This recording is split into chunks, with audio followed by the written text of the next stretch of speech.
All right. I went and recombinated together some new idols last night. I would prefer 3% and 6% on this, but this is what we got. I also added pack size to my altars, and I got rid of my percent for additional rogue exiles and added in pack size uh, and explicit modifiers. Right. That looks fine. And then we did another one over here. It was not too expensive to get these, but it was not overly cheap either. For the small idols, we were just keeping the same. I decided to go non-delirium today because I want to get. I'm level 95, and I want to get to level 100, hopefully. And so I'm buying them off TFT so I can regex them a little harder because I need some levels here.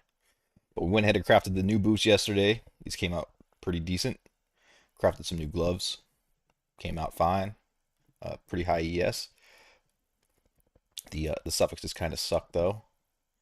And then we got the ring reflected as well. And this thing is pretty cracked. But with the changes to the idols, this strategy feels a hell of a lot better. So we're gonna get into it. Uh, I don't know. I don't know what I'm doing next, but I'm definitely gonna buy something. We'll see. I tried to make the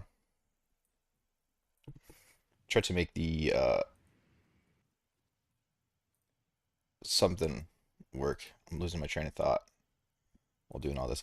I don't know.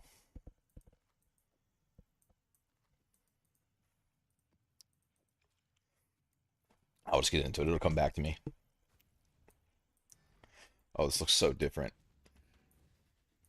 I don't have my Spectre. Shit.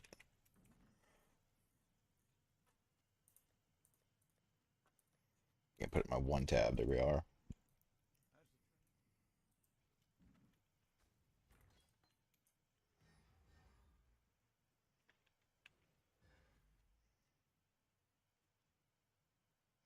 Yeah, I made the changes and dude, the idols was so much better. I ran a few maps with it. I'm not sure how it's gonna feel without Delirium because it is a lot of quantity to lose. But I need the levels, and I don't want to. I don't feel like doing the TFT grind. So we're gonna do it like this. The benefit to this is obviously the damage will be way lower on these guys, but I think we'll see how it goes. I should be able to get to at least I would think 97, 98, but I'm really hoping that I can push it up to 100, and then I want to go back into the delirium as soon as I can because I do think the loot is a little bit better. Overall, the survivability has increased drastically. I got a little more regen going, got a lot more ES going, and it's feeling a hell of a lot better. The build is definitely starting to come together. I made a few mistakes on path of building, unfortunately, just kind of throwing things together. And so now I got to figure some shit out because I can't fit in melting in the flesh. And with the reflected ring that I got, even though this is pretty cracked, I settled for tier 3 lightning resist. And now I'm starting to pay for it. I was planning on going to the melting of the flesh, but it's a little going to be a little tougher than I thought to get my resistances looking right. So we'll see how it all plays out. Adding in a little pack size to the large altars made one hell of a difference in the loot. But the test that I did do, I was doing on delirium, so we'll see. We'll see. At least I would like to get to like level 98 at the minimum, but we'll see how much less I die on non-delirium and whether it's worth the time to level in here or not. These maps feel squishy as shit now coming off of the delirium maps. And the benefit to buying them off TFTs, I got to do a pretty intense regex to make these. I guess you could call it safe, moderately safe.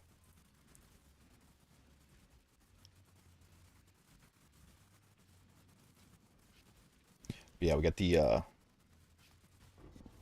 pack size up to 89. This is a little light. For the most part, it's over 100% now. And it was not too expensive to get the idols going for it. For the most part, I just recomped together some shit that I'd found while doing this.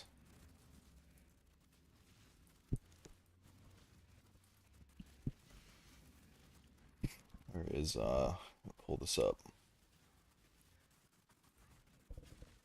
There it is. Hello, Jay. I was watching your video on the idle farming strat. Wondering what was the build you were using in that video. Are you talking about just like the clip that I showed where I was running around with Blade Vortex? Because that was from 3.25, and that character I think was many mirrors. And to be honest, it was kind of it was good, but for me, I like to run rarity in this, and I couldn't get rarity onto the excuse me, I couldn't get rarity onto that build. It's the wrong one. It's the one we want. Um, One of the comments asked what kind of specters you were using. Oh, are you talking about the Wretched Defilers? Oh, my bad. I didn't read your full comment, dude. But I couldn't find any build with the same skill effect, the explosions going on. So yeah, so which one? So I've run Wretched Defilers with explode on them, but the one I showed in that clip where I just like sped through the map in 2 minutes, that was a Blade Vortex Templar. That was not Wretched Defilers. The what I'm playing right here is Wretched Defilers. And one of the reasons I like it, aside from it just being pretty tanky and having a shit ton of damage, is it's really easy to get your rarity up decently high because the amulet is pretty easy to reflect. Hi, I'm new. What are you farming at the moment? I'm farming Titanic Exiles. Um, it's if you're new, it's kind of challenging content, to be honest. It's pretty tough to get into. The clip was a Blade Vortex Templar, yes sir. It is a pretty badass build, but I didn't try it at low investment or anything. Like I just had a bunch of mirrored gear laying around it. I decided to transfer over basically from a Templar Penance Brand character into that Blade Vortex character. And even with mirror gear in this farm, it was kind of tricky to get it to work. So um, I don't know how it would feel without that level of gear, to be honest.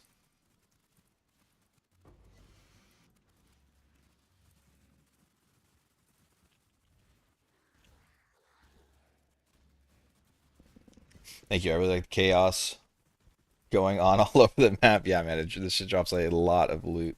That is for sure. It is certainly one of the best farms you can do in the game, or it is the best farm you can do in the game. But it's pretty challenging to get into. Um, it requires pretty defensive characters with a lot of damage, and it's just very dangerous.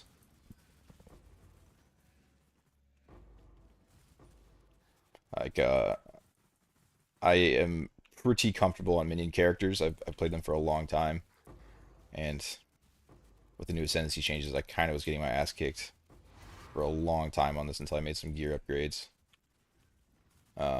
I know a lot of people have been interested in the build, and some newer players have been trying to replicate it and come in and do them, and I've been trying to help them out through it, but a lot of people are struggling with it. Um, yeah, it's really challenging. It requires a lot of gear investment to get into.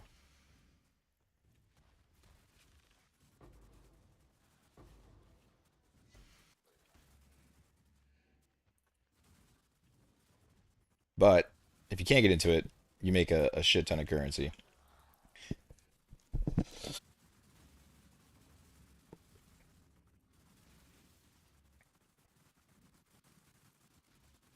I would I mean if you're looking to get into it, I would just roll a character that is known to do well on it. Um, Thought is a little low here.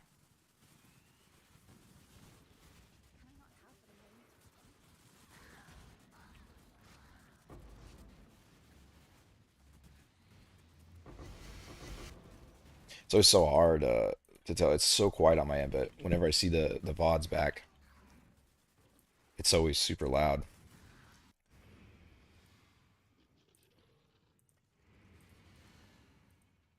Man, you can really see the difference between delirium and non-delirium. I mean, I need to do level, so it's kind of worth the sacrifice. I'll make some money while trying to level, no big deal. But so far, this is pretty noticeable compared to what the delirium was. See how long it takes to level on this. It takes too long. I may just go back to delirium and just regex my own maps out a little more strict.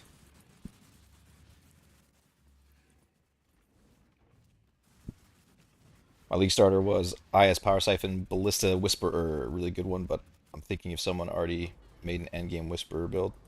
I don't know too much about that build at all, but in general, I mean any build can really work if it's built right and has enough invested into it, I would say. But it really just depends on how well you build it for one, how much you can put into it, and I mean yeah, that's really it, I guess. I don't know if every character can get defensive enough to get in here or not without well that's not going to help my leveling progression. I'm probably just going to go new map, I think, because I really want to get these levels in. This is cheap enough that I don't really care.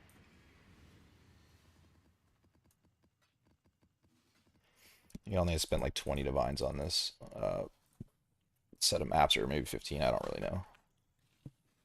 We'll see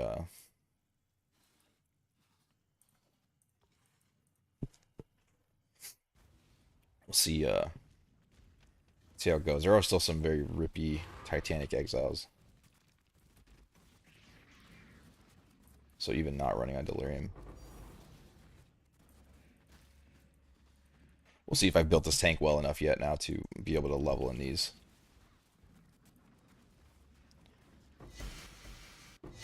But catching that one shot from what's her name definitely didn't make me feel good about it. In general, I'm going to need to die pretty infrequently if I want to level to 100. 100 might be a little, might be asking for a little too much with that, but hopefully 98. It's usually pretty easy to get to once you get tanky enough. Looks easier than Fub Gun. Yeah, I've seen a little bit about what he's doing. Like I watched the video he put out. I think he's scaling his pack size up really high. Dude, what is the pack size that he's running? Because they get stronger based on the pack size. Or my build could just be better. Who knows? Maybe I'm just fucking cracked. I'm just kidding. I don't know what damage his build has. I know he's made a lot of currency, so I'm sure he has what he needs to invest to make it strong. I was a little slower out the gate than he was with this build. So I couldn't really get that kind of pack size because the pack size doesn't. It'll increase your quantity and your rarity, but it also increases the danger. And before I got a lot of this gear online, my character could barely handle like the basic version, so I crafted a bunch of stuff yesterday. And now it's I was able to scale it up a little bit more, but I'm pretty sure with the way he set it up, he's probably got to be around like 200% pack size, I would think, which is going to be some super dangerous maps. Has 150 to 200 million DPS. Really? That's it? I would think he had more than that. Maybe not. I know I saw that he was running the ES, like 15k ES or something. I did see that, which I would love to get there, but I don't think this character can. At best, I might be able to get to like 800 or 8k. But my gear is still very non-optimal, I would say.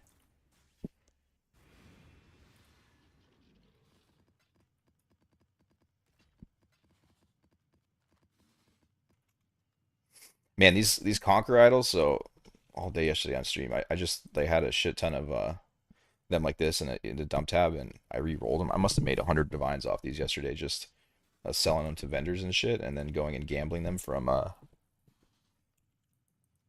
whatever the gambling dude in the city is. I don't like that. I'm still gotta finish this one.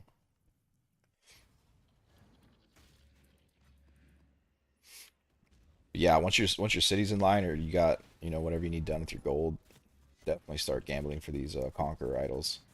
They pay big. If you ever hit anything Rogue Exile, like percentage wise, that shit pays anywhere from 8 to 20 divines.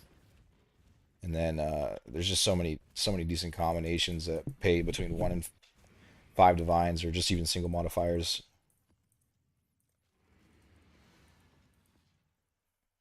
And yeah, they pay pretty big to gamble for. It's a really good use of your gold for sure. And whatever doesn't hit, you just re-roll and make a ton of currency.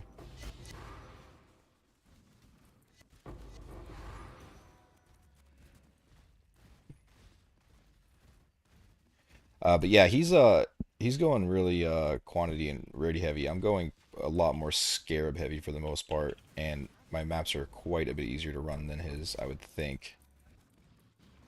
But the problem with this build is it kind of has a ceiling on the difficulty that it can run because of the survivability of the specters. You can get them pretty tanky, like tanky enough to run a pretty good Rogue Exile setup, but if you scale it too hard, then not only is your survivability a problem, but theirs is as well. And I don't like resummoning my specters all the time.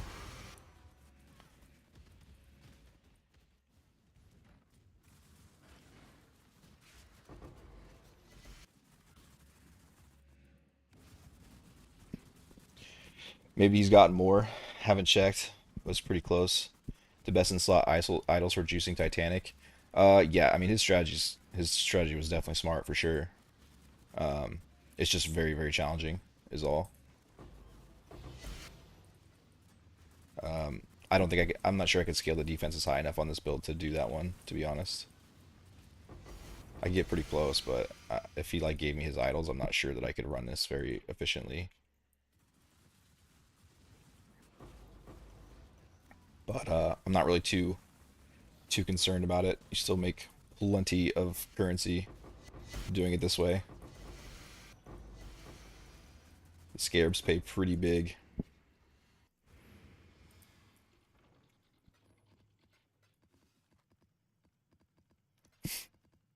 I feel like I found like 10 of these barracks respites ever since swapping to these idols. Kind of sucks that all the uniques are dropping so heavily in value. Can this build be started at 20 divine budget? Obviously not doing Titanic Exiles at the budget, but starting. I mean, yes, to like run like a Spectre build in just like basic tier 16 maps, you can do it for 10 chaos plus the helmet, so like a divine and 10 chaos or something. And then in order to get into the Spectre build, you just need the body armor, the amulet, and a minus resistance ring, and then the helmet. So pretty much you get that, you get large clusters, and then craft the wand, which you don't need aggressive on. Um, yeah, I don't know. I mean, I've gotten into it doing this for 20 divines before. But I also build a lot of my stuff early in the league, so I get it for a lot cheaper than you would if you waited a bit, you know? Like, I don't know what it would cost for me to get all my stuff now.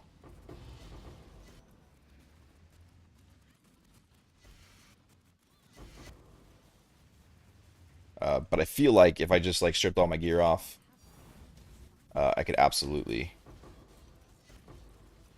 pull off Titanic Exiles for somewhere in the 20 to 40 divine an hour range. I think 40 divine would feel a lot better. If I only had 20 divine, I would probably just build like a basic version of this and farm strong boxes or something until I could make another 20 to 40 divine to like make the build feel actually good in here, you know? But I think I live streamed most of the days that I played through this, and you can see that I went into this like with no mage blood and some pretty basic ass gear initially, and it didn't feel good. It definitely wasn't smooth, but we got it done. And I mean, the thing with Titanic Exiles is once you can get in and start even kind of clearing them, basically just have infinite money after that.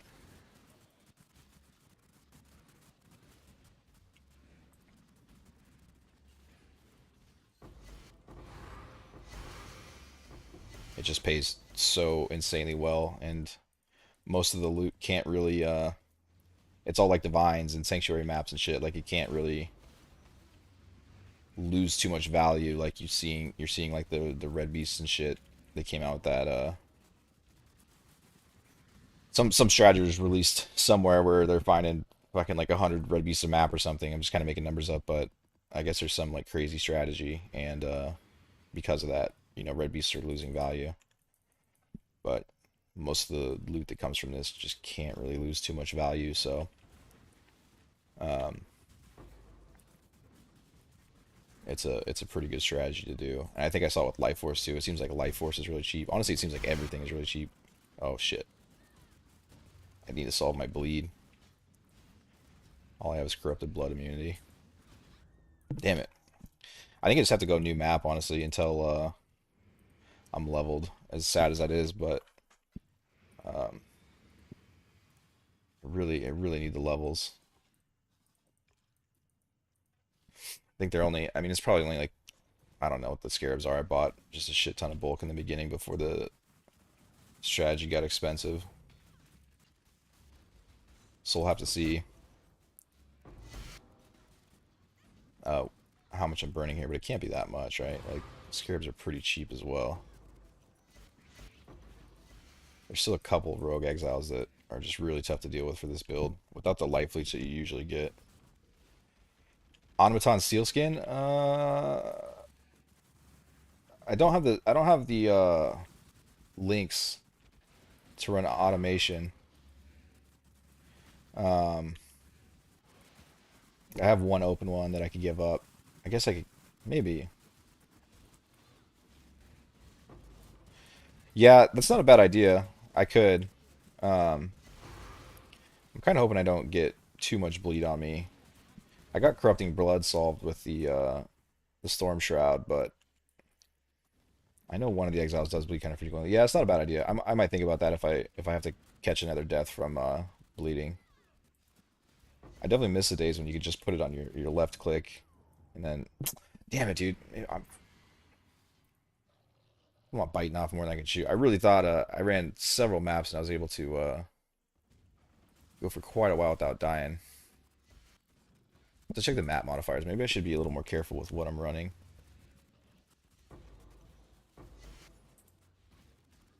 Physical is cold. I don't know why that guy would have just one-shot me there. Oh, because Fizz is cold and I'm cursed. Okay. Okay. So his Fizz damage is just destroying me. Just an unfortunate set of combos. You know what? In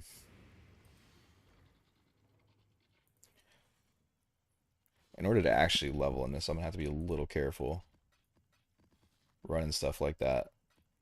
I can spend money on ameliorations all day. I don't care about that.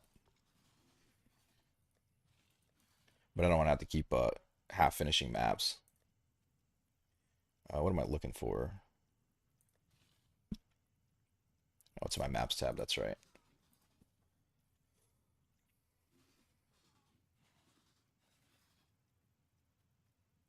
Or maybe just take out elemental weakness. Oh shit.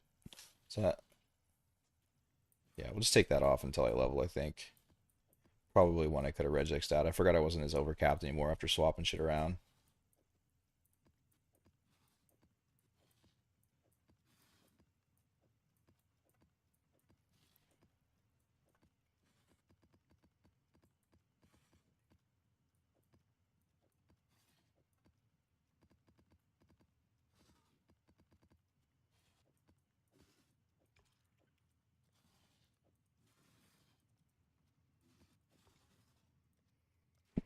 Exclamation mark profile. I'm not that cool, dude. Haven't set all that up yet. I have some. I can throw the current POB I have up in the details, but I have most of them. up already, like the kind of sort of the progression. I've just thrown up some POBs as I went here.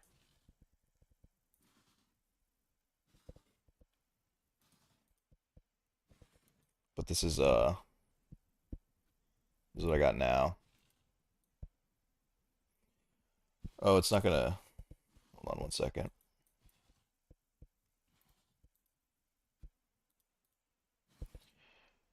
It keeps emptying out my clusters with the new POB when I go to update it. Like if I try to start the character,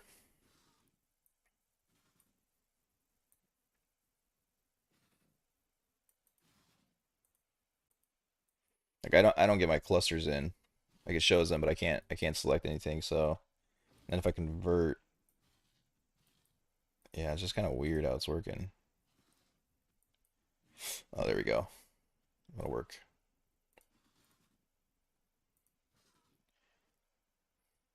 Yeah, I'll throw it in the details of the stream. This is the newest one.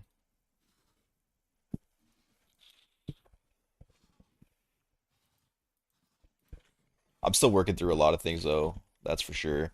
I think I made some mistakes on resistances and stuff. Um, so I'll probably have to replace some gear. It's like I lost my Spirit of Fortune. Oh, I didn't lose my Spirit of Fortune, but I did lose one.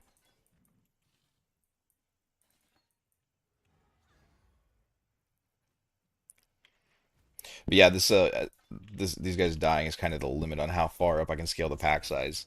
I think 100%, 105, 110, that's all pretty fine on Delirium, but anything over that and the character, this it's just a lot of damage. The Spectres aren't that tanky.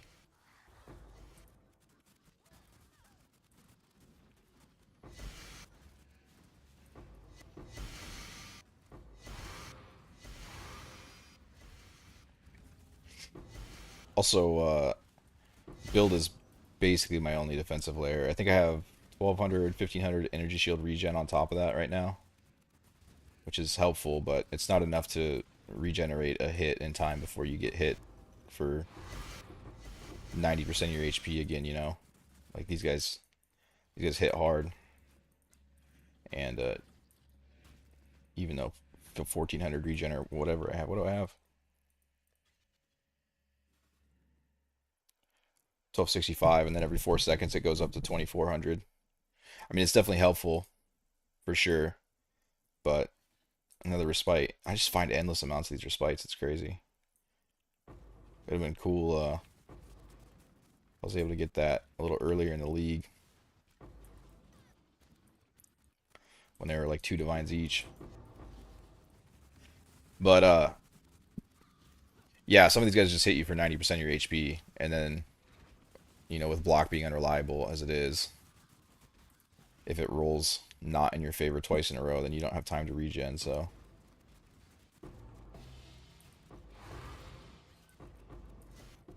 we'll see. I don't know if I definitely have the defenses to get up to like 97 or 98. I don't know if I have enough yet to get up to 100 in this. It's pretty hard to take things to 100 in this, but I try to. It's a fun challenge to see if you can get a build that can survive for that long in these.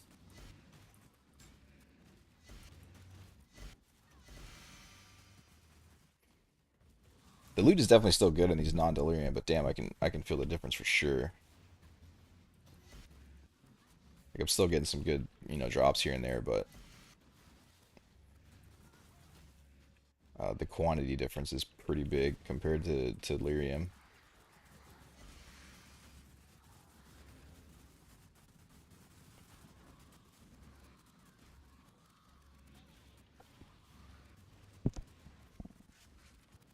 What are the specters called? They're called wretched defilers.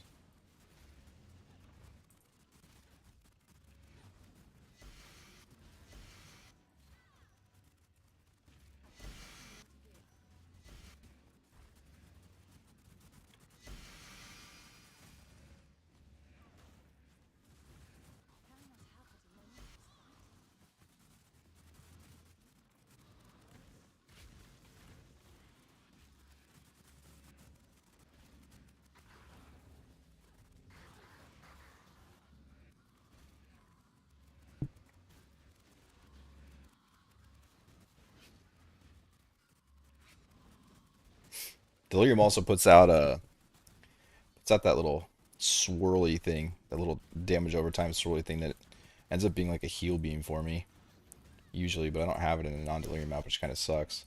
But since it just hits kind of lightly a lot over and over, it ends up proccing the Aegis Aurora a ton, which is really helpful to heal off of.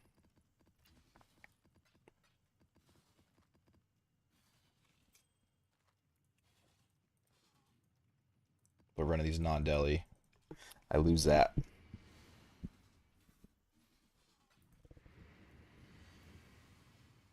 Would you say Wretched Advisor are the best overall specters, single target and clear? Yeah, 100%. Provided that you can get your lightning resistance down and run Doriani's. They're garbage without Doriani's, in my opinion. I think Forge Frostbearers are a lot better until you can get the Doriani set up. Their clear is still good without Doriani's. They just don't have any single target damage without Doriani's.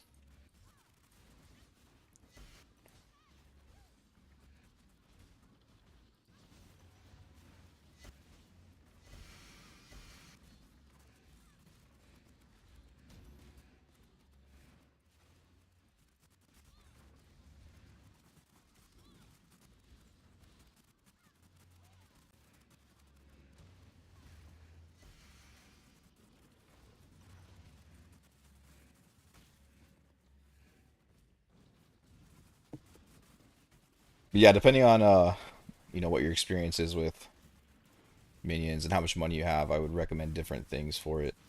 Doriani's isn't too hard to get into, but the amulets have been getting more expensive. Um, in general, to really scale it up, you kind of need to know how to craft, or at least follow along crafting guides and have quite a bit of currency. I did post a video on how to craft everything for this entire build, but it is a bit on the advanced side, I would say, for crafting, so, and very expensive.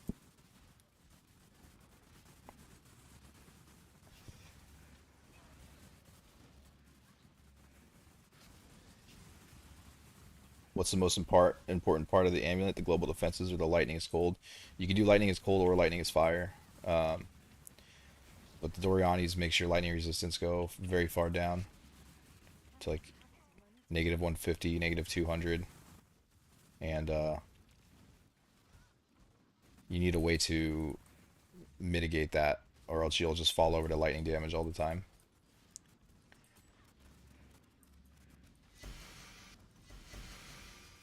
Dropping about is like every map. Um, yeah, it makes the enemy's lightning resistance the same as yours, so you just drop it down as far as you can.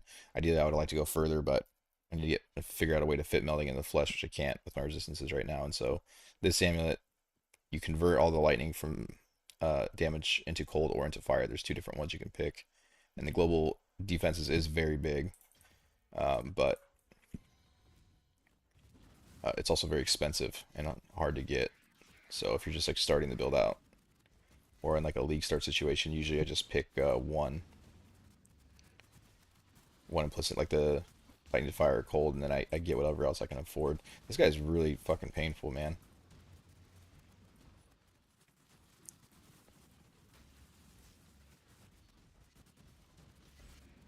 This little rain of arrows, guys. Damn, dude.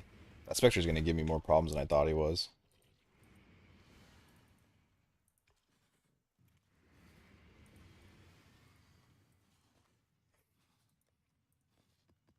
Or not that Spectre, but that Exile.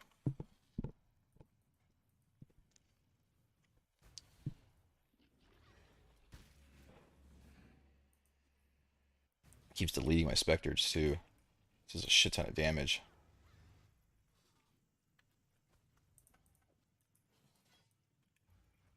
I don't know how much more defense I can give these guys.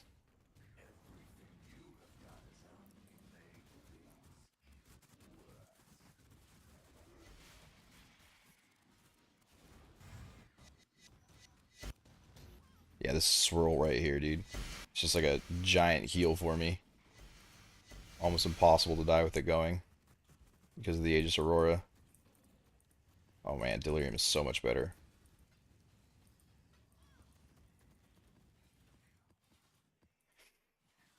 Maybe I'll go to like, yeah, 97 or 98 just to get a little more energy shield and survivability.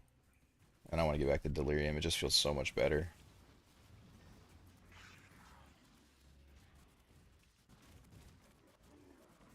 The problem is, well, for one, the maps are tougher, obviously, which is fine in general, but not if you're trying to level.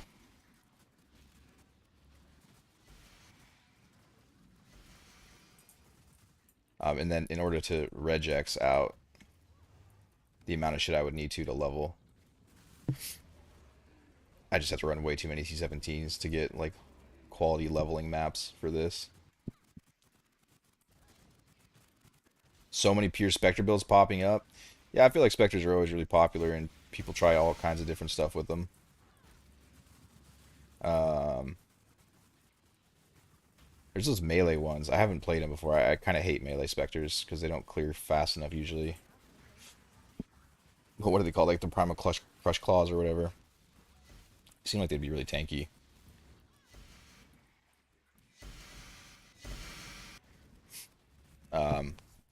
Yeah, that one's more of a clear speed thing, is why I don't haven't tried that one.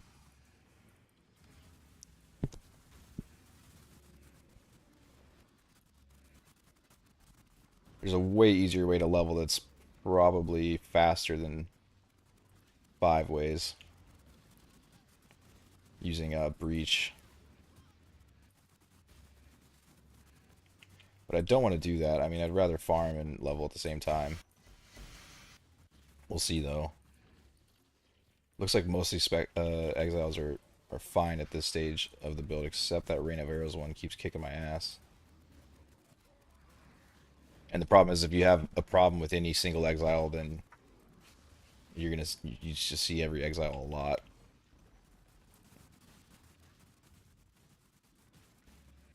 Like initially, Igna was really messing me up and killing my specters a lot.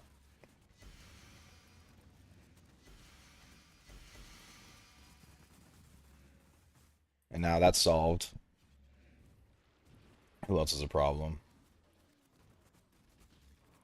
Xandra hasn't been a problem on this build. Xandra's more of a problem on evasion builds.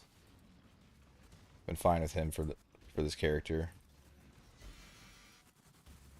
Yeah, pretty much just Igna and the Rain of Arrows. Ainsley was a problem for a bit, but I think I've gotten my physical damage reduction down low. Or up high enough now. It's not too big of a deal. Ghazi just swapped to Defilers. I thought he swapped to a... I thought he gave up on the Spectre build. I looked at his plans for what was he running, Duelist? It was pretty smart what he was trying to do with it as far as the physical or the lightning conversion. I'm dead. Oh, I was playing PoE 2 for a second. I was about to exit the game, but this shit don't pause. Whenever you're running the Wisp Scarab, there's a bunch of these like little floating green orbs that just delete you if you let a few of them explode on you. Um, but yeah, it seemed pretty good. When I looked over what he was doing, it didn't seem like it would work in Titanic Exiles to me. Because I think his only defense was like 1,000 life regen or something. Um, so it didn't look that good to me. And I honestly didn't really get a chance to plan this out that well. I kind of just hopped on and the league started before I thought I was going to, and so I just picked what seemed like I could make work, but I didn't really know if it would or not, to be honest. But it seems to be going fine. I'll be interested to see what he ends up doing with the specters he runs if he's trying to get into this. I don't know if he is or not. He's a pretty smart guy. I'm sure he'll be able to figure something out.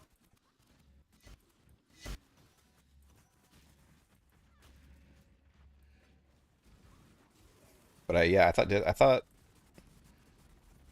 I saw like a thumbnail of him swapping to like Animate Guardian or something, or not Animate Guardian, Animate Weapon. I thought I saw him swap to something else. I don't really remember. I haven't been really keeping up with too much of what other people are doing, to be honest. Just kind of doing my own thing.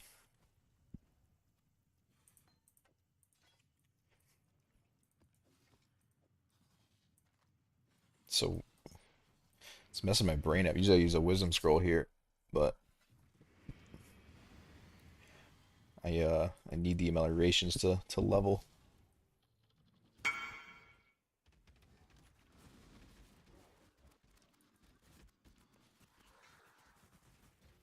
Nice. Guildy paid me back.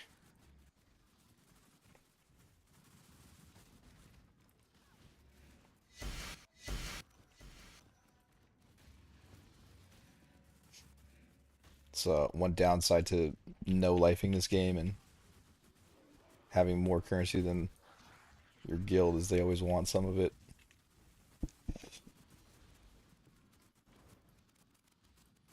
What is Inspector? What's his name? I gotta figure this out. There's that one and the Rain of Arrows. I gotta see what I can do to counter them defensively. The sword one is a little easier to dodge, but the Rain of Arrows is one I really need to figure out. I have to do a little research. I've never really struggled with that one before.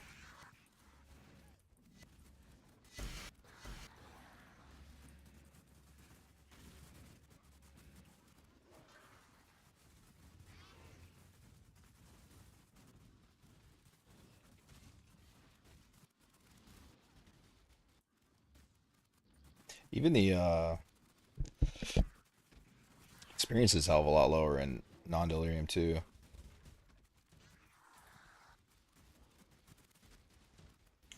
I need to go stand next to her too to drop a resist, which is kind of sketchy.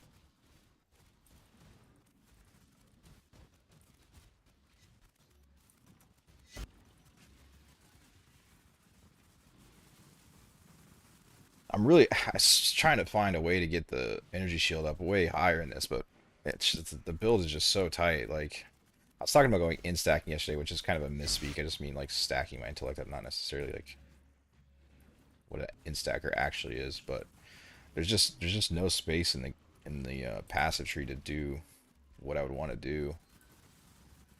But at the very least, even getting a few more passes and trying to get a little closer to 8k energy shield would go pretty far, I think. Especially since I'm running a lot of percent regen. Like as much as I can push that up, the better. So when my block fails, the regen can help me out a little bit more.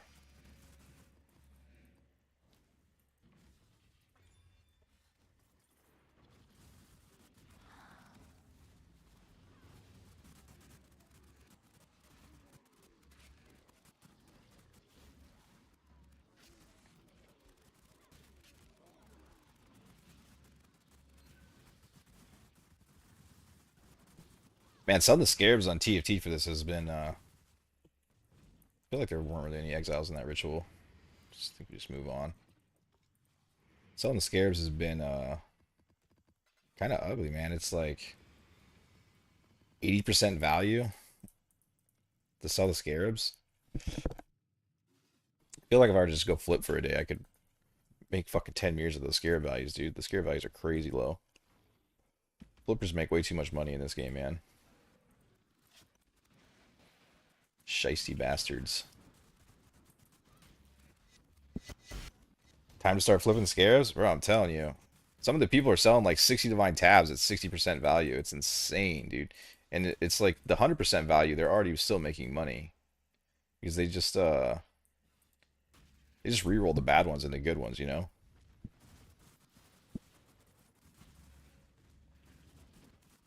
I'm whining about it all league. I was talking about it yesterday. I remember Firegrass, that old content creator that isn't around anymore, made a video about it, about telling people to stop fucking selling their shit at 70% value, dude, and it actually worked. Everyone stopped. He was like, he showed a whole thing. He was like, look, dude, you guys are fucking. I didn't mean to pop that. You guys are giving away so much money to these guys. And for a while, everyone started selling them at like 110% value, and the flippers still bought them because they're making so much currency from it that they can buy them at 110% and still make profit.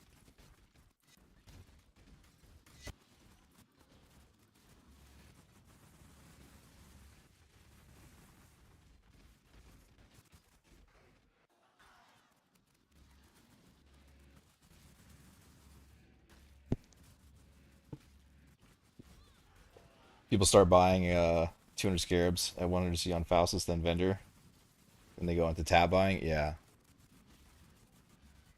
yeah. If you reroll your scarabs, I don't have the patience to do that shit personally. Can't. I just like killing monsters, man. That's all I want to do. But if you have the patience to sit there and do all that stuff in your hideout, and you can make insane currency.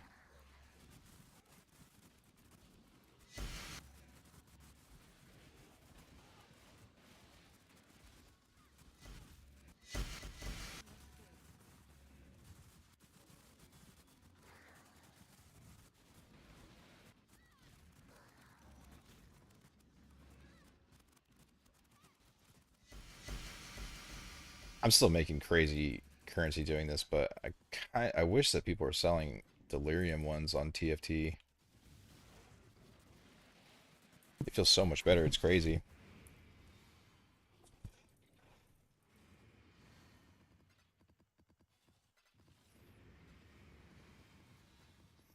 Have they figured out? Are you able to turn these idols off yet? Like I fixed them on my filter, which helps a lot, but I still pick up one or two on accident every single time.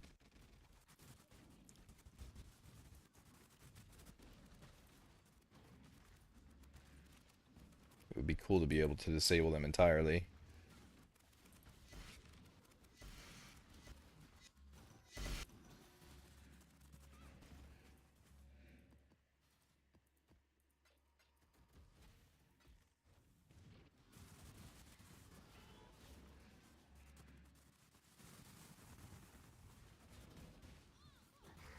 And the new upgrades feel insane compared to yesterday. I got so many core items done yesterday. I just feel like the build has tripled in power and survivability. It's so much better.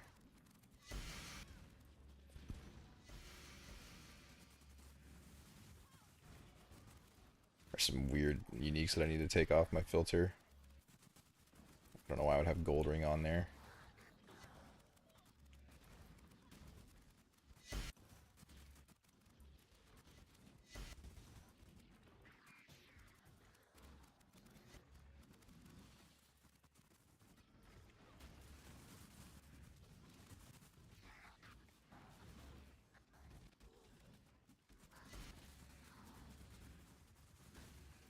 One of the benefits of this mini build is the Eldritch Altars are so nice. I can't click the minus cold one yet because I haven't fixed my gear right, but what I would like to do is overcap my cold resistance, and then I can click every single altar with no issue outside of the endurance one. That's the only one that can't be clicked. And the minus cold, minus lightning one is actually beneficial because it drops your lightning resist even more, which ideally I'd like to have that minus 200 naturally eventually, but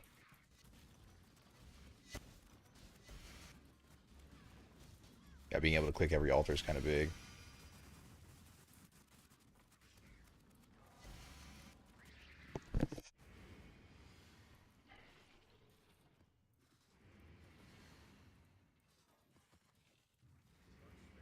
I mean, no, I need these. I don't want these at all. And I forgot to offload my inventory. I turn that down. Why is it still so loud? I turn my item filter down, not my chats. I was running live pings all day yesterday, and I turned my Chrome down to like 5% sound, so I couldn't even hear them. But I guess they're coming through in full sound on the stream, and one of my guildmates was saying that I was scaring the shit out of him every time I pinged. I had no idea that it was like my stream was super quiet, and then it was like blowing people's ears out with the every time a live chat happened, and no one even said anything to me, dude. I was like, what the hell?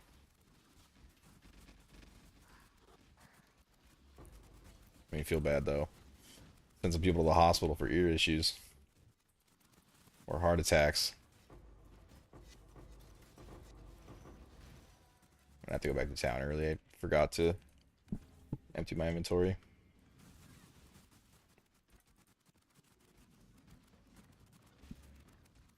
Your pings, my pings always made you check your last. Oh, were you in here last night? Yeah, I didn't know they were so loud, dude.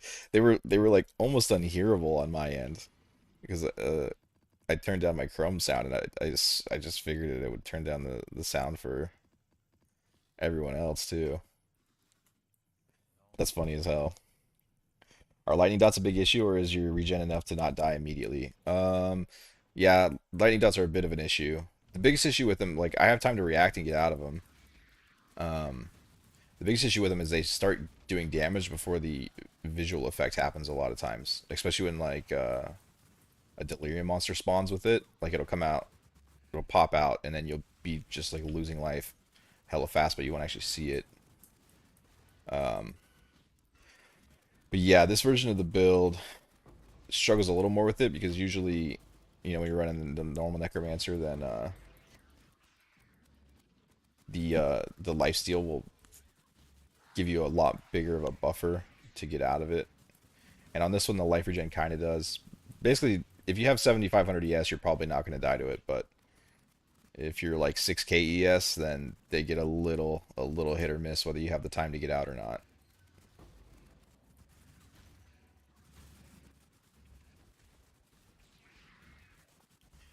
How does Ghazi solve for lightning? I think Ghazi went immune to lightning basically. Um, but the only thing I didn't like with how he did it is you lose the timeless jewel that I would want to use on this. That gives you a shit ton of minion damage. He does the timeless jewel where you convert um,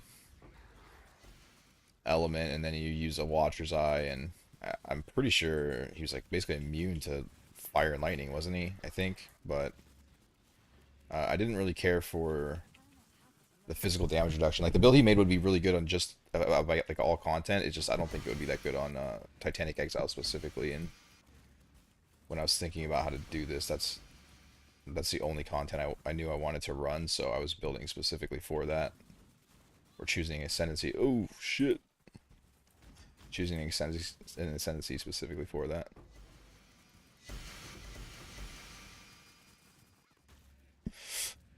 It would probably be wise of me if I wanted to like keep farming this to reroll. To be honest, though, like this build is really good, but without the life leech, it kind of has a cap on its survivability in here.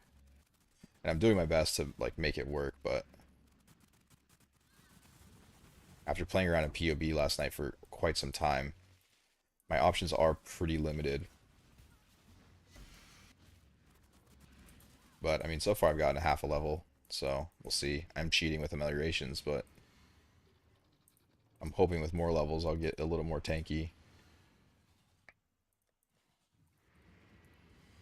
Trying to find a way to push up my energy regen, like I don't know, 2000 flat and then 4K when it doubles every 4 seconds. I mean, that would be pretty cool. Just don't know if I'll be able to. Wild Speaker's a close consideration. Yeah, I mean, there's some things I really briefly looked at, but like I didn't really put time into anything. Like most of what I looked at, it was just like, oh, that's interesting. That was like as far as I got. Like I got like some ideas for builds. I didn't really plan anything out. Um, like I was mentioning yesterday, like I was still playing PoE 2 when this league was announced. I didn't look into it really at all. I knew people were excited for it, but uh, for one, I didn't even read through it. And so when I heard about it, I thought that the idols were usable. So I thought you had to farm idols, and I thought you had to put in new idols every map. And I was like, dude, fuck that. I don't even want to play that league. That sounds terrible. And so I wasn't even excited for it. And then Thursday came around, and I was like, I should look at it a little bit and like plan something out. And then I went to get on my computer to plan something out, and the league had already started. I thought it came out a day later, and so I was like, well, I guess we're going Scion. Here we go. And that was about how my league planning went.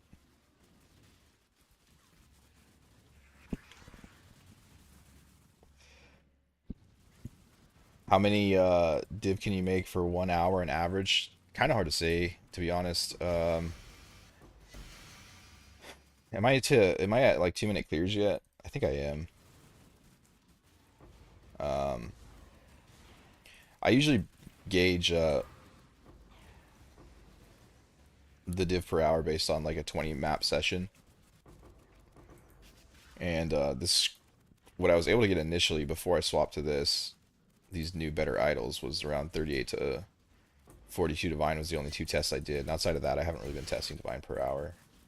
I already played this a shit ton in 3.25, and I did hours and hours and hours of testing, and now, I mean, now I know it's good, so I don't really, I'm not really testing anymore.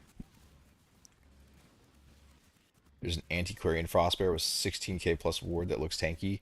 Somebody was talking about a ward build. I tried a ward build just with like basic gear when I first came back. 'Cause I took a long time off the game and I came back in 3.25 and had to relearn a lot about builds and what was going on and just the game in general. And I didn't know too much about the ward stuff, but I did try one and it kind of felt meh. And then you also have to use that belt that doesn't let you use Mage Blood, right? Like I assume that's what that build is using in order to get that much ward. Yonders or whatever the hell it is.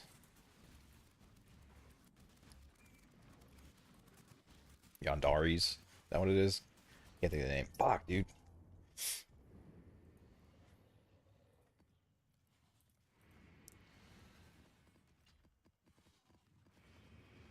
This might this might be a lot of migrations to do this.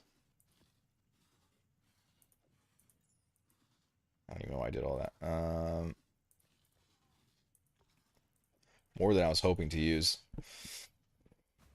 Yonda's stand, yeah, that one. I assume that 16k ward tank has to use that, right? And I don't really like that personally. Also, I will be impressed if they can get Forge Frostbearers to stay alive in Titanic Exiles. Unless they're running just some like giga juiced up auras to make them more defensive. But Forge Frostbearers kind of suck at staying alive. How am I supposed to dodge that, dude?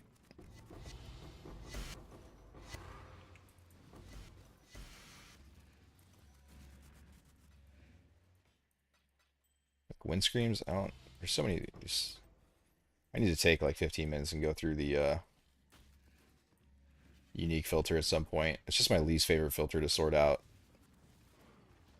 Not enjoyable.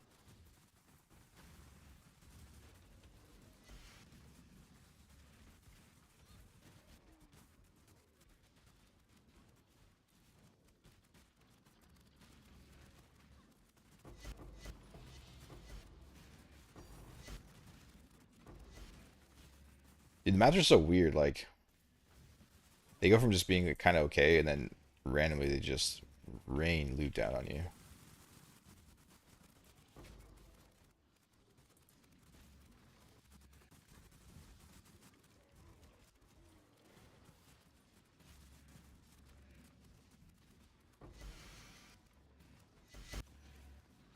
I would be okay with doing the breach strategy to 100 as well, just because it's actually so much fun, to be honest.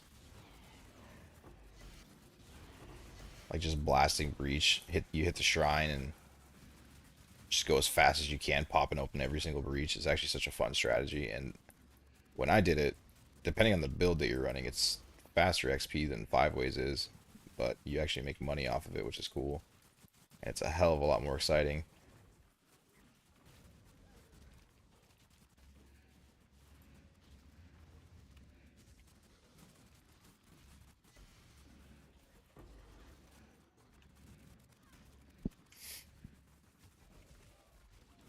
The Ancestral Spectre build from Wife Dota looks good too. I haven't checked that out. I did literally know what no one is playing, to be honest. I've been very lazy about looking up what other people are doing. I've kind of just been in my own little world. I think the only thing I've really seen related to this league is I saw Snoobay's Eldritch thing, and then I saw the two strategies that Flubgun posted about the strong boxes and his version of this. And outside of that, the only other PoE2 video I watched was the PoE2 video where they had the two bosses fight each other from PoE2. The stupidest video ever, dude. It's fucking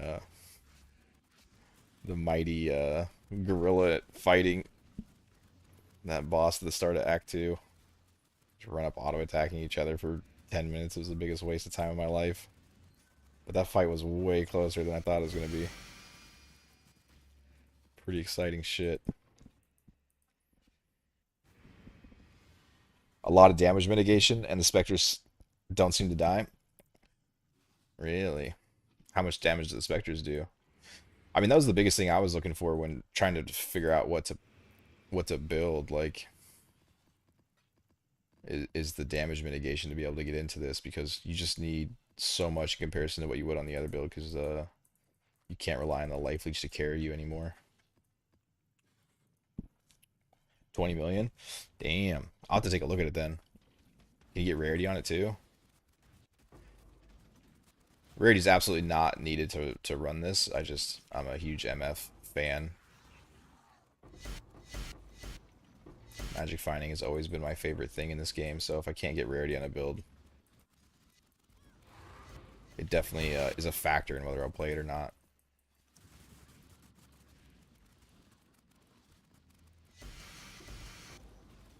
Stop picking up random maps. Is there a way to turn off like individual tier 16 maps? Like, can I just show Strand and like City Square?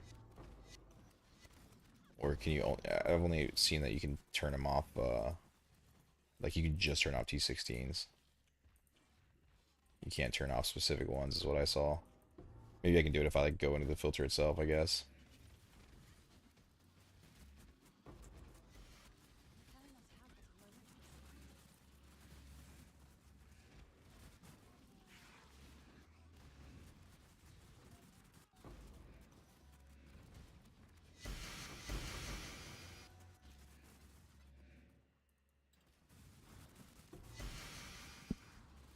Since YouTube doesn't like links, what are you trying to link? The Spectre build or?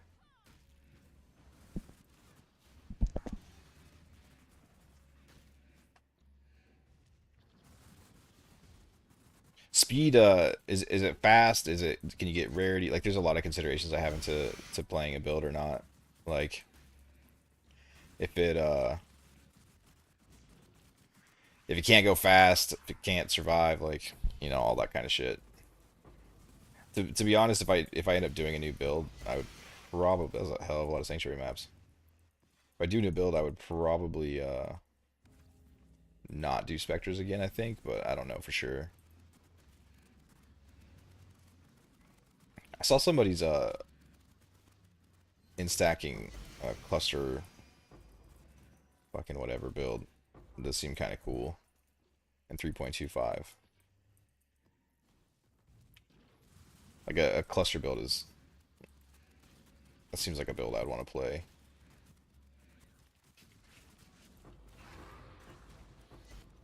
Something that clears screens and runs fast. That's really all I'm looking for, and can get rarity on it.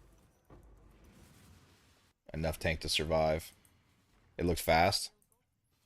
This is probably worth nothing, right? All the shit's like, all these uniques are dead. Probably should just corrupt it.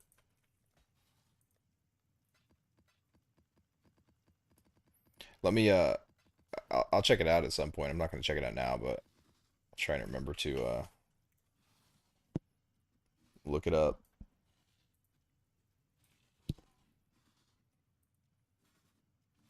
Somebody fucking hooked me up last night. I couldn't think of this dude's name, dude, for like years. Fucking years. I was like, who's that dude that sat in the dark room who was grumpy all the time? Um, where's that? Ancestral wife Dota. Yeah, I'll check it out. I mean, I doubt I'm gonna re-roll. Unless it, I'm so picky about like what I want to play with builds, to be honest, that there's very few things that seem appealing. But based on your description, it sounds really good. I just won't really know until I see it. Oh shit.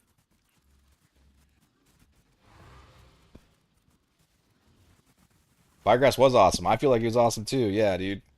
And I remember I was like, there's a video that I was thinking of from way back in the day, and I was like, I wanted to go watch it in because there was some information that I had forgotten about it, and I couldn't think of his name to save my life, dude, for like months and months and months, and like randomly would pop back in my head, and I was just like, "Fuck, dude, what was that guy's name?" It wasn't until last night somebody told me. I felt it was like, dude, such a relief.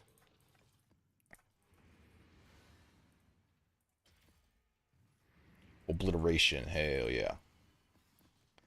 These Valdas have been pretty garbage for me lately. Dude, I'm like out of space again.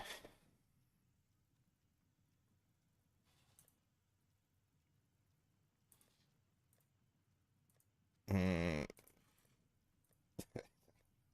need more quad tabs. There we go.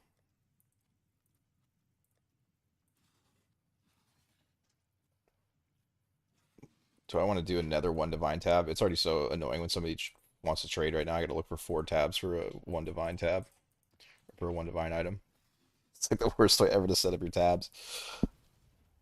AJ, are you using any of the X chance for X additional rogue exiles in your setup? I took the explicit modifiers out of your out and subbed it with one of them. Not sure if it works. I just took them out today actually.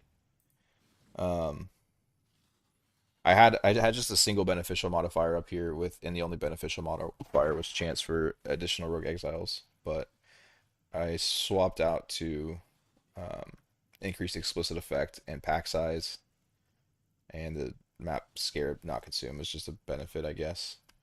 And then I did the same thing on this one. I just recombinated them together.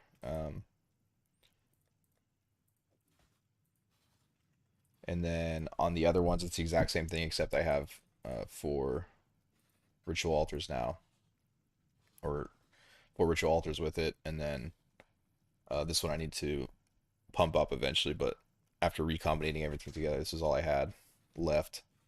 So yeah, basically all of them is just pack size, increased effect, and then on 2 of them get ritual altars have 4, and then scarabs are less common, and then the other idols are all the exact same shit that I was doing before, just juicing up the scarabs as much as possible.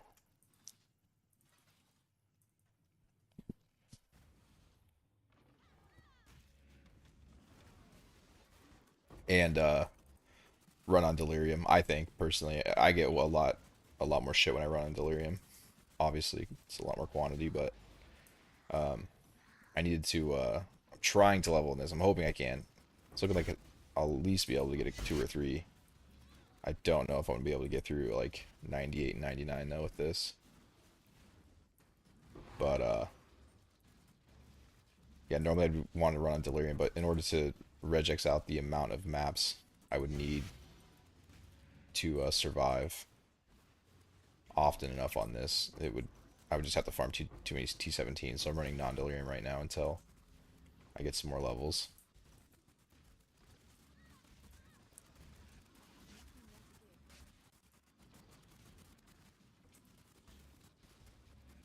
There's some other stuff I want to make work with the build, but I just don't have the passive points for it.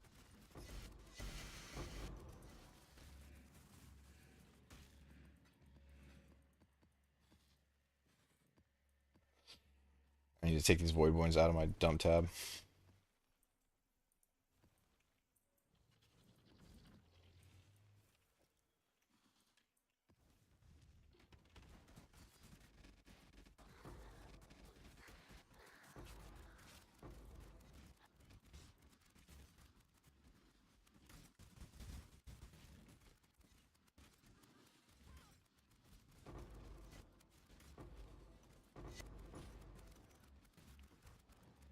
I should do like a deeper search on like if these would work better somewhere else, but there's really just nothing else that seems like would work that much better, to be honest.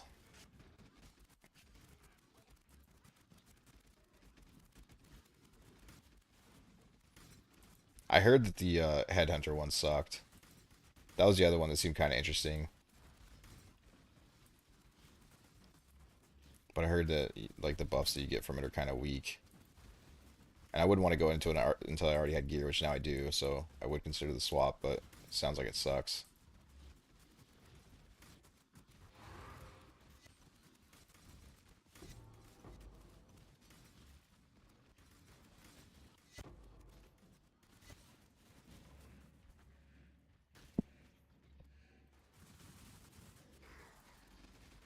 Not using of with that mod. I subbed it because facing juiced at Rogue Exile with time X 200% of Fizz Ellie was rough, even for my armor stacker. Yeah, for sure. I could see that. Those maps get pretty brutal when you, especially the ritual altars, when you have like 19 Rogue Exiles inside of them by the end. I would imagine even dealing with like six on this that you can get sometimes is pretty rough. So I have no idea how many end up showing up in that one, but I imagine it's pretty bad a lot of the time. Damn it, dude. I thought I really thought I'd gotten enough energy shield to do this.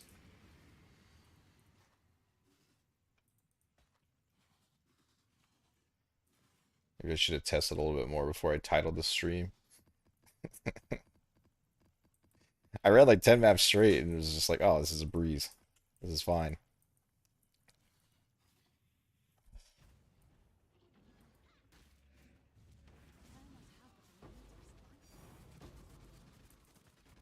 I've been getting a lot of Divine Ores from like magic packs and shit for some reason, which feels kind of weird. I'm definitely not used to that in this farm.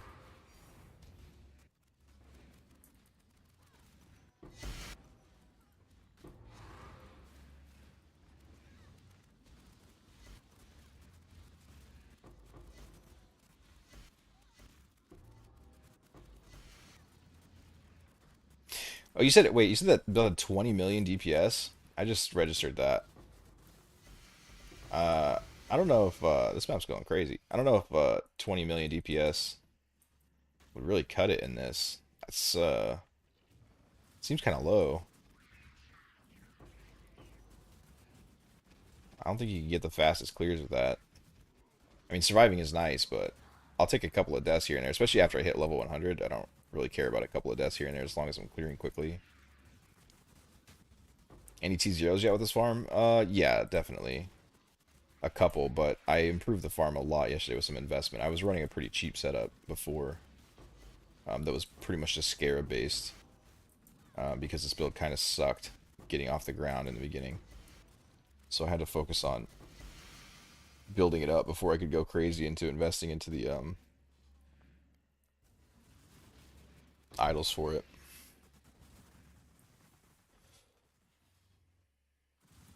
It's working. Yeah, I mean that build is pretty cracked for ward. I didn't know you could get ward all the way up to 15k though. That actually seems more appealing. But I remember having a couple issues with ward, 6k ward, Wretched Defiler's ward. Man, I believe I want to see it.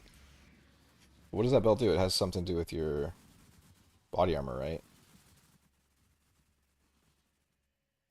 Oh, okay.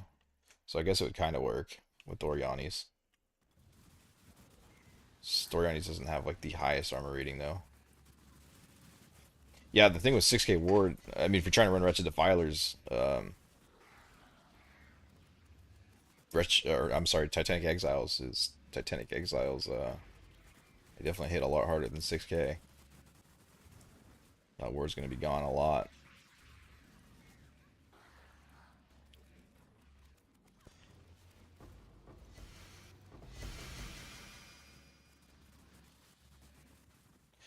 Yeah, I found quite a few 2-0s. I've not been oh shit. I've not been the luckiest though with the Mage Bloods and the Headhunters yet.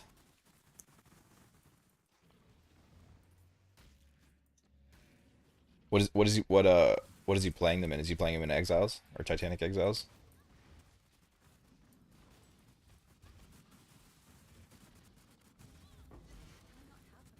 If you can get Force Frostbear to stay alive in Exiles, well done. That's pretty impressive.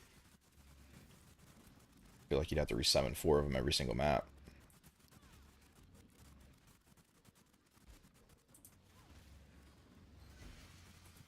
I don't know that if I've played like Giga High investment Force Frostbears though. I played them like pretty high with most of the core gear. But yeah, they always just seem very squishy.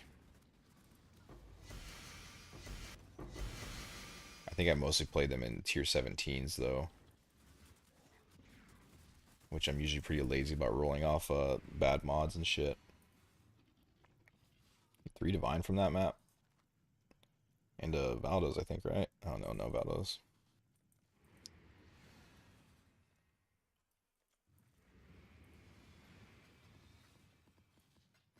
Well, that's cool. There's a bunch of mini builds coming out. I'll have to now that I know that, maybe I'll start being a little more proactive with checking some stuff out. Um, oh shit.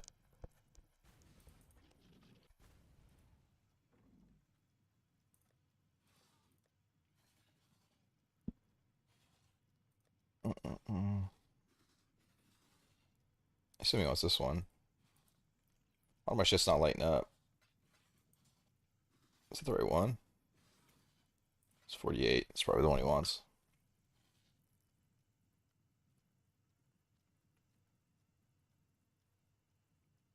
Hopefully.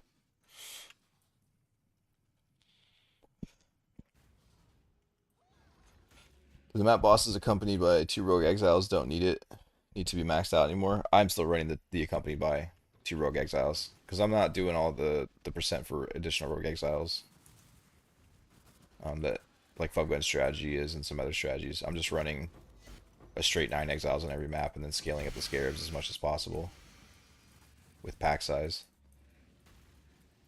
Now, but I couldn't afford the better idols. I just got the better idols today, so the farm has improved like drastically for me. I was making somewhere around like 40 divine just from Scarabs and other shit, but I think it's gone up now by quite a bit. Like 40 divine an hour, I mean.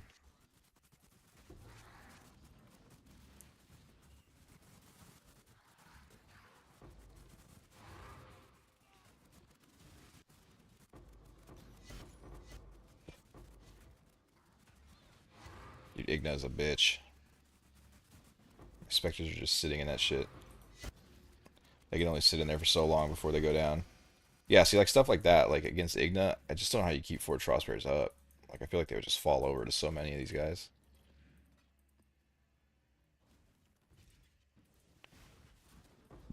Would you be able to upload a 2-minute video of your updated idle setup sometimes? I'll just go over it for you real quick here. I'm fucking about to piss my pants, so I'm gonna take like a 30-second break after this, and then I'll show you the idols again real quick. But pretty much they're the exact same as what I did in that video. The only thing I changed was some of the Conqueror idols. I changed those around a bit. I got rid of the chance for like the little mini ruckus percent for a bunch of rogue exiles to spawn because I've just been throwing all my money back into my gear and wasn't able to reinvest into like big idols. And so I just got ones that I could craft myself through reforging.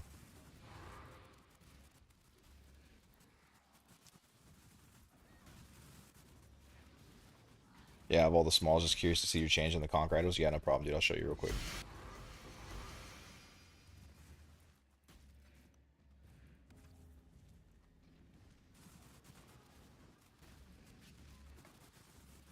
Yeah, the Conqueror idol change. Dude, it's like night and day. It's the, how much better it made the farm feel. Before I was not getting like any T1 currency at all. Like I was, but it was like 2 or 3, 4 divine, couple of autos every 20 maps. Now it's like it feels like every other map, if not every map. On top of the insane amount of scarabs I get, but basically I'm just running the always have 4 ritual altars and scarabs are less likely still, and then I just run explicit modifiers and pack size on all of them. 3% increase explicit, 6% pack size, 3% increase explicit, 6% pack size, and then explicit pack size. So these are just basically 2 mod ones. And then these are the same thing. I just add the ritual altars and scarabs. Less common. I'll be right back, but I gotta fucking pee so bad.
I don't know what other I don't know what other build I would take into here. I was way more excited about this farm. Like I said in that video, I did like something somewhere between like 1,500 to 2,000 maps. So I've already done like a lot of playing on this, or else I would be thinking of a shit ton more builds to take through.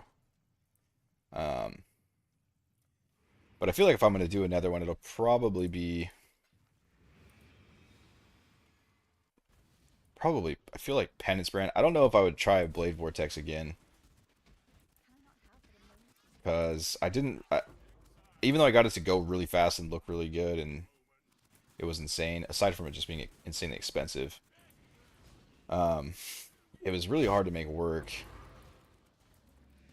And I also couldn't get rarity, which I don't like. I really like this as a magic finding strategy, but anytime I tried to put rarity onto it, I couldn't get it tanky enough after that. And it felt really reliant on the cold freezing some of the more dangerous exiles. So I'm not sure. Not sure which one I would do. Penance Brand of Dissipation is probably. I'm dropping so many Sacred Orbs and just it won't give me the Hinakoras, man. It's my fourth or fifth one.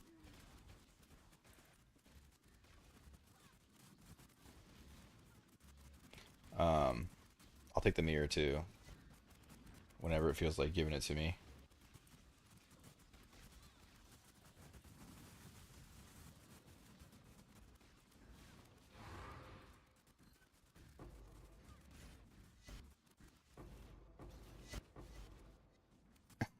TBOT, woo.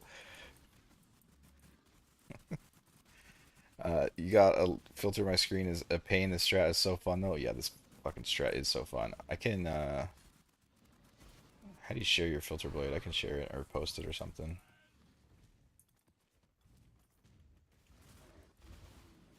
I think you just go to my profile, right? I'm pretty sure and pull it off there.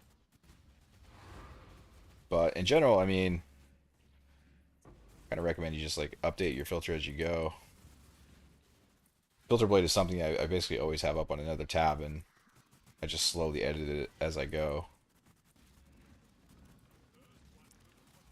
When I get tired of seeing fusings, I just turn fusings off, and when I get tired of seeing certain uniques, I turn those off, kind of thing. Yeah, I can send you the one I got, and you can update it from there.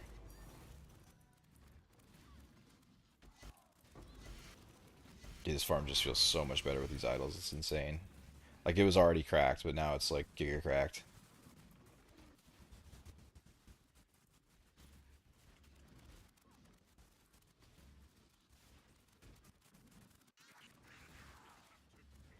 Don't judge my username, man. It's from 2011. Back when I used to play a lot of World of Warcraft. One second, I'll pull it up for you here real quick.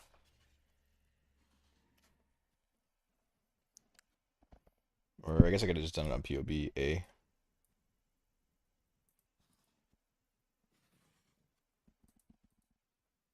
Now whatever, it's right here.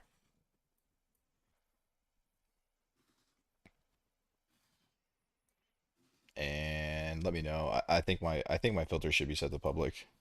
I'm using 3.26.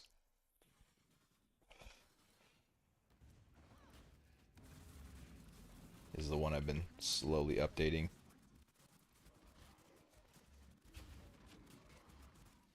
Yeah, Prison Shanks was my rogue's name, which, to be fair, was a pretty damn funny rogue's name, I think. I was watching like some prison documentary, dude, when I was going to make my rogue, and some dude just like walked up and shanked the shit out of the guy. He stabbed him like in the back 50 times in 5 seconds. I was like, holy shit, he's like a rogue.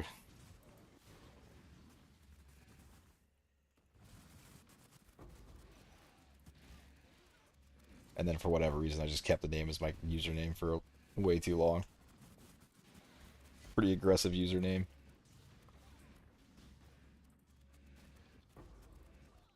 I stack 3% chance for additional without increased explicit per map modifier.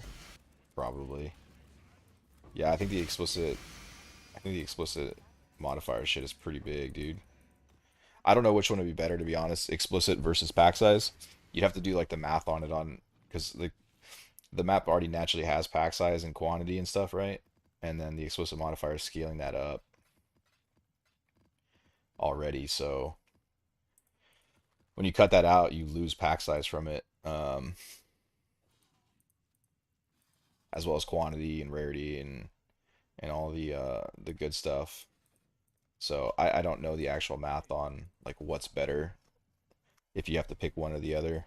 Personally, I just gave up the chance for Rogue Exiles. Like it's not really that big of a deal to me. Um, I already get 9 on a map. I would love to have the other modifier, obviously. I care more about upgrading my gear right now than doing that. I don't think I'm making that much less currency than most strategies.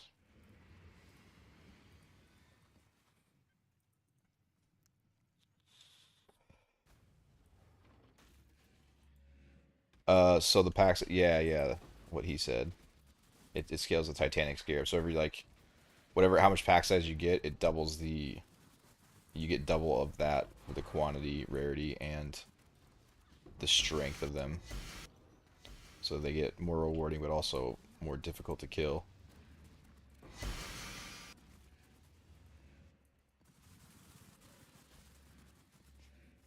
So basically, like 10% pack size is 20% quantity, 20% rarity, and then they're 20% tankier and hit 20% harder for every 10% you get, kind of thing. I'm sure you get it. I don't know why I'm over explaining it, but yeah, if you look at the Titanic Scarab, you'll and read the description, it'll make sense if you're not sure still.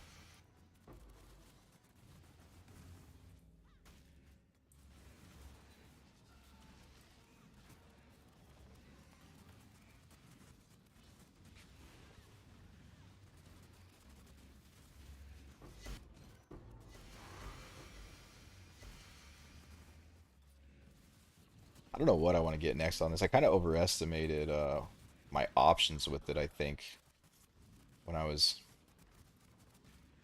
thinking through how to do it. I just wanted to like stack up intellect as high as possible. Like maybe get it high enough to where increased attributes would outperform the increased global defenses.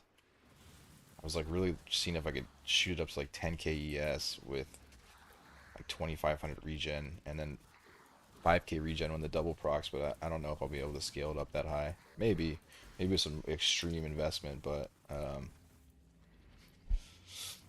yeah, we'll have to see.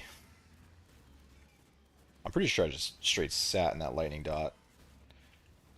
I grabbed a couple of new nodes that have felt really good so far. Um, these ones right here. It's kind of nice. For one, it gives you 9% increased energy shield because of the light emitting. But any amount of life regen I can get, it just feels really good with this. And then every 4 seconds, you get a big boost. And so far, it's feeling really good. The 15% every 4 seconds is pretty unreliable. It's about as reliable as the block is, but I can definitely see it saving me here and there. Or I've seen it saving me, I mean. It's pretty solid. I think I've shown it earlier. Like, yeah, I'm 1265 right now. And then it shoots up to, what was that, 2300 every 4 seconds? Or, yeah, 2375. It's pretty good.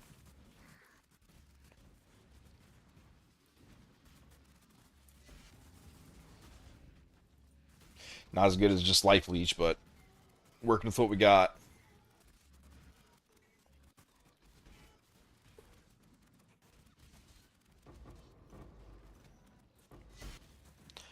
I think I would consider a Penance Brand build again. That dude, Penance Brand is an Explode Penance Brand build is probably one of the most fun builds there is to play. The only thing is your wrist wears out really hard playing that.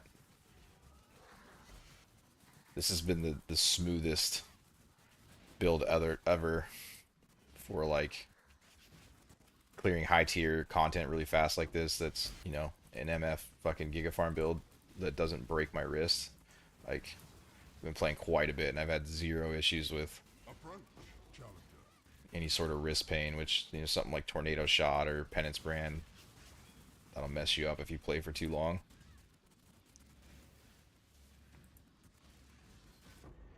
I was just looking at my skill, and I was like, man, I'm kind of we're kind of cruising now on the XP. Oh damn, there's no Scarabs in that.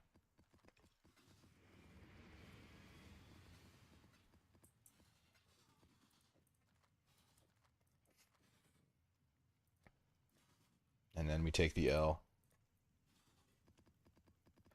I probably only have enough maps for 2 levels, to be honest. Maybe even only one. It's a lot less experience without Delirium.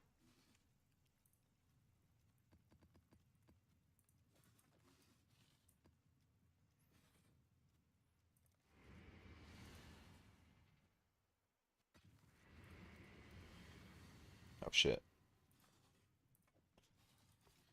How many of these have I gone through now? Like I've used like 8.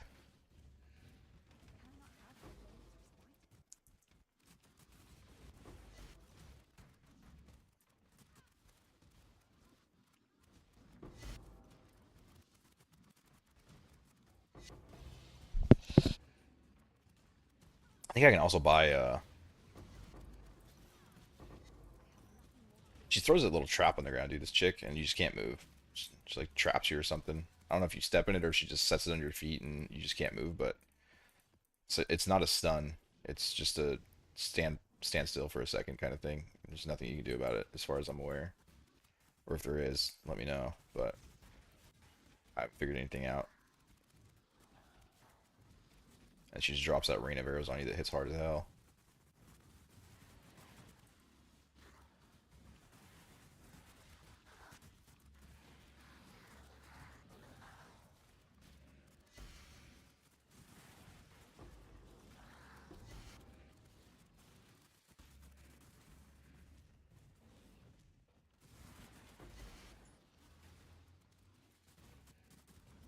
Oh shit.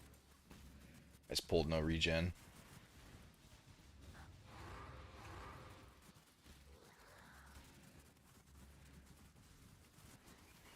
Dude, I got so lucky this league. I saw 2 Divine Shrines days.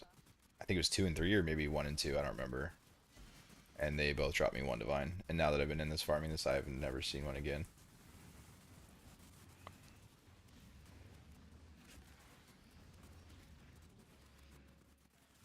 You know how sad it is to get a divine trying to get 1 divine.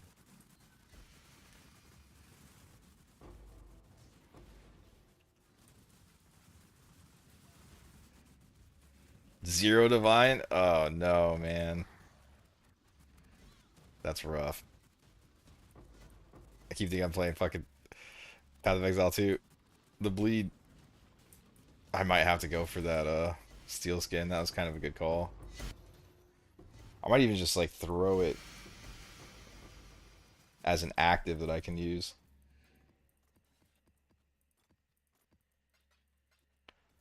I mean, I could take off faster attacks. Just starts to feel so lame without faster attacks.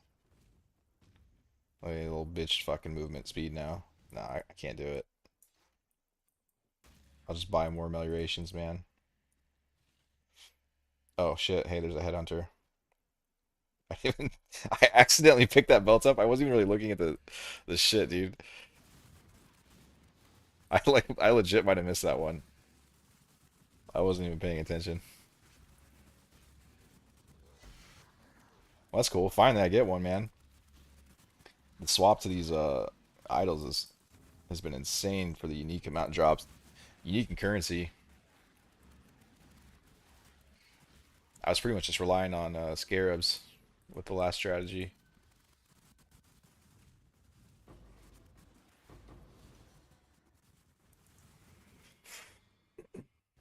Nice. What are these, like 20 divine now? I'm still up there. Kind of decent rolls. Not really. Pretty mid. Try for like 47. I don't really care, to be honest. Leave it up for a little bit and then drop it down after a few minutes. Dude, for anyone new who's showing up, man, re-rolling these is insane. Just pick up every single one.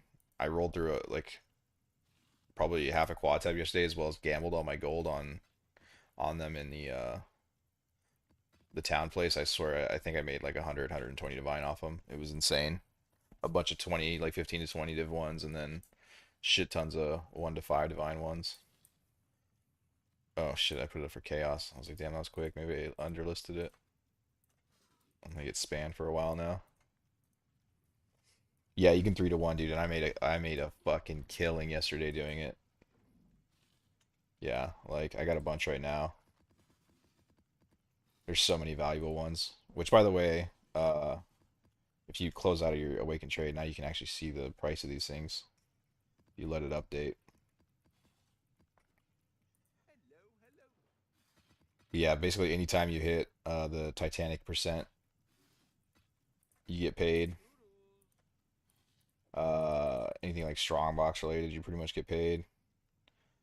See, there you go. Oh, I can't look at it though. That sucks. That's what I want to see. But yeah, that's probably 10% chance for 7. I don't know. It might be like 15 divine maybe. I'll try for like 16. Yeah, you make a fuck ton with these strong boxes, and your maps are corrupted. And well, it's got beasts. I don't know. Maybe that's like 2. Probably like 1. We'll try 2 though. But yeah, yeah, you'll make a shit ton of money. These are the only ones I pick up.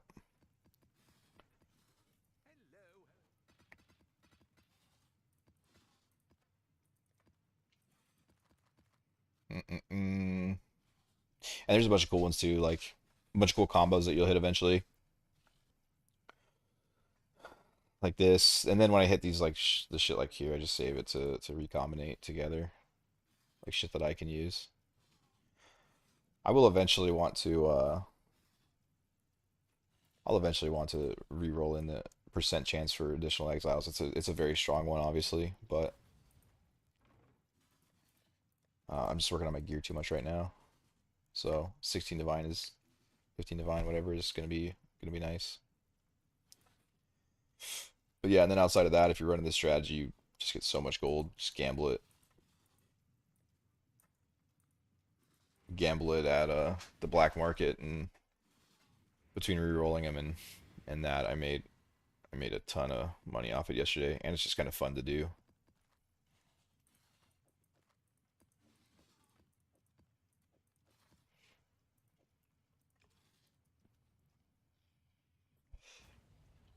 Kind of bummed that Rogue Exiles became the meta. I can't afford to get in, and it was my plan from the start.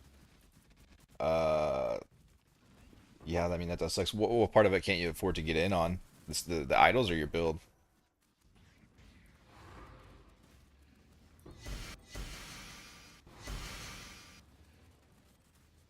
The idols aren't that bad to get, like a budget version at least.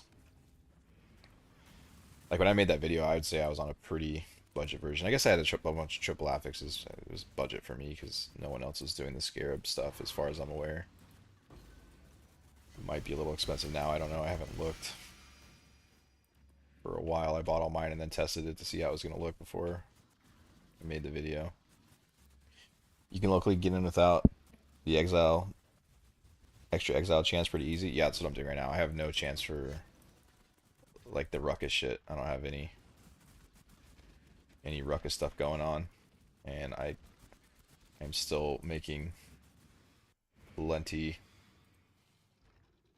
And the thing is like I haven't done an hourly test. I wouldn't be surprised if I was sitting somewhere in like the 40 to 60 range, but maybe I'm overestimating that. I don't really know. But then on top of that, you still get shit like Headhunter here and there that just boosts your hourly up like crazy. So once you get in, you'll have unlimited resources to start upgrading your idols and shit. And you just find so many idols too. So like if your single idols suck, you could turn those back on in your filter and then just pick a bunch up and keep recombinating them together until they hit for you. It's really not that bad to recombinate a triple. It's not that good either. It's kind of a pain in the ass, but they definitely will hit eventually.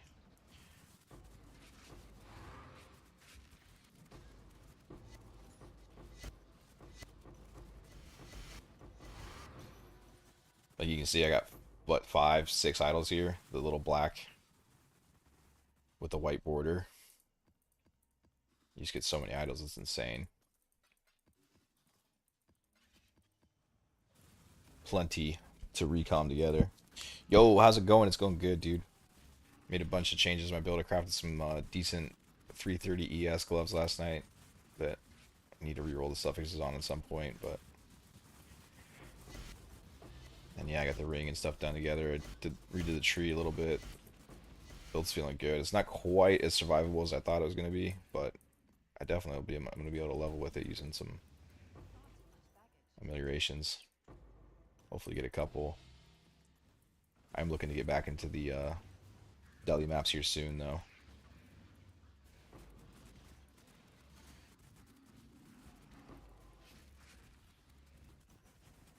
But yeah, going good, man. How you doing?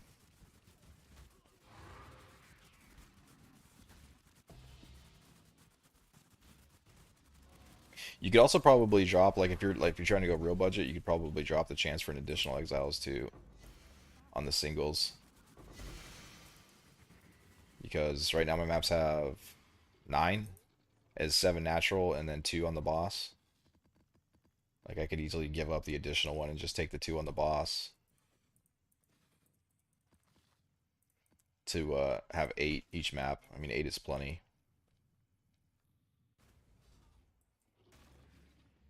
Gonna start a lightning strike today because you're not really feeling your build. Nice. What are you gonna do? Follow Fubgun's lightning strike thing? Whatever he's playing on? Or are you gonna do your own thing?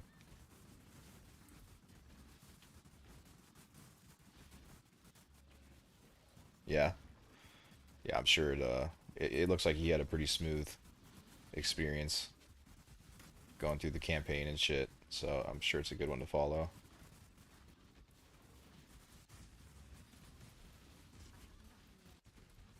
Fucking bleed, dude. All right. Steel skin.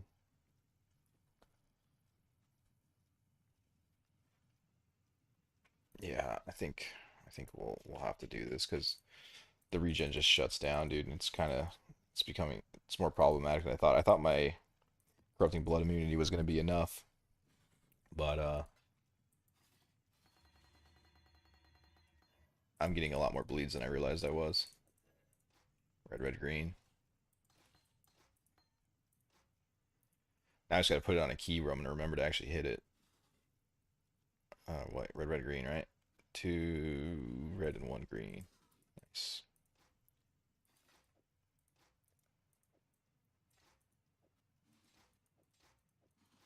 I mean, it'll help defensively too. I just gotta.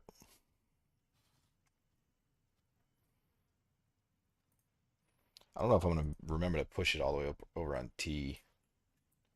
We'll see.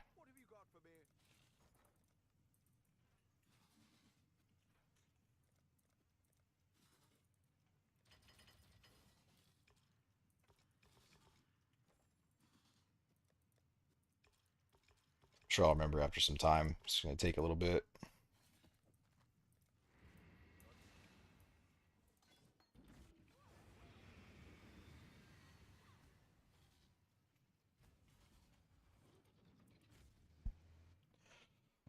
Can't confirm. Pub gun lightning strike is busted. Yeah, it looked pretty good. I hopped in the stream, I think, for like a few seconds yesterday when I got off and saw that his energy shield is at 16k. I was like, damn, that's looking pretty good. I still want to click that much.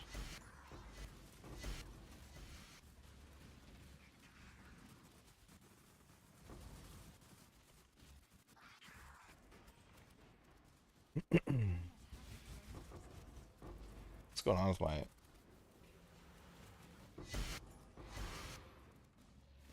I can't cast anything.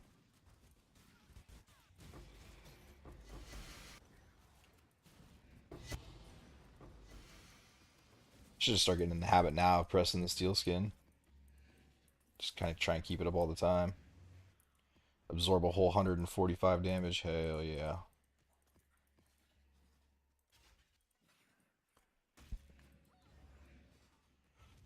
Yeah, I think he did.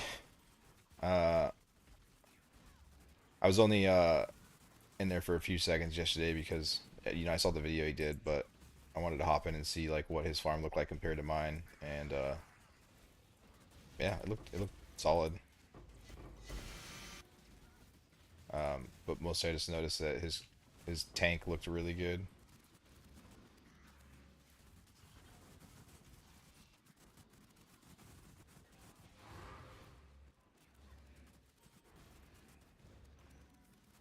Fucking dude's up what, like 10 meters now?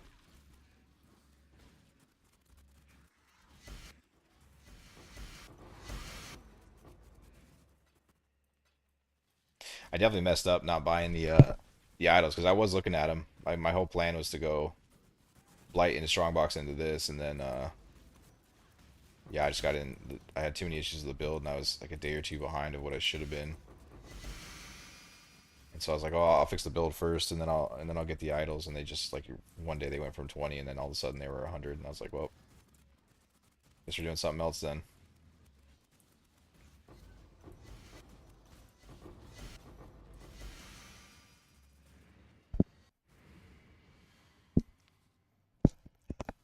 How much better than life damage wise and defense wise?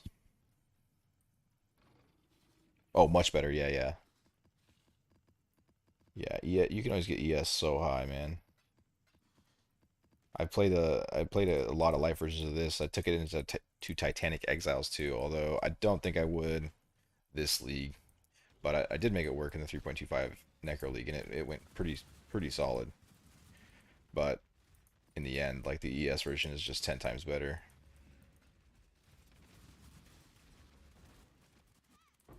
At least with how I did it. I don't know. Maybe there's better ways to do the life version, but the way I did it, it was really hard to get away from a lot of one shots in this.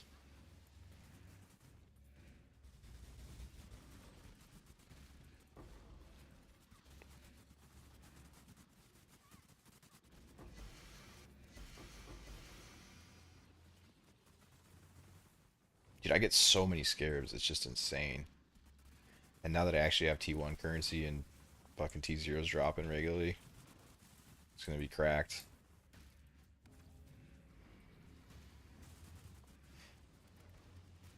Once I got these new idols, I ran out the rest of the Delirium maps that I had, about 20 maps, and it's getting a little spicy here.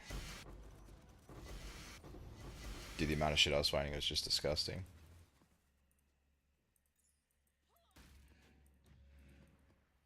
I want to know what the odds are to hit a good one of these replica dragonflights. I feel like if I find 100 before one is actually good.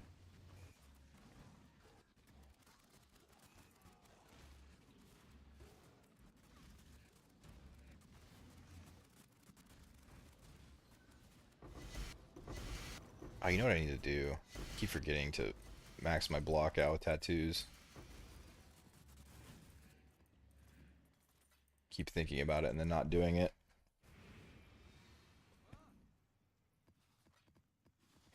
This is kind of nice, just being able to buy the maps straight off TFT and not have to self-farm them. Saves a lot of time in tier 17s.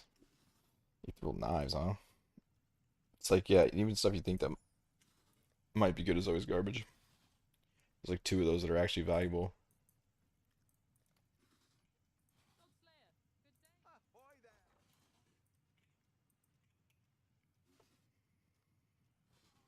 I don't remember what the name of the tattoo is.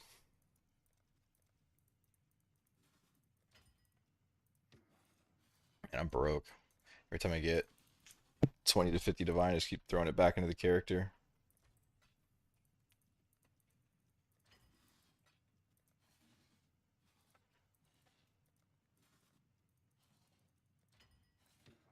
I haven't done a single shipping yet. I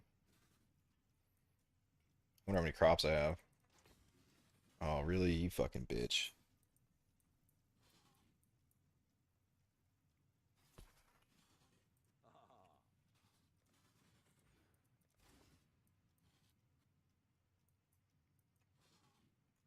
How much does per mastery give me?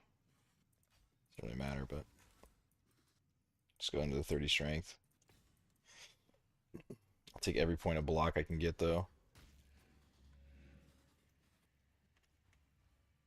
Hey, why is that so low all of a sudden? Hold on. What did I fuck up here?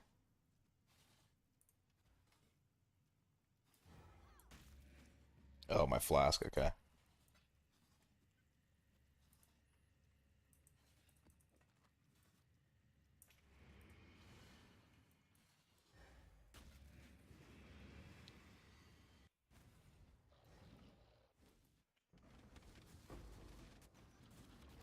I was looking at ways to make the Svalin work yesterday.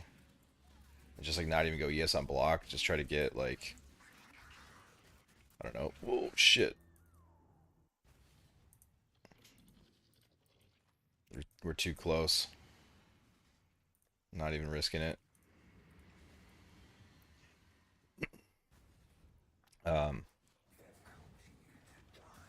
man, it's just like so hard to get it to work, and you lose so much energy shield. Like, it's just hard as hell to get it to work.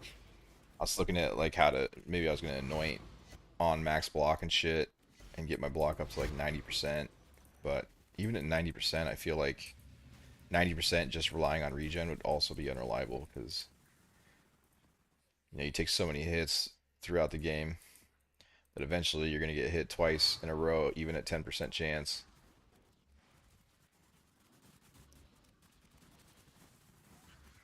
Was gonna do your build, but ended up going with Wife Dota's build because it's on Ancestral Commander and I don't want to relevel. Yeah, that makes sense. Releveling doesn't take that long, dude. But somebody's was it you? Somebody was just talking about her build and saying it was defensively. It sounded really good. I'm a little worried about the speed on it based on just what I've heard about it, but defensively it sounds really solid.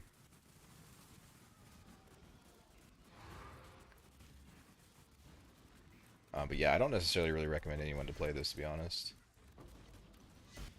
If I can get it into a place where I can go 20 maps without dying ever, then I would say I would put out like a little bit more of a build guide for it. But I also just think the investment to get there is going to be a little out of reach for most people who would need a build guide to do it. But hard to say. The speed is fast, speedy shield charge. It wasn't so much the speed of like the build, movement. It sounded like the damage maybe wouldn't be quite what I would want it to be. Um, but I'm not really entirely sure.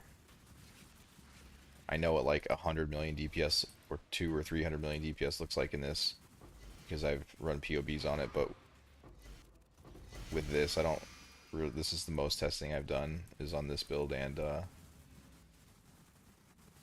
you can't really POB the specters. Even if you import them, the numbers are still very false. Like, it doesn't recognize certain support gems and shit.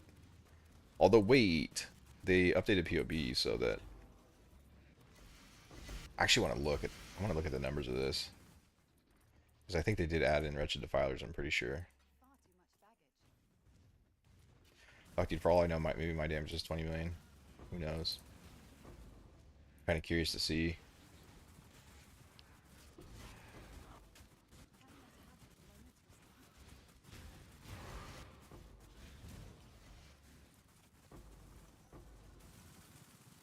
There's no way this is worth anything, right? Oh, I guess it max.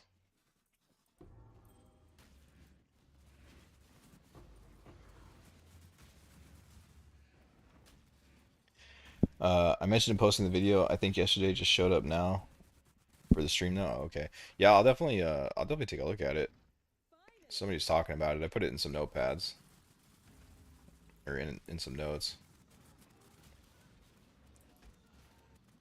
Arbitrage and PoE is crazy. Already up 6.5 divines. Hell yeah, dude.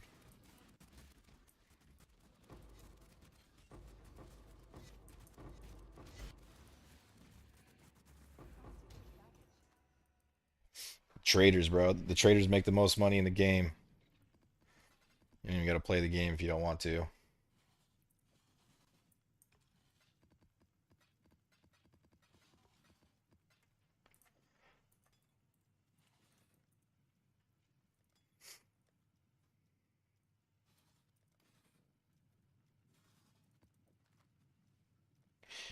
His rings were good, but the wand and gems weren't. Oh, on the what's that on the wife Dota's?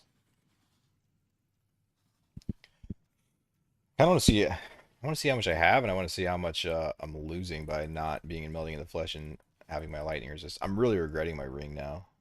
Like really, really regretting it because I knew that going T3 lightning resist was acceptable, but with how much I have to spend on the Hinocor's locks to do this, like why wouldn't I just fucking spend a few extra divine to go T1 or at least T2 lightning resist to reflect it bigger? Because now I'm kind of stuck at minus 146 until I can get melding in the flesh in, which my resists are a little rough right now. I'll have to figure it out.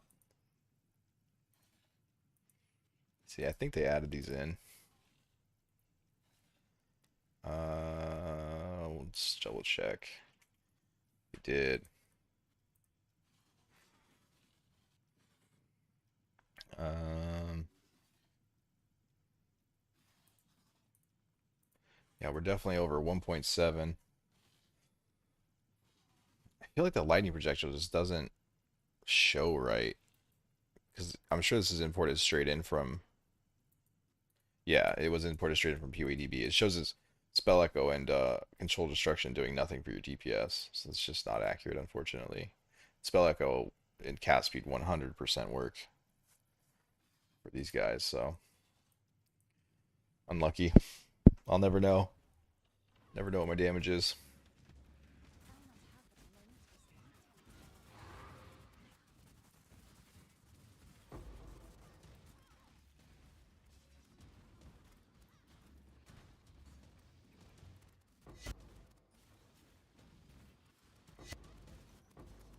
Just based on feeling, I think it probably gets around the 100 million area. I don't think it goes too much past that.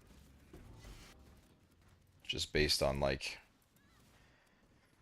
how it feels killing T17 bosses and shit versus other builds that I've played around the 200, 300 million mark. Pretty sure 100, maybe 120 million is about where it's sitting with full gear on.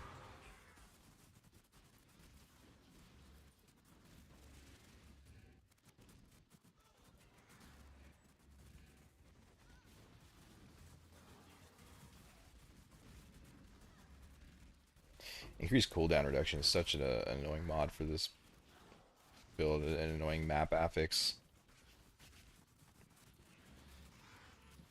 It's like when shit falls behind these little ledges, you can't convoke your dudes on top.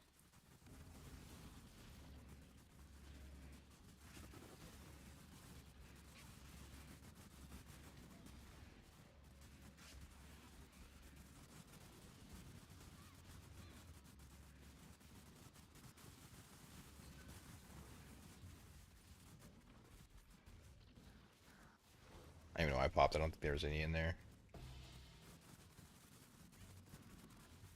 Dude, the amount of people farming these sanctuary maps are like, it's like half a divine each now.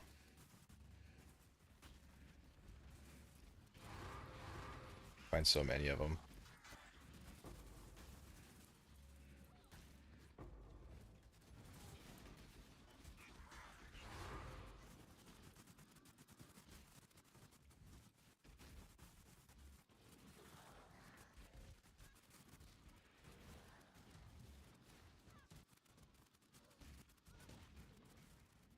Dude, that guy almost got me killed there.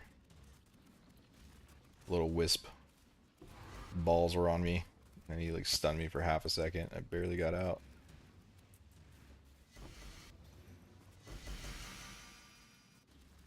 I will say it is a talent being able to see what the hell is going on past all these projectiles and trying to dodge.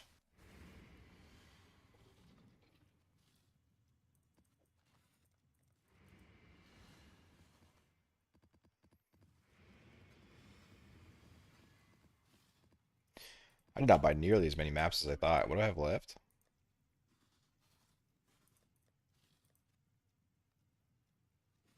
Yeah, probably 2 levels worth. I think if I get to 97, I'm gonna go back to Delirium.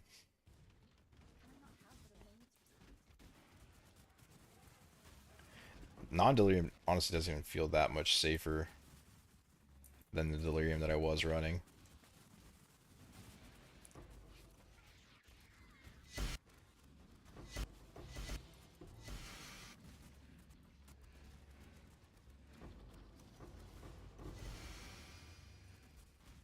The only difference being like the 80 and 100% delirium. Those are pretty dicey because everything takes so long to go down.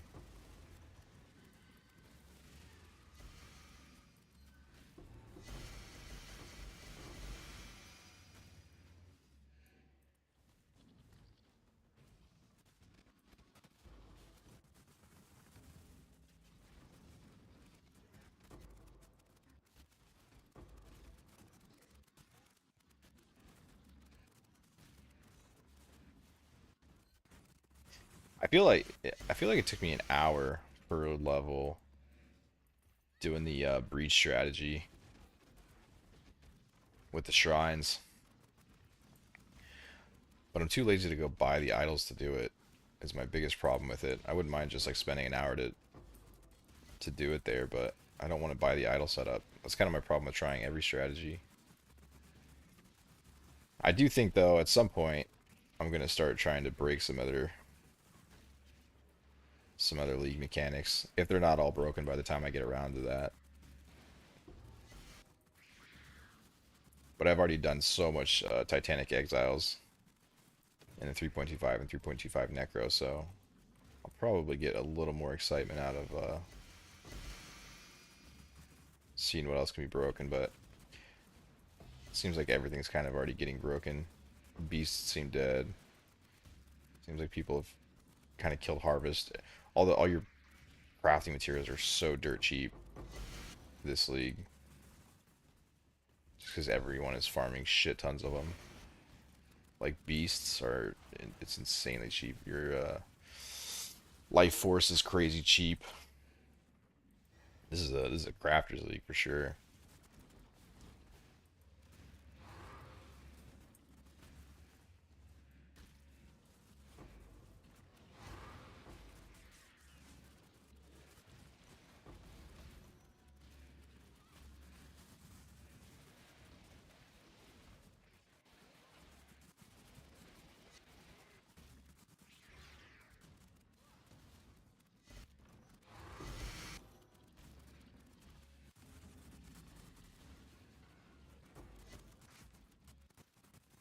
Even though my POB is not anywhere close to what the actual damage is, I kind of want to see like what dropping an extra minus 50 resists looks like, even with the false numbers. 'Cause I feel like I'm missing a ton of damage by being at negative 150.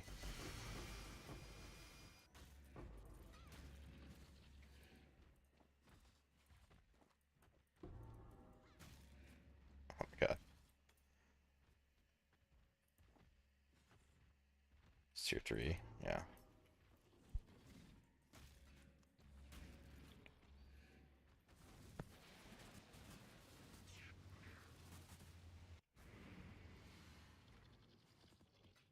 Is anyone doing Alpha Temples?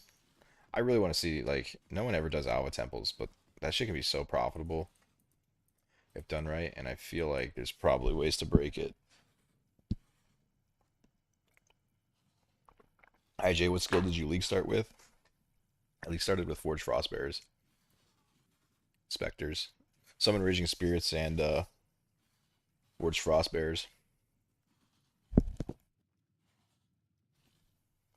Let's see here.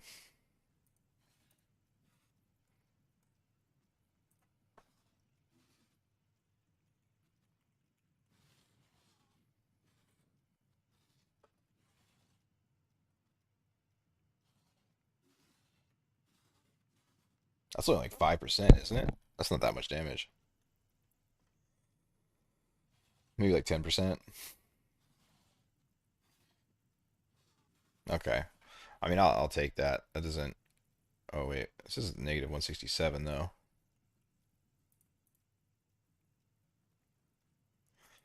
I have more than that.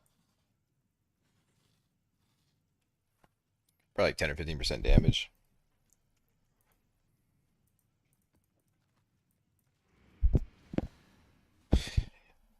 Yeah, are you what are you just coming into the league or what, agent?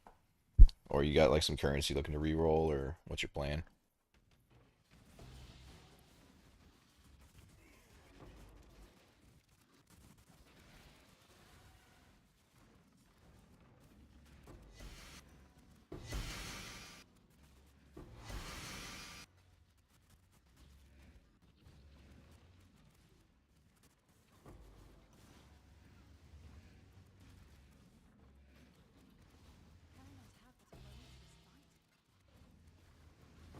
Jesus, why did I walk in that?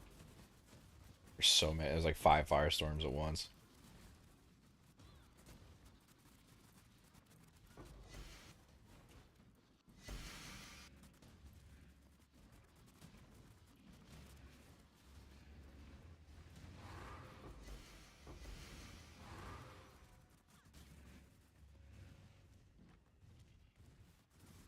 Wonder what a good T17 strat would be. Strongbox has got to be good, right? I feel like strongboxes are just always insane money because all your shit comes from just raw currency, pretty much, and high tier scarabs and divination cards are always valuable because they're most of the valuable ones are just straight divine ones and like apothecary and stuff. Yeah, I feel like for like a starting strategy, you can never go wrong with strong boxes and tier 17s, and it's pretty fun for a little while. It gets a little tedious dealing with all the divination cards after some time.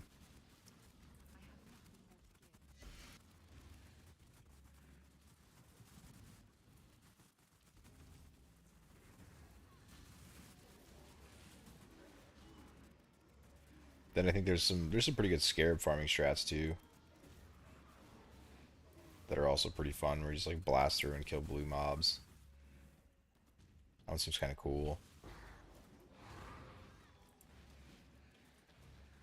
You got a cracked character, then pandemonium and glittering's always an option. Although I feel like it wouldn't be worth it investment wise. Like the scarabs are really expensive and the uniques are very cheap. The Empyrean's group and all the other group players are pretty much crushing the unique market. On top of that, a lot of people are solo farming the exiles, which gives you tons of uniques. So yeah, just in general, uniques seem like they're going to be very, very cheap this league.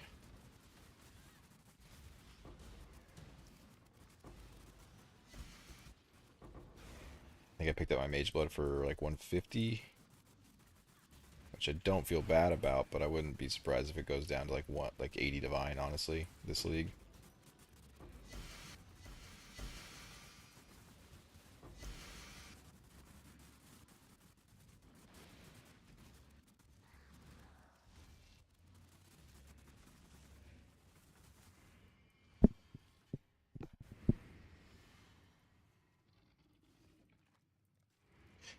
Yeah, I'll probably explore strats more, and I'll explore builds this league. I already did a bunch of build exploring last time. I want to just like explore some T16 strats. Like, yeah, I don't know. All the stuff I would want to do is probably already busted. Like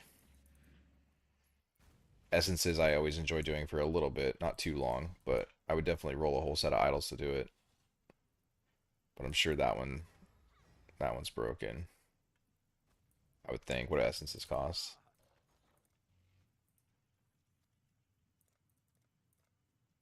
9 to 1 for fucking essence of horror. Yeah, it's insane.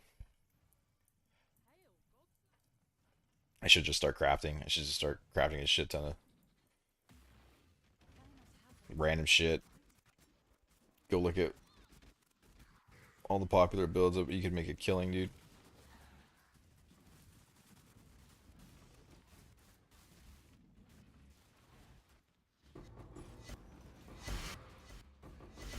I just don't really like to craft that often. I like to craft the stuff for my build and sell stuff off that I make, but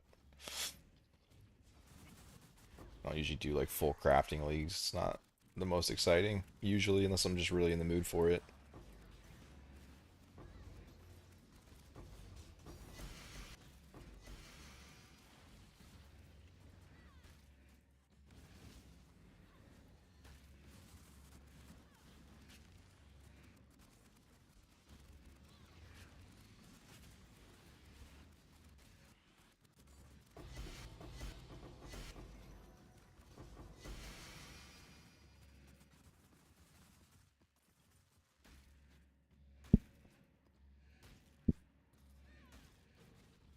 I have your stream really low volume in the back, but I can hear your ass ghosting. What do you mean by ghosting?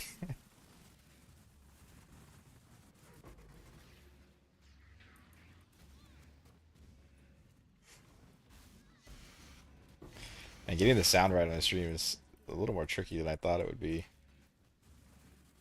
Every time I think I have the sound good, then I'll go and check back over it after I finish streaming and something is off. Like one time I had the dialogue up crazy, or yesterday I had the item alerts.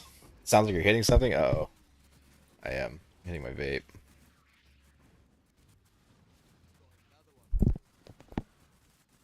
I thought I had a noise suppression on enough to where you couldn't hear it. Caught red-handed.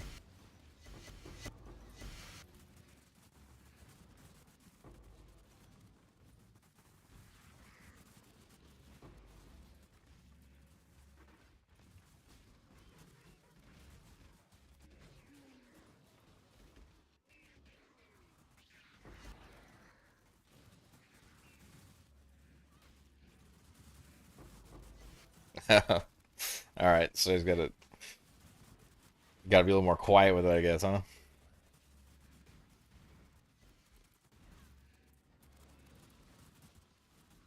I should put it in the other room, dude. It's for one, it's just a terrible habit in general, but having it next to me while playing Path of Exile is all the worse. It's so easy just to use it all the time. Well, no, I appreciate you letting me know. Dude, I always have like fucked up sounds on my stream and no one tells me about it, so I appreciate you telling me about it. I should try to avoid shit like that. Dude, what is going on?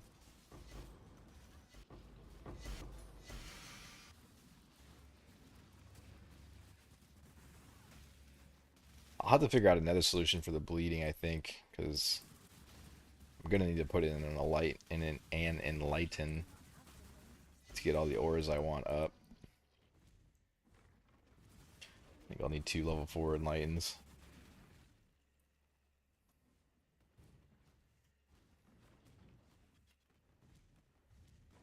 Trying to avoid going into another small cluster.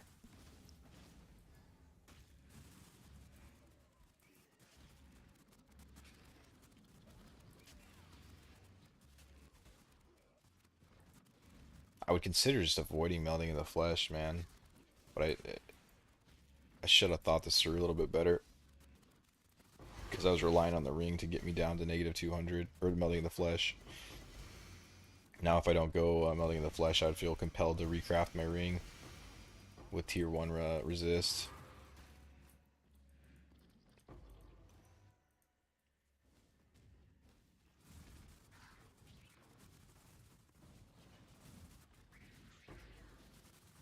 I think by the time I get around to that, though, the Hinnickbor's locks are probably going to be over 80 divine each.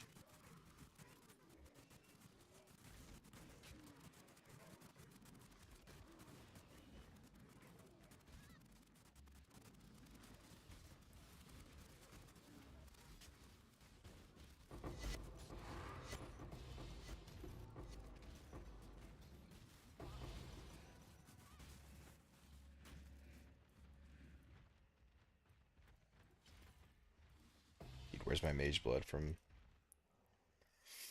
my Valdos? I've been patiently waiting. What's the odds to hit mage blood? Has anyone done the tests on like how many you need to open on average to hit mage blood?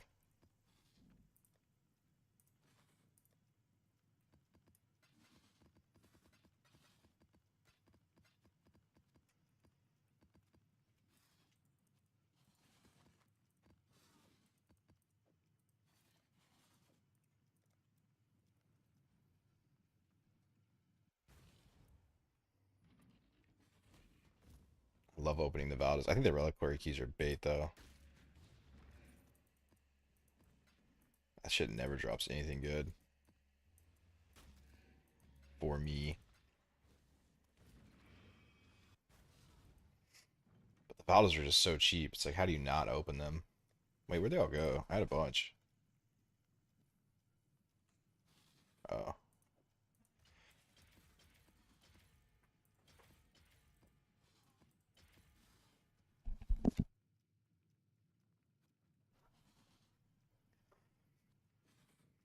Forbidden Flesh. Replica Dream Feather.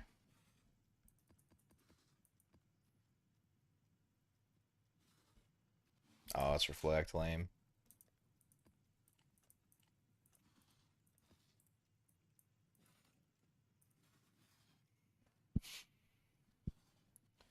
You did 500 keys in Affliction? I wish I would have played Affliction. I missed that one, unfortunately. I think I missed like 3 leagues in a row. And that was one of them. Oh, that's so quick. I guess Forbidden Fleshes are worth more than that. Was it like 5 divine maybe? That seems kind of high though. So actually can't price check them from here. I don't like looking them up.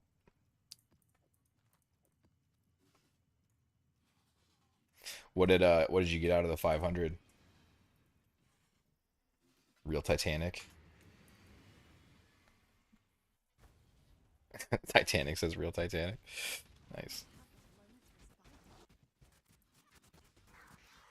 Affliction was crazy league of all time. Yeah, I heard. I heard you fucking opened up 6 portals and 7 mirrors fell out of your ass. That's what I heard.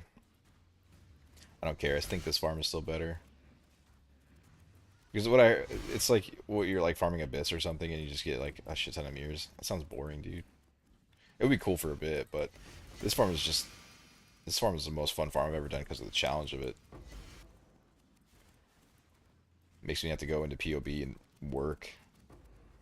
That's always a lot more fun to me. Good morning, sir. How you doing? Where's it morning at? Is that Australia?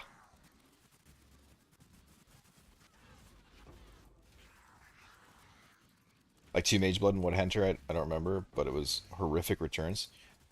2 Mage Bloods and 1 Headhunter for 500, huh?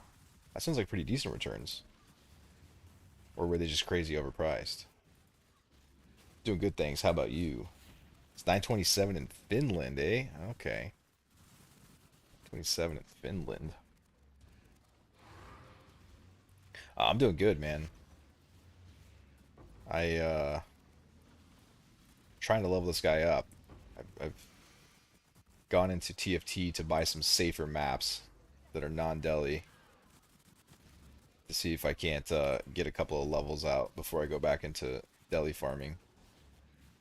Because I keep POBing things, and they all need a lot more levels than I have. And since I started doing Titanic Exiles at like level 93 and not anything else, I have not leveled yet, really. So I'm cutting down the danger of my maps a little bit and cutting down my returns a little bit so that I can have fun while leveling. It would have been a breeze to do this on the normal ascendancy, but the block is just a little too unreliable when you're running really, really dangerous maps.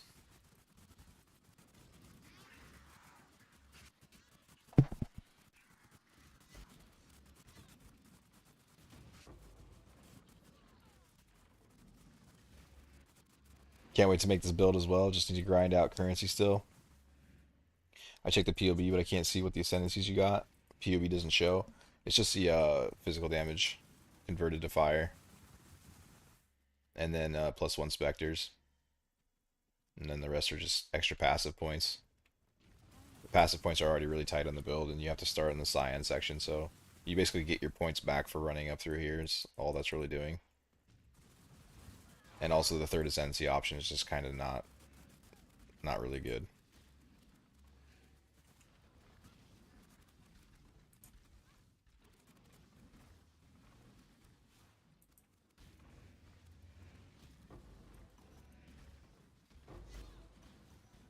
I have run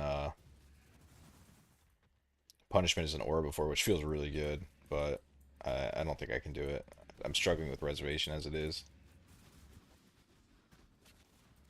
Forbidden Flesh and Flame Jewels, are there none on the market? That's kind of crazy.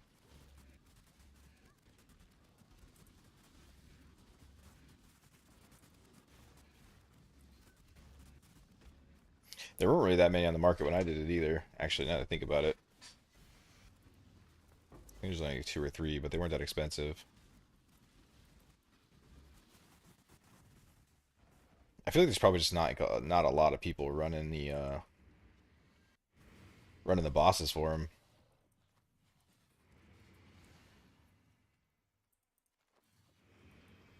Does anyone run life on ES bases? That's T1, isn't it? Or maybe that's T2. T2, that's fine. I don't care.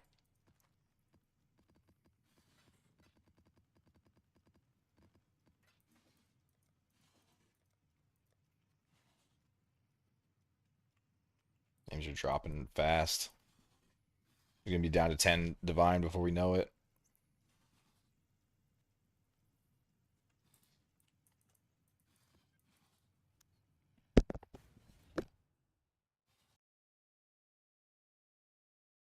A few very pricey ones. Well, unfortunately, if the ones that are up now are pricey, it's probably not going to get any less pricey. Did I not? I just heard a tink. Did I not? I hearing shit.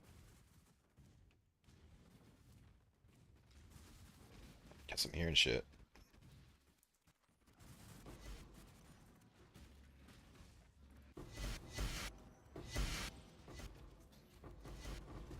Ran some T17 yesterday to get 8 mod glaciers to farm Titanic there for gold.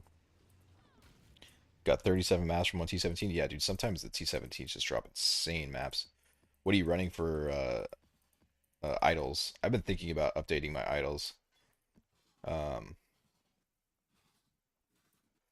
yeah, because I would like to get more back and have to do less T17 so I can get back into the Titanic farming.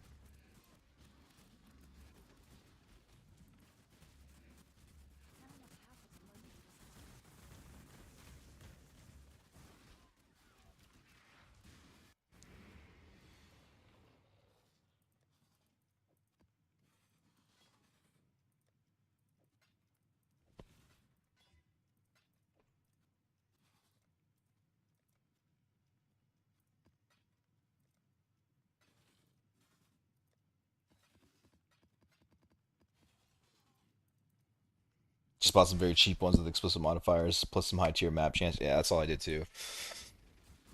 Yeah, I mean it works really good. I still get like anywhere between 20 and 30 usually. Um, but I just figured with the idols the way they are this league, there's probably a way to set up like a giga map farm strategy.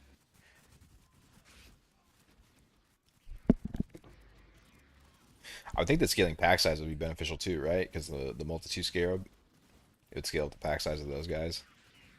So probably just running 4 pack size idols with all with the explicit modifiers on them, either per map quality or per mod, or maybe if you get crazy, do both.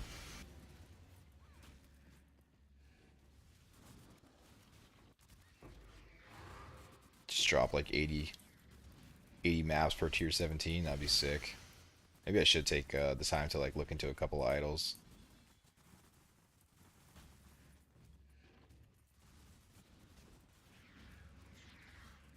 But I really don't mind farming for the maps. It's kind of a nice break.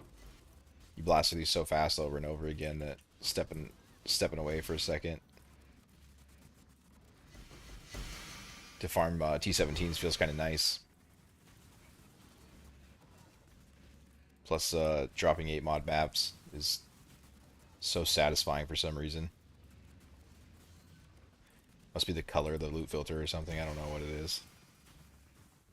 Just makes me happy. Only got 40k gold from T17 though, even though I use Bloodline Scarab, Lineage, and Rituals. That seems kind of crazy. Seems really crazy. Rescaling pack size at all?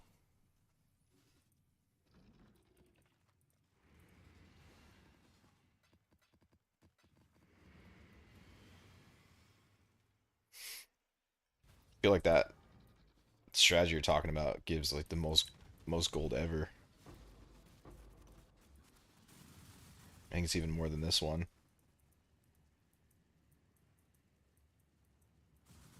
I'm being misled right now.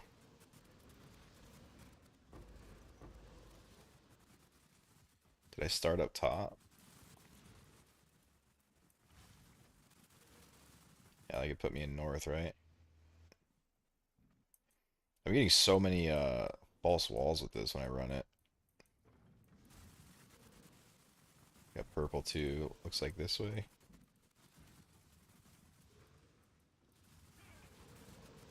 Yeah, that must be north up there then.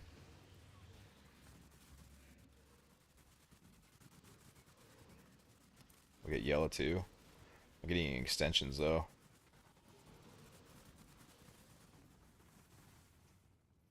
Wait, was that wrong? I swear I was northeast there.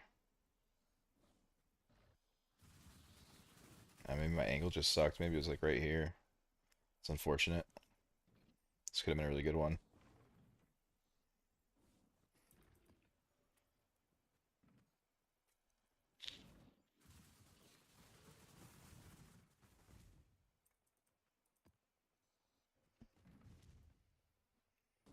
A rarity flask? Yeah, rarity flask is huge. For sure. I'm getting so much more gold now that I boosted my rarity up. It's crazy the difference it makes. Like I'm spending my gold as fast as possible. I can't spend it in time. Or I can't spend it fast enough. Because every time I finish doing like a set of these, I go gamble for Conqueror's idols for a shit ton of extra currency or re-rolls for myself.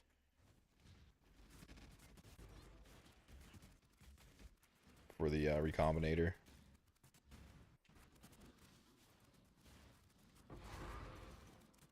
Suffering from success indeed, sir.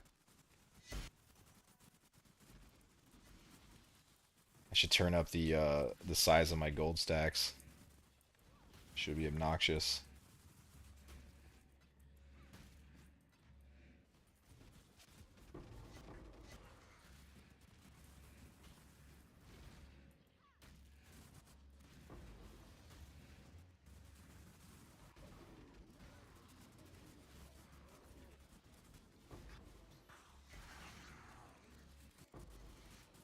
Getting no exiles inside of my rituals, unfortunately.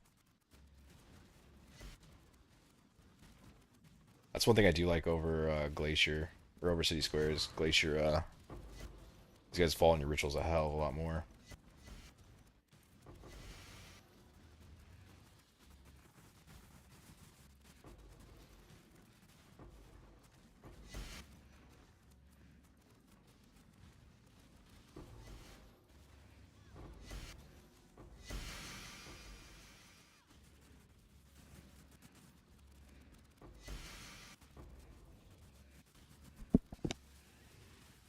Yeah, I would say pick up a rarity flask and get even if you're looking specifically for gold, maybe even get some temporary gear just to throw on to farm gold with. That has a little bit of rarity on it. Because I feel like I'm making triple the gold now, honestly, that I was without it. It might not be that much. I mean, I'm not really looking that hard, but it's a lot. What is Spawn? Spawn's like 10 divines now. I'll kill this guy, I guess.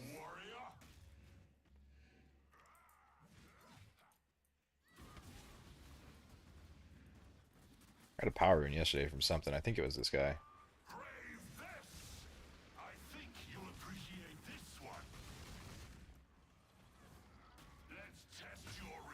They're kind of not that expensive. I should take the time to throw on Haunted Traders before the power runes go up too high.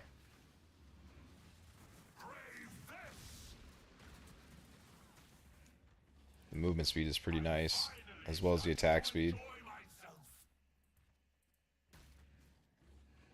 dropping your 6 link for a rarity gem as well. We'll see if I can farm T17s. I think my damage is high enough. I might throw in a rarity gem too. Actually, I kind of forgot that I did that. No Svalin, dude. No love.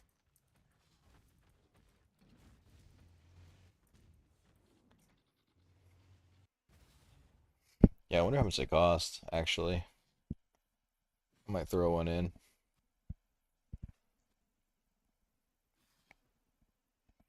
It's a lot of extra rarity. Rarity. I don't want to level one myself. Too lazy.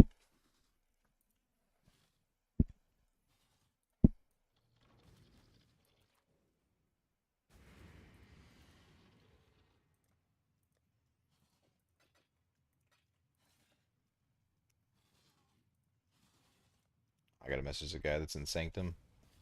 Oh, okay, nice.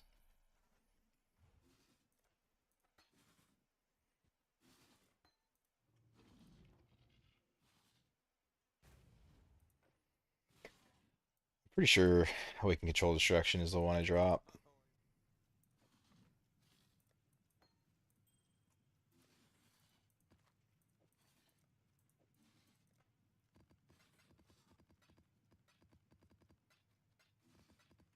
I don't know if this is the wise decision while trying to level, but we're gonna do it anyway and see what happens.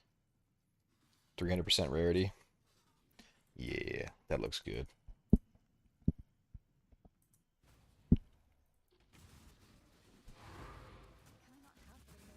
You tried doing other content in this build yet? I mean, if you can do Titanic Exiles, I can do pretty much anything. I would say.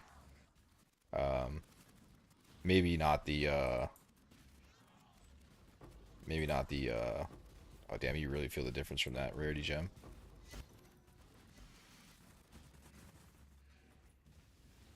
Maybe not the Pandemonium shit. Pandemonium shit is, that shit's hard. It one-shots a lot. That was a horrible Wildwoods.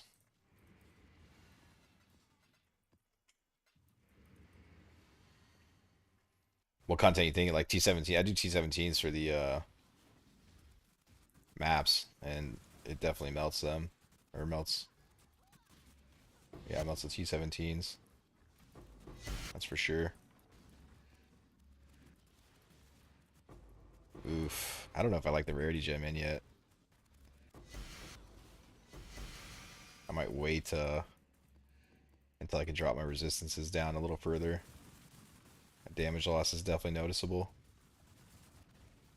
But 300% rarity, so nice.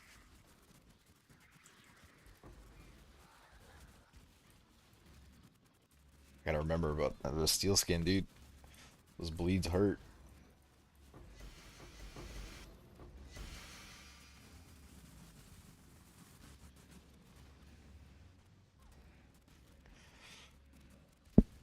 What do you think about the combo Sublime, Purity, Ice, Timeless Jewel? It looks good. It looks strong. You just lose a bunch of damage from the other Timeless Jewel, is all. But I think there's some other benefits to it. Like, I didn't look into it that much, but you basically are like immune to fire and lightning, right? Defensively, it looks insane. But it also eats your Watcher's Eye spot, which isn't that big of a deal. It's just a defensive Watcher's Eye on this build, anyways.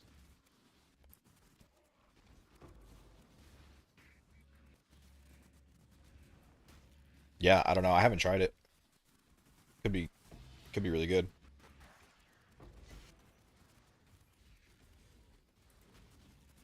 My biggest problem with these is always the physical damage. So if I could find a Watcher's Eye that was like Fizz mitigation and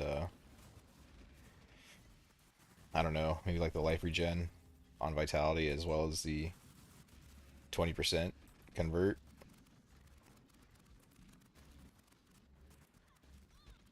I might consider doing it, but then you lose 160% minion damage from the Timeless Jewel, so I don't know. Fuck you, dude. Alright, I think I will do the rarity, but I'm gonna wait until I level. I think.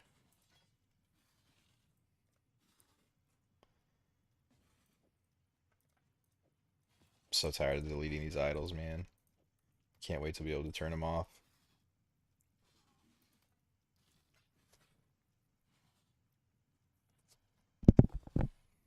Wait, what?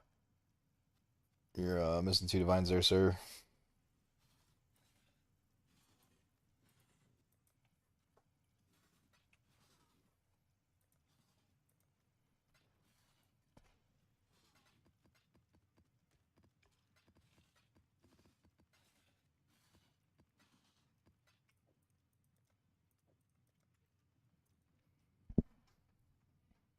Yo, Jay.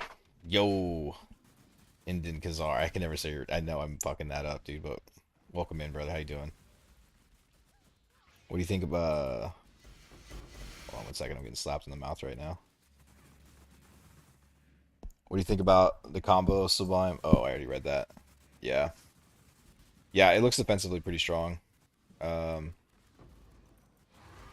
I'm really liking the Watcher's Eye that I have right now, though, for the vitality, the extra armor, and physical damage reduction.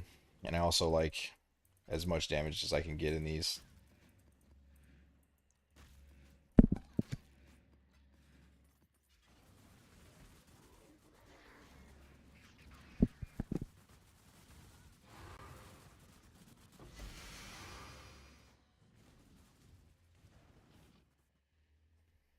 Ideally, I do want to go into that item rarity gem.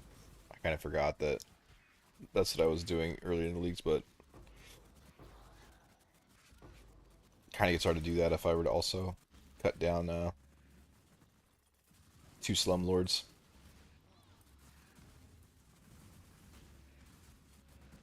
That yo sounded like Grim, bro. When was the last time you posted a video? He's been gone for a while, eh? Not too bad. I'm starting to work on a video I'm planning on making for PoE 2. Nice. What are you gonna make, dude? I didn't know that you made videos. I'll have to check out your channel and give you a subscribe. What's the channel?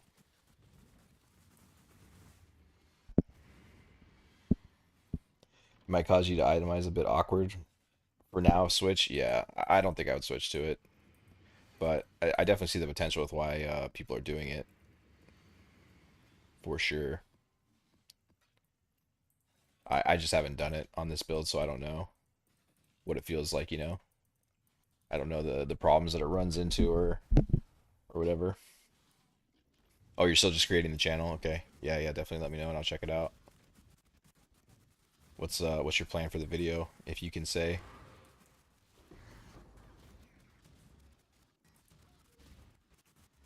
Oh, wait, hold up. Hold up, hold up, hold up. You're 10% away.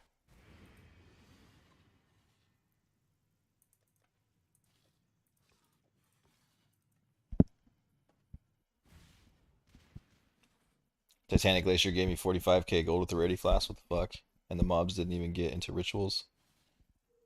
Yeah, well, I mean, they're definitely not going to get into rituals every time, that's for sure. Um,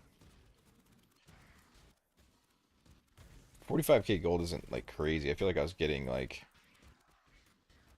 I don't know, probably 60k gold. So you're not too far behind. But you're probably gonna want more rarity than just a rarity flask. All right, did you do a rarity roll with it too? Like increase effect and then craft on 30% additional rarity for 60 total or whatever.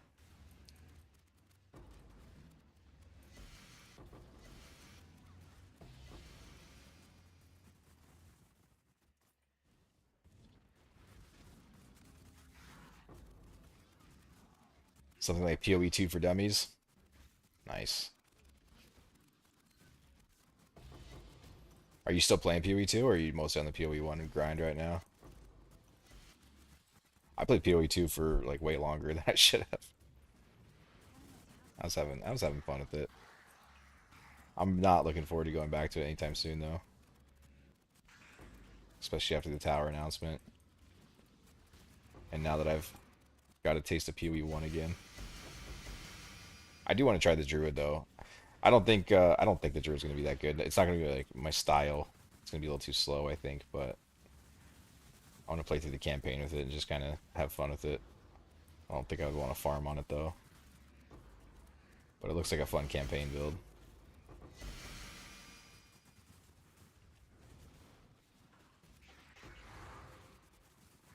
After you finish the gemling stacker you stopped playing, yeah.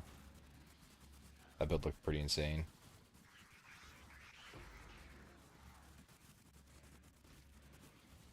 I didn't really mess around too much with build creating. I did one warrior one just like for fun, just fucking around. That was kind of cool, but dude, the warrior, even though it's terrible in that game, is so satisfying to play. Honestly, like if I were to play SSF and I didn't care about trading, then the warrior would have been a lot of fun.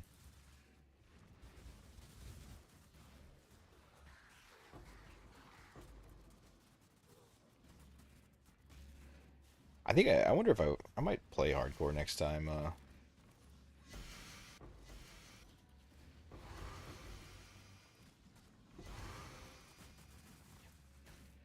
On the new league, like I might play Druid through hardcore. That kind of sounds fun.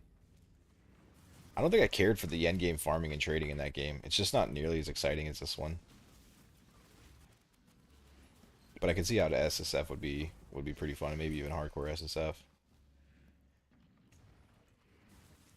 SSF can be shockingly fun sometimes compared to trade.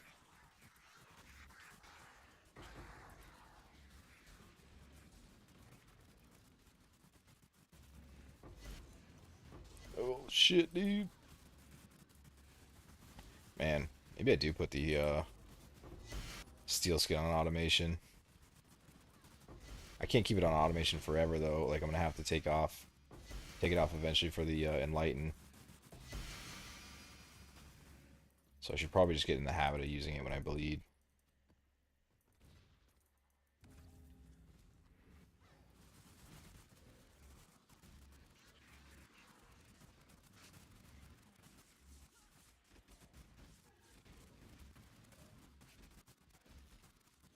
Yeah, I don't know if I can scale the pack size of this up much higher if I plan on doing delirium. I don't think the specters will be able to take it.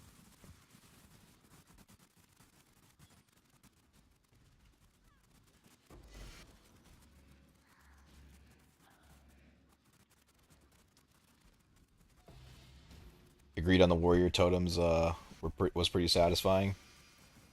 Yeah, I think I played one totem. One. I tried the um he didn't make it. The what's the streamer's name? Zizerin's best friend. Steel Mage. I tried that shop build that he took from one of his viewers. That shit was hella fun.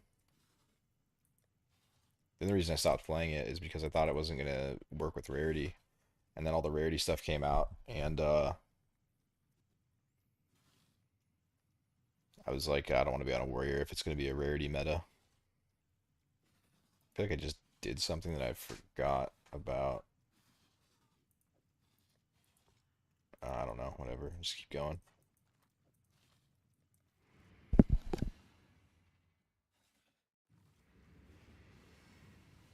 It needs time for sure, but I think trading is more fun than people give credit for. And PoE 2, trading will never be fun. I disagree with that completely. Give me an auction house, dude. I don't care. Oh, I wanted to resummon my guys. I hate trading in this game. I don't mind trading like big items, that's fine. But when you got to do a bunch of little trades, that shit, I can't stand it. The amount of money that just hangs out in my stash because I'm too lazy to trade for it is insane. If I can't bulk trade something in it, I don't even do it.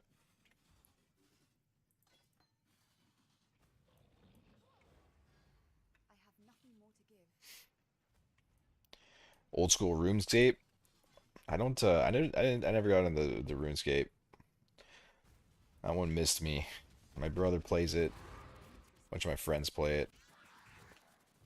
It's one of those games that if you didn't play it back when it existed, then it does not seem appealing now. That's for sure. That is for sure. It looks goofy as hell to me. But I get it. I play a lot of goofy looking stupid games. that on the surface look retarded, but if you're actually the one that's like invested time and gotten into it, then it's really cool. Like that Stardew Valley game. Oh man, that looks so dumb, but that was probably one of the best games I've ever played. It was so good.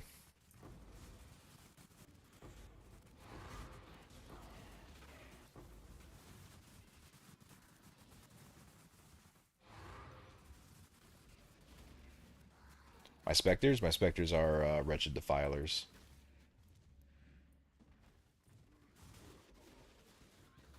with Doriani's.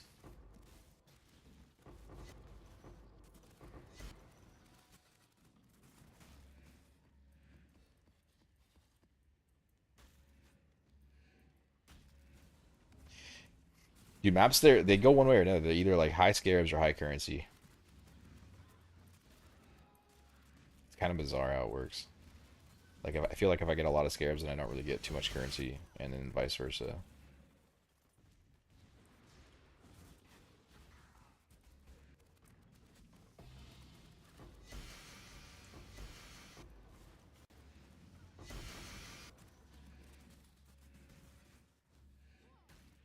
Dude, 5%. I thought I was going down again there. We're so close. RuneScape was just the MMO for people who couldn't play WoW for whatever reason.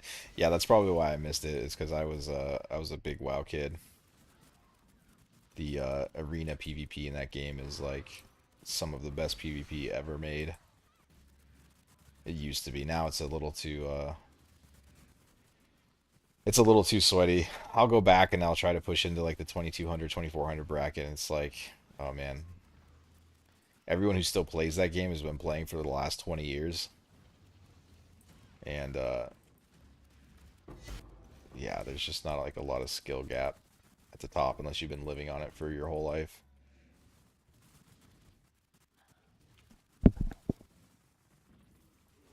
Which for periods of time I was living on it, but it's pretty. It takes a lot of investment to go back and try to get good at PvP on that again. It takes like fucking 6 months to a year, but it is so good. I never really got too into the raiding and dungeon side of things. It's too slow, and everyone's too dumb, dude. People can't stop standing in fucking fire. Maybe if I tried to like a competitive guild, it would have been cool. The mythic stuff, the mythic raiding stuff seemed kind of alright, but it's just very repetitive. PvP is the way. But I'm kind of like that with every game. This is probably the only PvP or PvE game that I really play.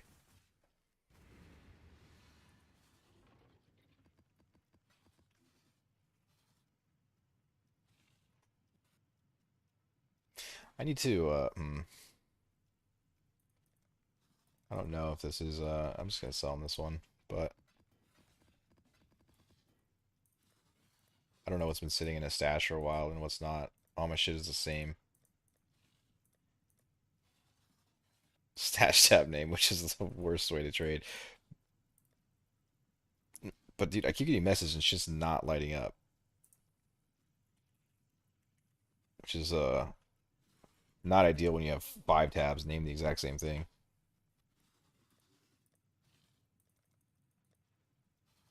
Oh, it is a new one. Whatever. Maybe he gets a deal. I don't know. I don't know what looks appealing on that. Oh, the explicit and the Eater of Worlds probably. Actually, now I kind of want to check that. Yeah, it's reasonable. Maybe worth 2 divine.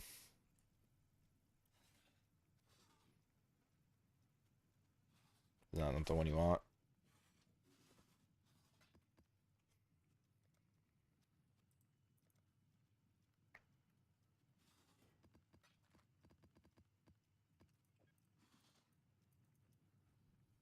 What other PvP games do I play? I pushed up to Diamond 1 in League of Legends.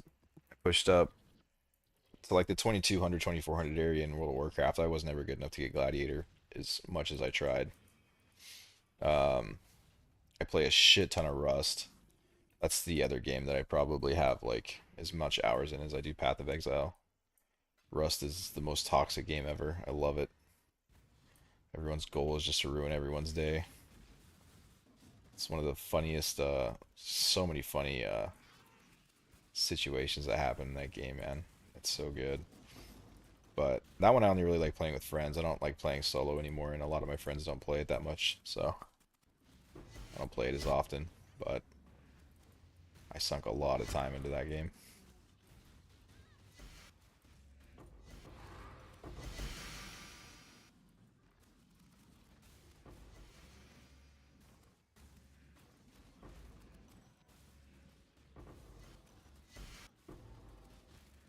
You reached Grandmaster before quitting? Yeah, I bring back OG sprays for guns. Yeah, yes sir, dude. Yeah, I mean, I don't mind it. A lot of people hate it a lot more than I do. I played back when it was I guess beta. I don't know. Back when like fucking you'd get your blueprints off bears and shit, and I'd play it off on there for a while, and then I took a long break and didn't take it too serious, and then I like most of the extreme amount of hours I put into it were after the sprays were changed. So like I definitely felt it a little bit, but it didn't bother me that much, not as much as a lot of other people that have been playing for a while.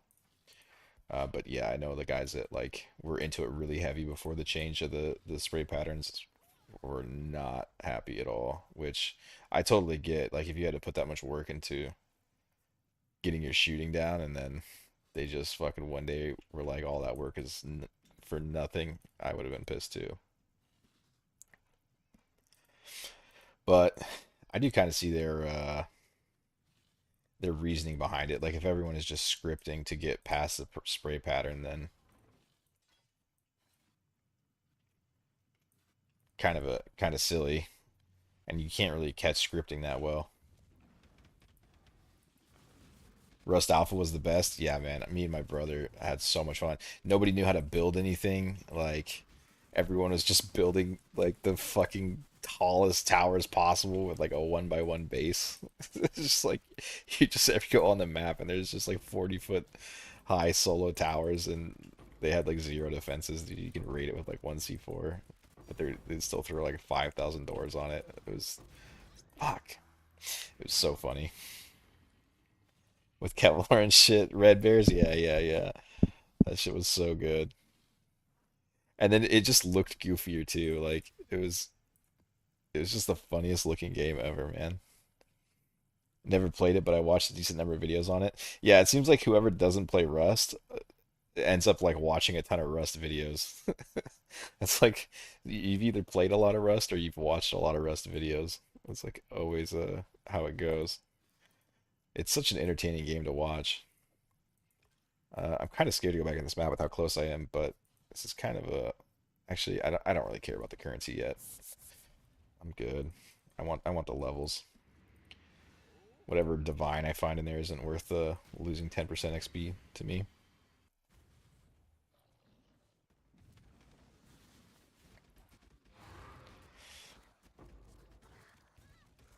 Yeah, I don't know what I did. I put in, dude, thousands of hours. I think about like 5 or 6 thousand, and I did it in just like a couple of years. Like that was pretty much the game that ended up pulling me away from PvE, as I went and played that with my brother one day, and I just got rehooked all over again. And it's all I wanted to do.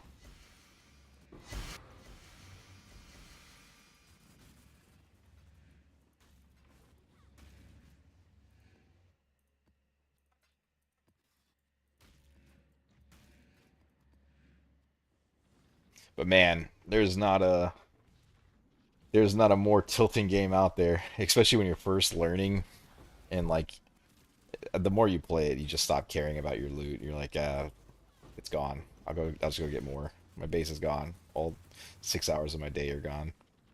You just don't even care. Just restart and get it again. But when you're first starting, holy shit, dude, it feels fucking bad when you lose it all.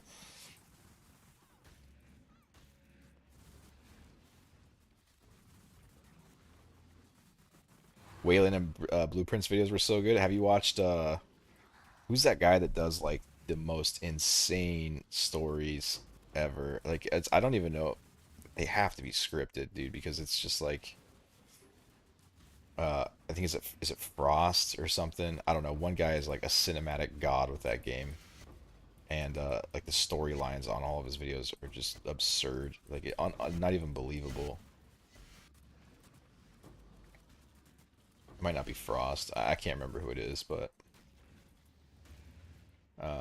yeah, his videos are insane.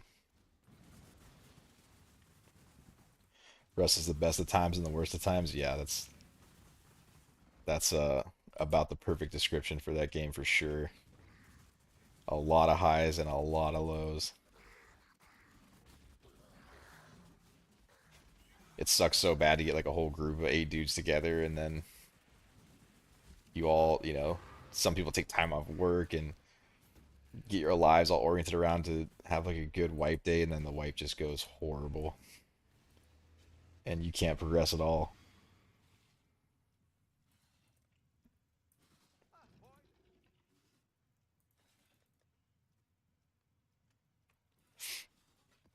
I definitely don't play the big group stuff anymore. That shit is stressful.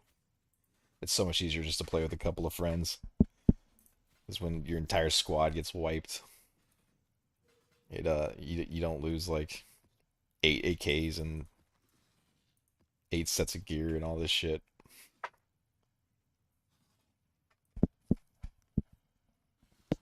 He did say a lot of them were scripted, like the one where he jumps off the compound into a heli with all the loot. His biggest video. Oh, he did say they were scripted. Okay, that makes sense. I remember I saw one where like uh it was like an eye for an eye or something like that, and dude, I was like on the edge of edge of my seat watching it. And at the end, he like records the guy um putting a like revealing some information about some other clan, and he fucking as they're coming in to raid him out of the base that I'm explaining this horribly. Fuck it, I'm not gonna explain it. There's too much plot to it, but yeah, it just seemed like there's no possible way that this actually happened. So that's interesting that he came out and said that they're actually fake. He can't. He just had too many crazy situations happen for them to be real.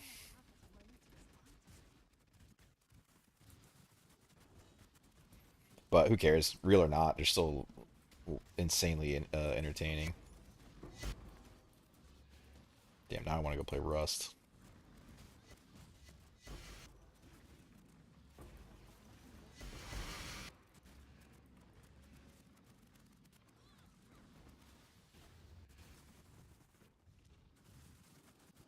Playing with a small group of friends that have no idea what they're doing is the best time. Really fuck the big groups. Yeah, dude.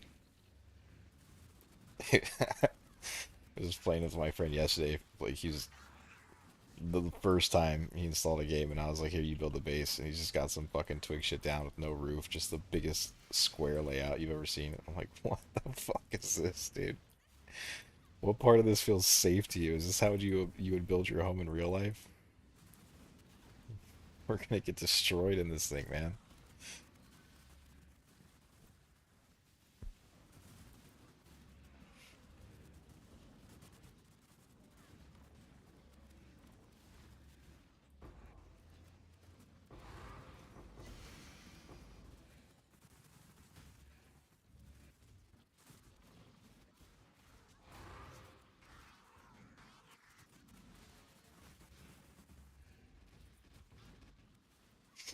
Hey, what are the breach strats right now?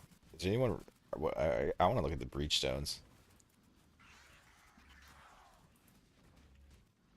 I'm wondering if I could make like a crazy profitable breach strat that would also farm experience really quickly. That would be kind of cool to do. But I need to see what the breach stones are first. Have a hard time going back to it. I'm so burnt out on Rust. Then I watch videos, play it for a week, and then quit again. Yeah, that's exactly what's going on with me too. Like, I went so hard on it, and then like one day I was just like, I'm done. And now I'll still go back like probably once a month, maybe twice a month. I'll go play for a couple of hours, just like on a 2x or 3x. where I can get guns really quick, get in firefights, and then just give the base away once I'm done. I can't play it the same way that I once did.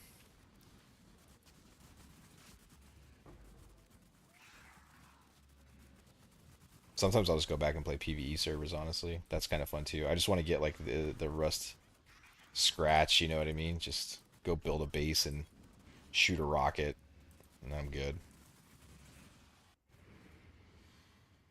It seems just purely farming breach zones. That's what the breach strategies are. Let's check them out. I'm curious. Because even though I will be able to level doing this a little bit, I'm gonna have a hard time. 4-1 for Cheula. Oof. Yeah, that's pretty rough. Hmm. It would be it would be cool to build a strategy around that breach XP strategy,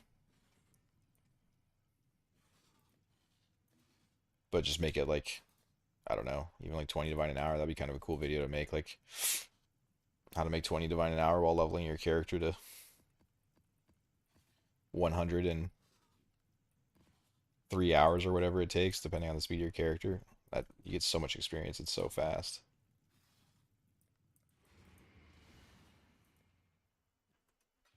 Like I feel like on a fast character, I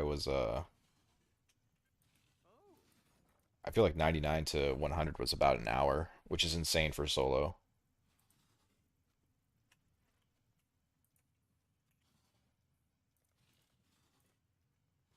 12-1. I'd be selling Scarabs in bulk.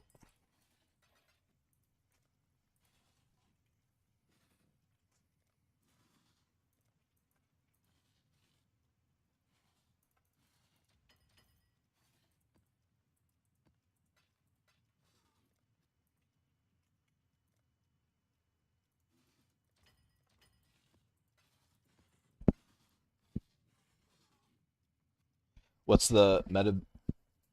What's been the meta recently? Barely getting to maps now. Haven't played much. The meta for what?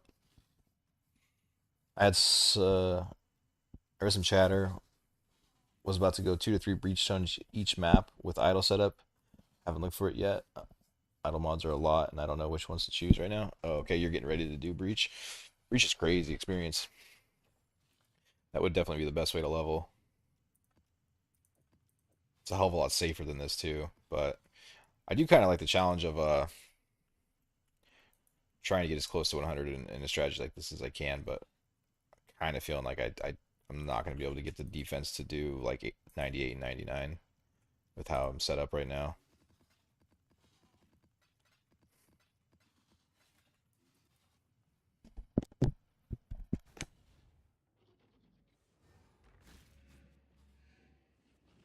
Like Atlas Tree slash Idols or they all pretty good for this league.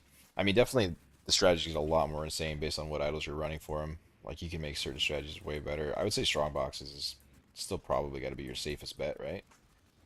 For like starter currency, even just running them in like tier 16s.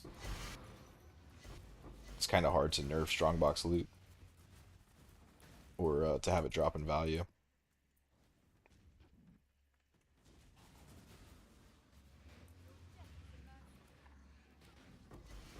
So I probably start there. I think that or I think a lot of people are running Legion. Legion's another one where you can't really uh, mess with the loot too much. Like the fragments can be worth nothing, but you're always still gonna get like the incubators and other random shit that it's kind of hard to take the value from in comparison to what the game market is.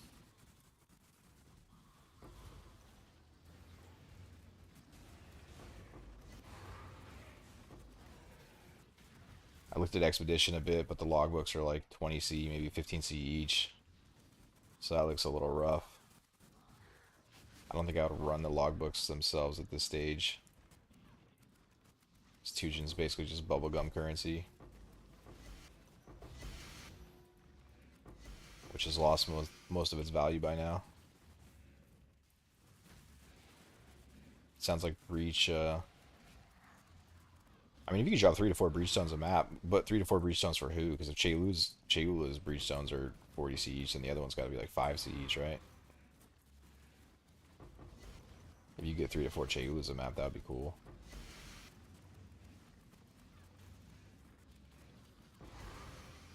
That's not ever how, not ever how it works. Get shit tons of the other ones and hardly any Chegulas. Unless they're just like scaling up the percentage of Chegula a bunch. I haven't really looked at breach idols. I don't know what the possibilities are for him.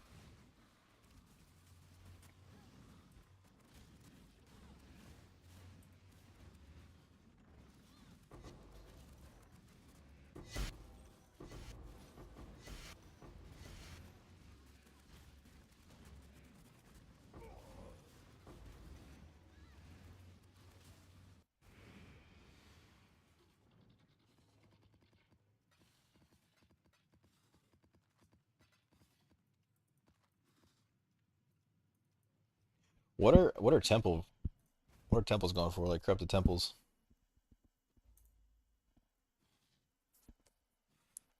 Oh shit, I leveled up. Huge. I don't know where I want to put this point yet. Actually, I probably shouldn't put it there. Just go more damage in ES.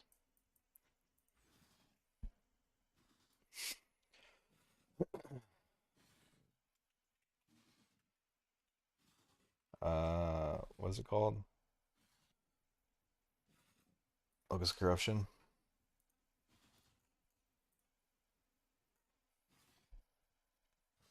Yeah, that's pretty much normal price for what it would be at this stage of the league, right? I don't think I've done Alva since the Alva League, the Temple League. So I've been thinking about it a lot this league. What's the other one? Doriani's Institute.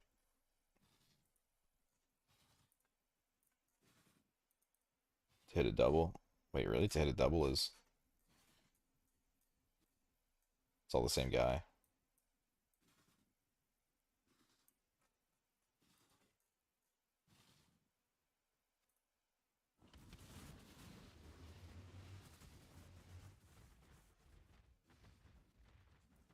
Hmm.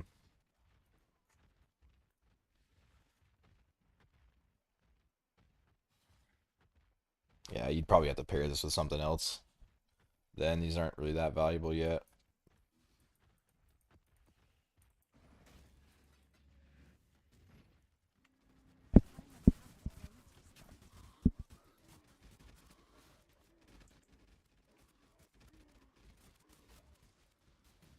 Locus and Corruption, Dorianis for gem, yeah. Legion doesn't sound bad. Pretty face roll early.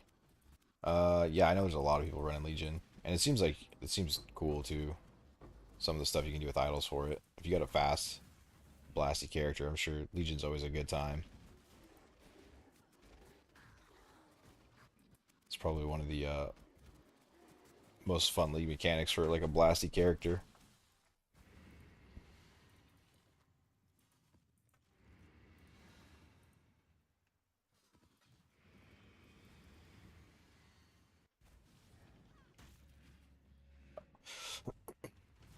I'm like barely even seeing these trades. They turned off my item ping.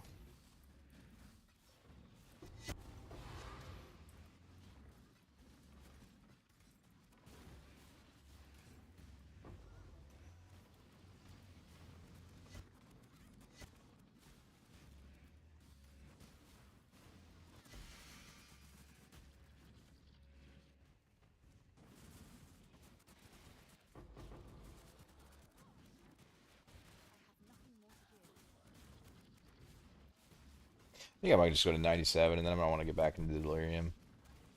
The loot is still nice on this, but it's definitely significantly less. Also the experience is significantly less too. Like I might just try to shoot for leveling with the Delirium. I feel like I was just getting way more experience when I was running Delirium.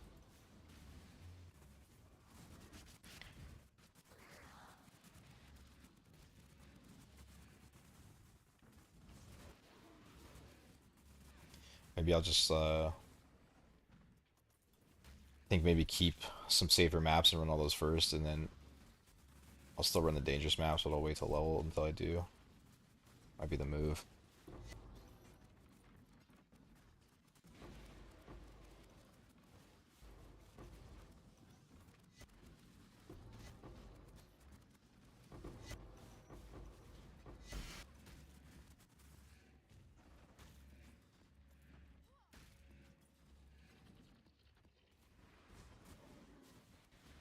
Yeah, what build are you playing, Zach?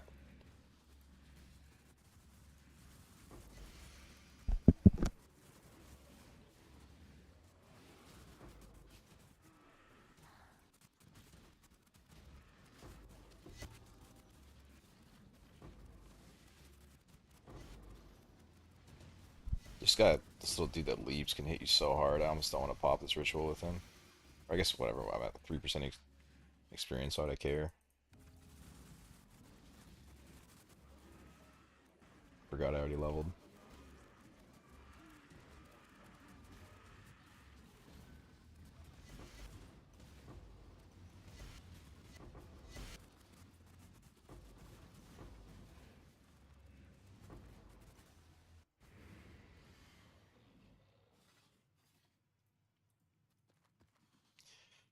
Mana stacking, kinetic blast kind of thing.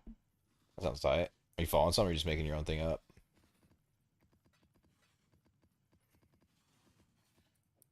The kinetic blast, dude, that skill looks so cool. I It's definitely something that I would try. It's in my wheelhouse of potentially fun builds. I was just really worried about the single target damage on it.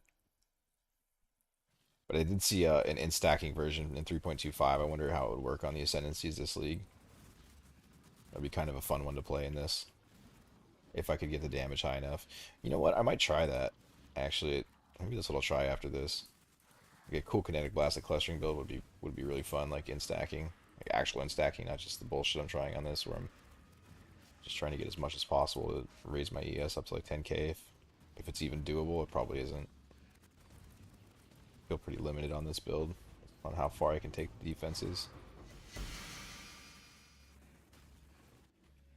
But maybe I just haven't spent enough time with POB to get creative enough yet, I don't know.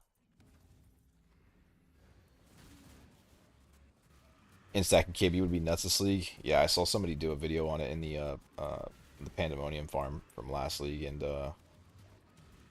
his damage still was low, but he's also, farming Pandemonium, so low, his damage was low, quote unquote, I guess you could say. But he definitely, it looks survivable. More survivable than the majority of builds do in that farm. Plus the skill just looks super cool.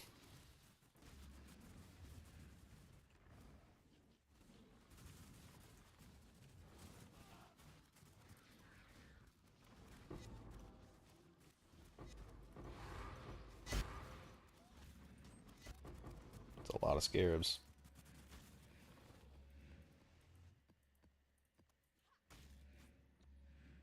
This this farm is so funny.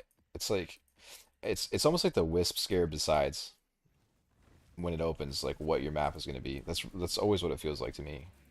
Like even though each unique monster will have maybe hover over a monster, it shows what wisp they have or whatever. I think it's actually false.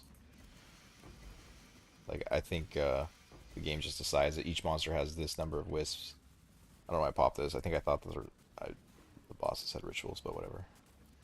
Um, yeah, I think it just decides like all the monsters have this much yellow, this much purple, and this much um, blue. Because like some maps they're just like decent. They'll drop you a little bit of stuff and it's all good. You make profit. And then other maps, it just goes crazy, and like every monster does. That's what it feels like, at least. I don't know. Could be wrong.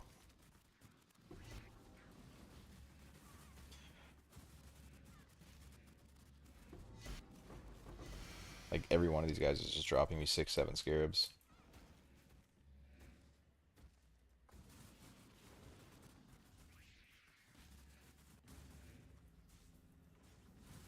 It's not even a high pack size map in comparison to the average.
I need to figure out how to put in this melting in the flesh. I should have the currency to buy whatever I need now, but I think I have to give up.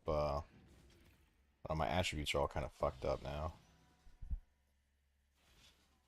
I think I might have to recraft my wand. Because I might need an open suffix to be able to benchcraft on some resistances or something. My fire resist is just so far behind whenever I try to put on the melting in the flesh. I either don't have enough attributes or I don't have enough resistances, depending on what I swap out. I'm trying to get away with just using one cluster, small cluster, for reservation instead of two, to save some points. Although maybe I do go through. I wonder if I could fit in flesh and stone. Maybe I could get 2 more ores in. I just don't think I have the sockets for it all. Following a build for right now. In stacking KB would be nuts this league. PoE2 thoughts so far? PoE2 thoughts so far. I had a lot of fun with it, and then, well, no, I had a lot of fun with it, and then I came back to Path of Exile 1, and I was like, oh yeah, yeah, yeah, this game is way better. I remember, but I did enjoy it for a while. I enjoyed that game differently than I enjoyed this game though. Like, I had a lot of fun going through the campaign with friends and uh, just kind of going at a much slower pace. Like I didn't ever really feel like blasting that hard on that game. Like it just didn't. I don't know. It didn't appeal to me. The items didn't seem all that interesting to me. Um, the tower system was kind of whack. I don't know. In general, I just didn't like. I didn't want to just go all day blasting like I do in this game. But with all that being said, I enjoyed it in a bit of a different way, I guess.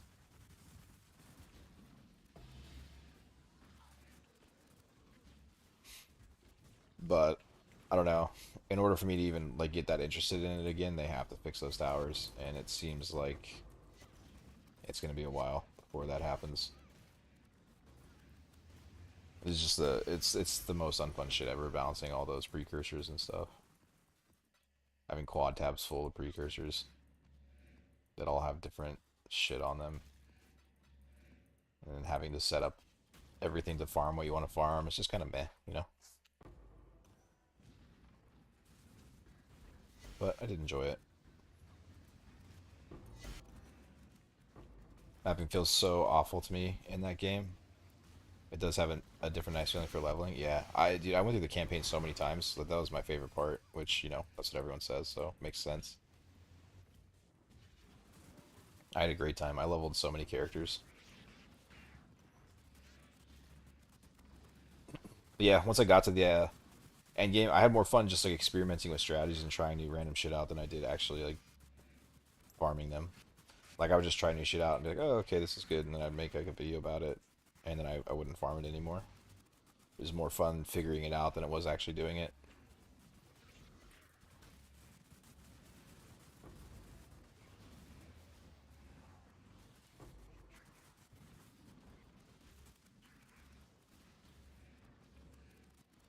But I did a lot of tests on a lot of different like mechanics. I learned pretty much all of them, all the different things. It really feels like just throwing in Standard irradiated precursor tablets with rare monsters on them feels the best to me. Just no care in the world. Doesn't matter what your map layouts are or anything. You just throw in quantity and rare monster modifier tablets and blast. And I made tons of currency going like that.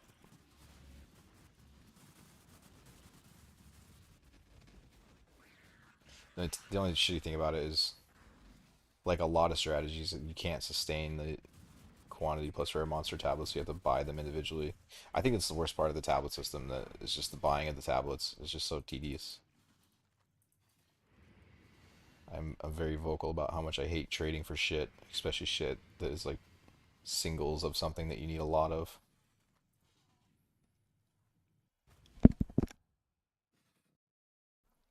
Did they say any plans as far as adding more to PoE 1 while we wait, or are they full board PoE 2? I don't know. I haven't heard anything.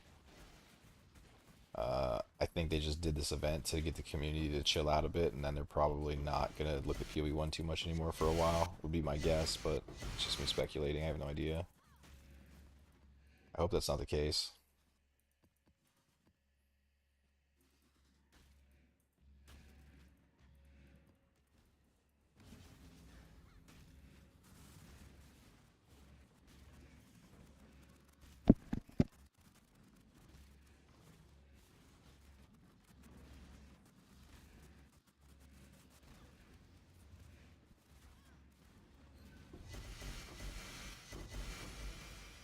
This is a fun league, though. I am happy they released this. This ended up being way more fun than I thought it was going to be. The Adel system is way cooler than I expected it to be. To be honest, I kind of wish they did it with like the regular ascendancies, but maybe not actually, because I mean, nah, that's not true. Because they already did 3.25 and then a remake of 3.25, so I think the ascendancies does kind of freshen things up a bit. But there's just so many different builds that I want to play that on the old ascendancies right now. I'm like, fuck, dude. I don't, I don't really like love any ascendancy at the moment.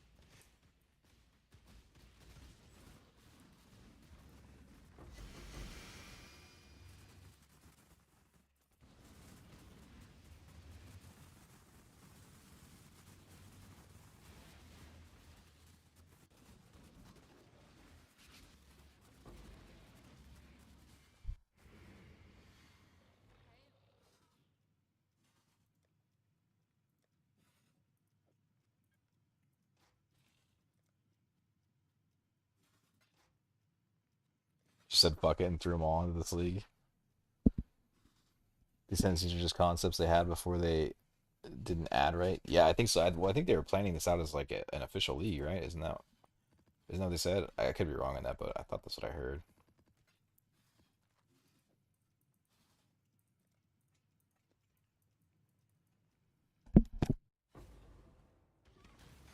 But yeah, it sounds, if I remember right, they had this planned and then they like scrapped it at one point, and then the whole shit happened with PoE 2, and a lot of the people got really mad because they hated PoE 2, so they just threw this out because they had it in their back pocket, kind of thing.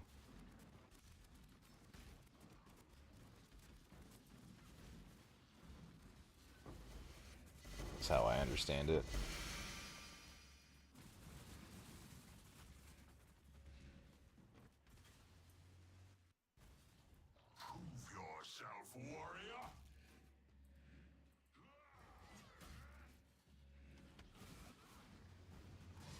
I don't know if this guy's worth fighting or not. He dropped me Svalin 3 out of 5 times when I did it in the 3.25 Necro League. He was hooking me up. He kind of takes forever, especially when he does whatever the hell he's doing now.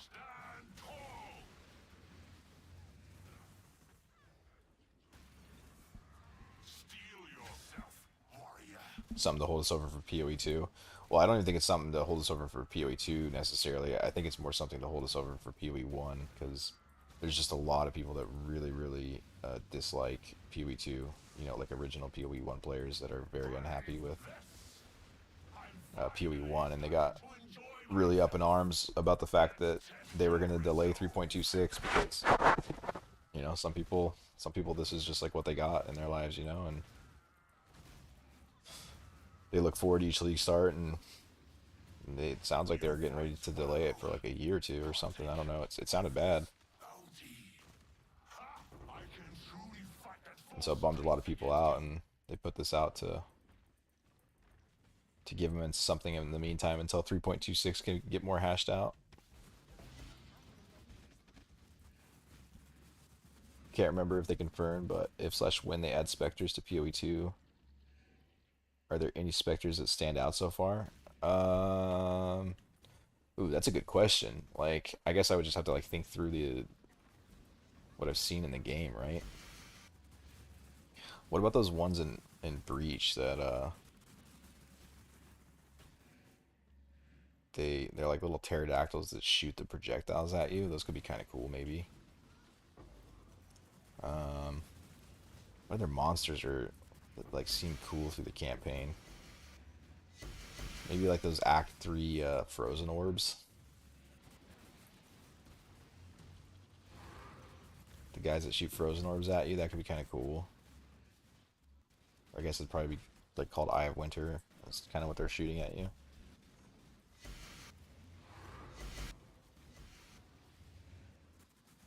I'm trying to remember all the other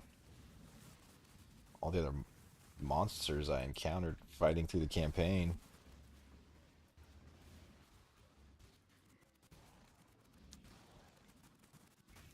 Anything that can clear, I guess, clear and hit hard. Not really too concerned about survivability on that one because it's respawn, which is so fucking nice. I don't know why I keep forgetting to refill my portals. Yeah, delaying another league for another year would be terrible for a game not a lot of people enjoyed, and they are had said they already don't plan on changing a lot of shit. Yeah, yeah, a lot of people from the PoE1 fan base like just they're never gonna like that game. I don't think. Maybe in like years, but it's just so far away from something that they're interested in playing right now. And you know they've been playing PoE1 for so long that this is the game that they love, and they are very unhappy with the whole situation. Which you know I get. PoE is one of those games that when it grabs you, and it's all you want to play, and you've been used to it getting updated and remade, and you know doing what it's doing to have become so successful over the last 10 years. And to see them just be like, ah, we're going to focus on this other game instead is definitely a bummer if you're not into that other game.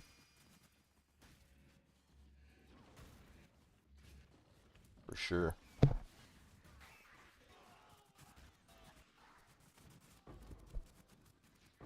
I enjoyed it enough that I'm not like too devastated about it, but I definitely like PoE1 more right now, that's for sure.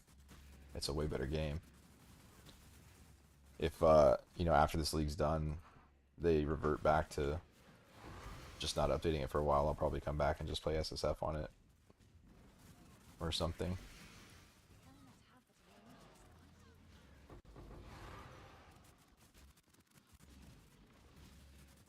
I'll definitely play the new stuff. The new classes are cool. I'm still excited to try those.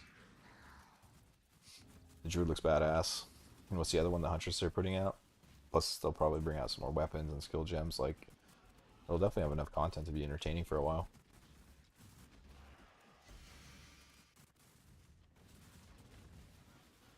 It's also super early for it, though. I think a lot of those kind of people will warm up to it when there's more content. I think you're totally right. Um, the problem is, I think that they're a really long ways out from finishing the game. And basically, what they said was, we're not going to work on PoE 1 anymore until we finish the game. And I think that's where people got really. They're like, what does that mean? Like 2 years from now? Like. And then the biggest thing is, I think they're pissed because they specifically said that, you know, this is just another game we're going to work on. We're absolutely going to still put out PoE 1 leagues in the same time frame and in the same way that we have been. And then they went back on that. At the same time, they went back on a lot of other things. So I think people just got really pissed off. They're like this, we're willing to forgive you for a mistake here or there, but this is like every week you're coming out saying, "Oh, sorry, our bad. We're completely going back on what we said." At least that's how I understand it. I don't know. I'm not one of the people that's that like tossed up by the whole thing, but it's kind of what I've heard around, I guess.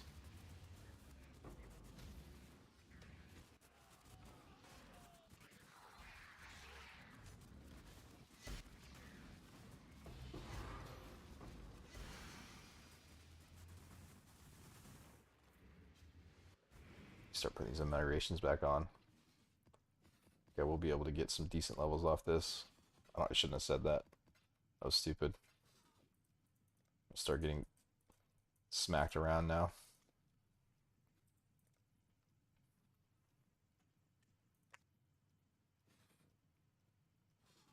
Yeah, I jinxed myself hard there. That was dumb.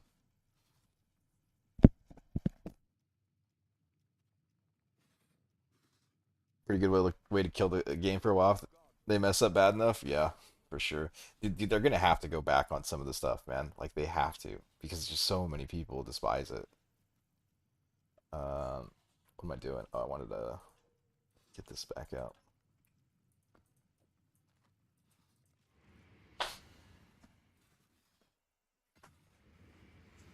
I mean, even the people that are enjoying it, even the people that are having fun with Path of Exile 2 are still like, yeah, your tower system sucks, dude. Enjoy your game, but this is still a horrible mechanic. That and like, there's a couple other just really weird things, like the 3-to-1 or foraging is very bad. The delirium orbs on your maps is really bad. A lot of just like weird little things that I imagine they'll hopefully fix those. I would hope.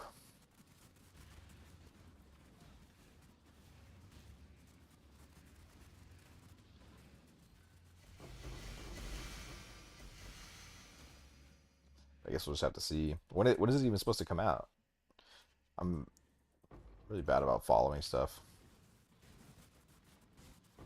I kind of just grind maps and then people are like, "Oh, this league's coming out in like 3 days." I'm like, "Oh shit, should make a plan."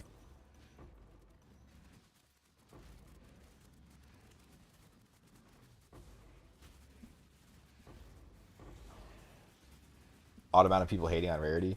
Yeah, I was definitely pretty vocal on my anti-rarity, uh, or on my in my support of rarity, I guess I should say. I got I got quite a few dislikes on my opinions, but I got a few likes too. But yeah, I think I don't know, in general, man, the people in this game they fucking overreact a lot, and I also just really like rarity as a mechanic, so I think it's fun. But I do see the other side for sure. Just wanting to build character power, not having to balance around it, I guess. But to me, it's like resistance or health or anything else. Like you're just gonna get rid of resist as well, just because you don't like having to gear for it.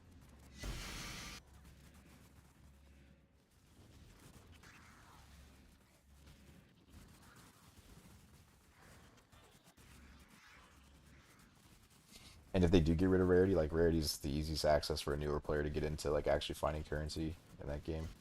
If they like remove it and just put it behind more challenging content, how the hell are new players ever gonna get anything to start?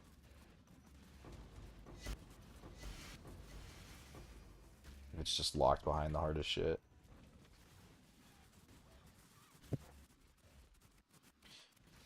It's usually GGG take of we know best until like 2 to 3 weeks later when they do change it anyways. Yeah, that's basically their pattern every single time. Now listen, guys, this is good, and we know it's good, and you're gonna like it, and everyone screams about it for 3 leagues until they eventually acknowledge that it's just not good.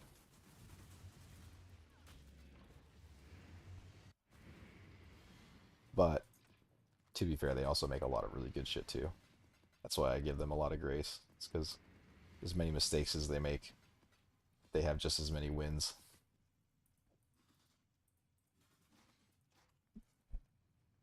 Have you tried playing any of the new games that come out these days, man? There's just like zero creativity behind them, zero risk. They're all dull as fuck. Like, the developers are terrified to take any kind of risk at all. So I'll take them fucking things up here and there as long as they keep making new exciting content, you know? It's worth the trade-off.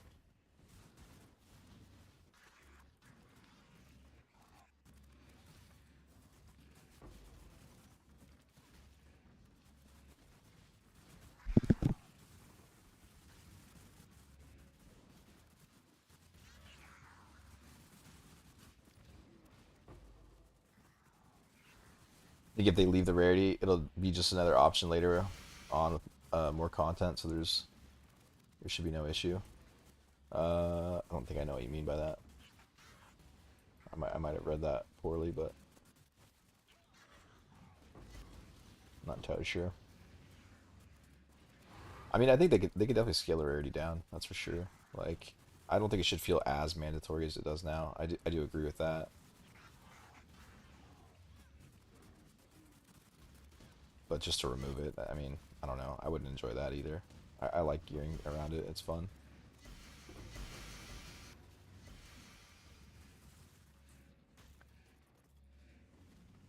Too tired to put out the right thought. Yeah, it's all good, dude.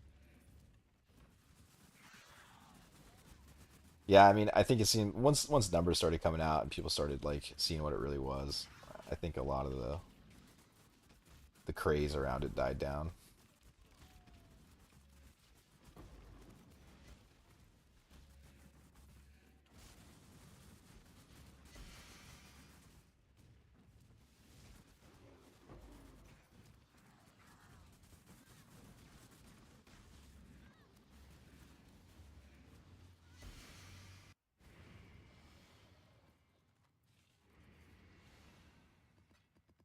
That was a kind of an ass map there.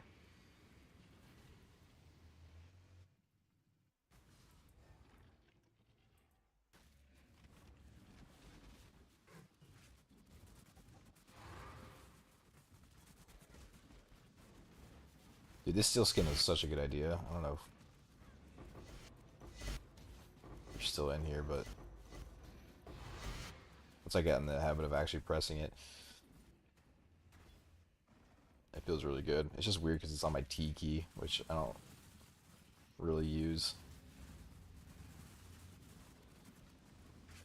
But even not for the bleeding, just like just a little extra physical defense is really nice.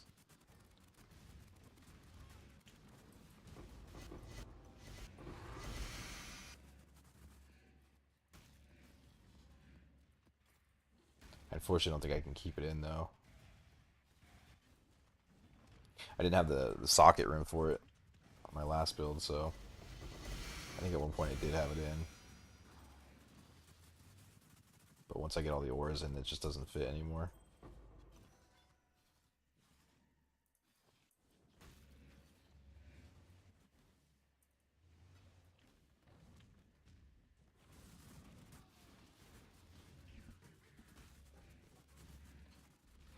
If they leave it now, it should be fine when other content comes out, if that makes sense. Um, yeah, that could go the other way too, though. Like as content scales, because that's kind of what happened before with quantity.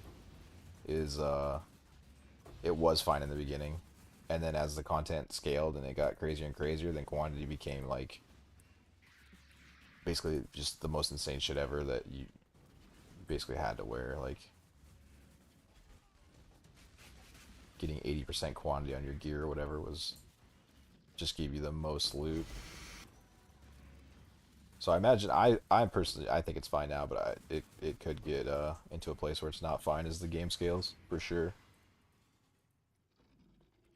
Like, could you imagine doing what we're doing here on this, but with quantity gear? Like how much shit you would find, you know? It's already insane as it is. Being able to find, what if Fogman find 4 mirrors in one day? So that's pretty insane. The game didn't used to be like that back in the day. You couldn't find shit like that. Depends on the content they release. Yeah, I'm hoping they release more crafting content versus more uh like farming content. To be honest, even though that I'm definitely just a farmer. That's like the prime thing I play this game for, and the thing I enjoy the most. I also enjoy crafting as well. Like at least crafting for my build is always fun. I don't really like enjoy profit crafting so much, but I do like being able to build all my items, and it doesn't really feel like you can do that in that game right now. Kind of can. I mean, you kind of can, but it's I don't know. It's just not an enjoyable crafting system to me at all, and that kind of sucks because it's one of my favorite parts of this game. In between blasting, it's nice to like take a break and go build something, you know.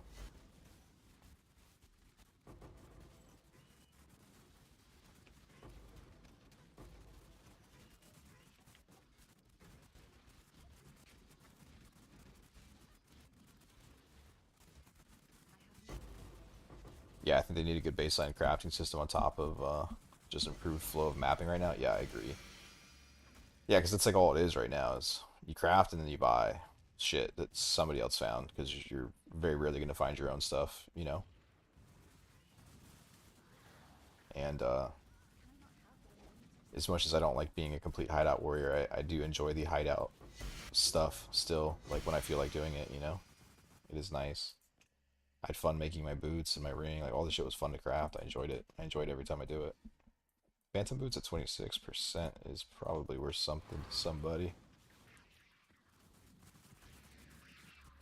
They can sort out. They can sort out. I could definitely see a lot more people steering towards POT fully. I agree. Yeah, as they add in more mechanics and functions. I mean, this game is the exact same, dude. Like, dude, back in beta when this came out, the game was kind of ass. Like, it was cool and it was like a refreshing new thing, but as far as like longevity, it's kind of hard to play like a lot. There just wasn't a lot to it. And then slowly over time, it morphed into what it is now. And PoE2 will get there too. Damn it, really? That fucking guy. Out of nowhere, dude. Always.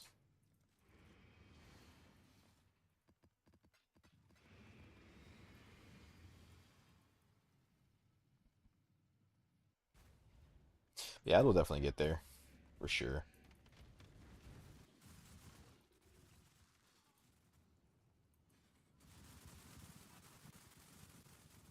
I don't really like starting this in the direction I'm going here.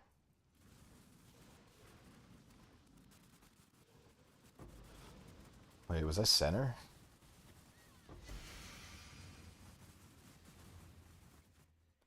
Not in... I was center.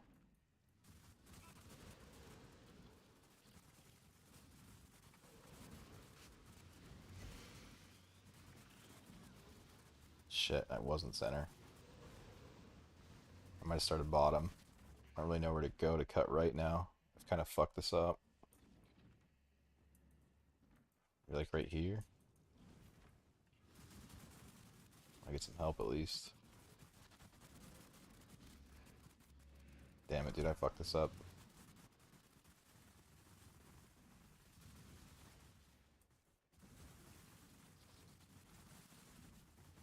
Mm. Oh, I found it. Okay, I'm good.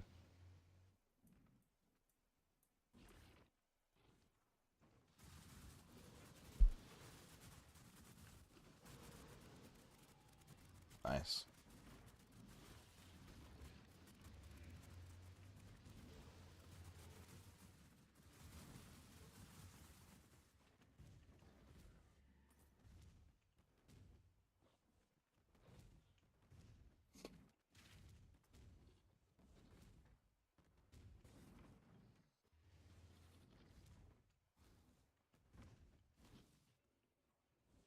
Off topic, but anyway, some good shows or movies they've been watching recently. Been stale.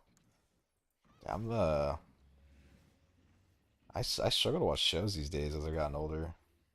I feel like the plots all kind of started to feel the same to me, or maybe my brain is just dopamine fried from video games. Playing Path of Exile, I can't just chill and enjoy a good show.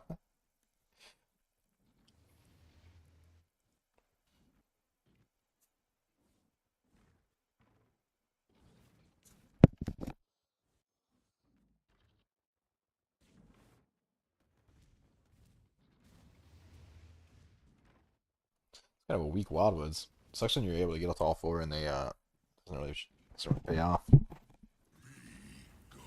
We got a little bit of blue and blue might be all right.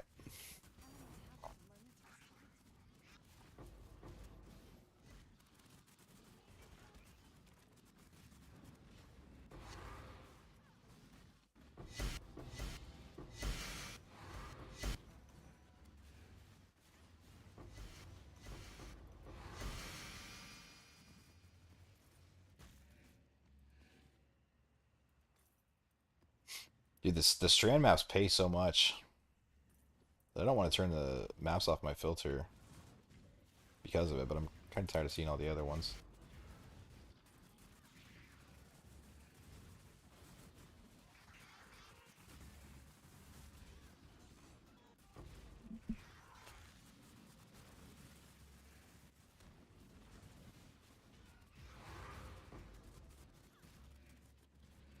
Start playing the Divine Trout noise mid-movie for a rush.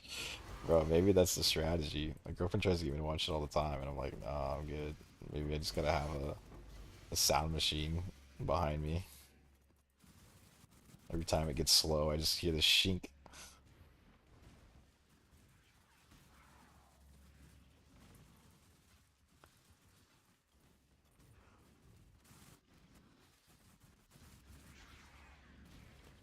Like 200 divine per day, like that, right?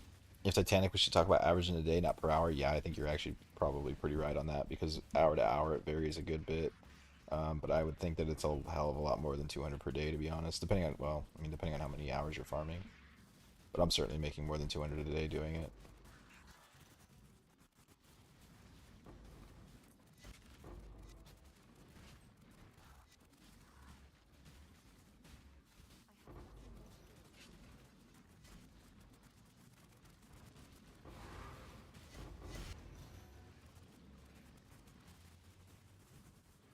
Also depends on like the idle setup you have.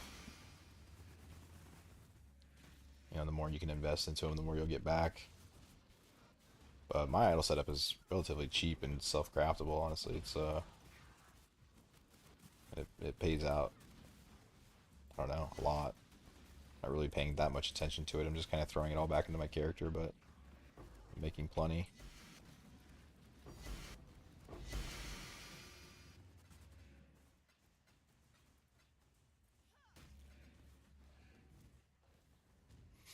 It's kind of pushing some of the prices of a lot of stuff up. Like I really wanted to get a one passive voices, but um, this is a nice. This is a decent map, but I wasn't really paying attention. I don't think any exiles landed in the rituals.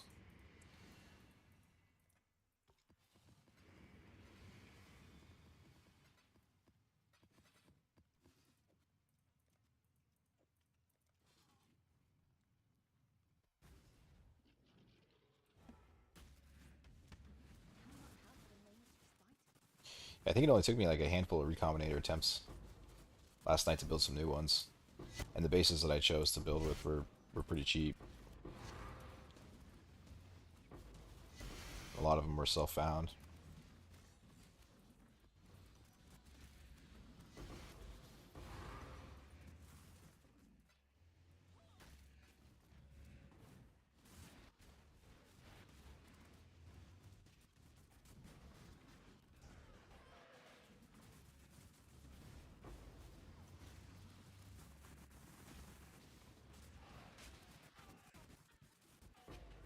Shit, I don't have a.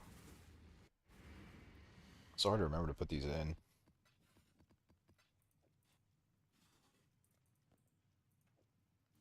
The ameliorations. They're like 2 divine, right? Why are there so few in the market? Oh, because I left it unidentified. Whoa. Guy's really trying to get rid of them.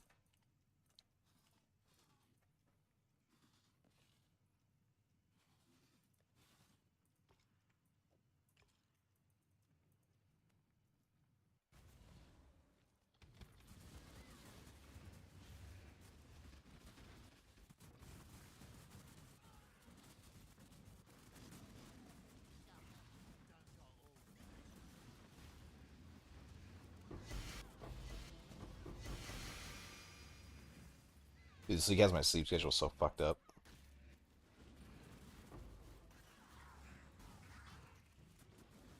It feels like it's noon right now, but it's midnight.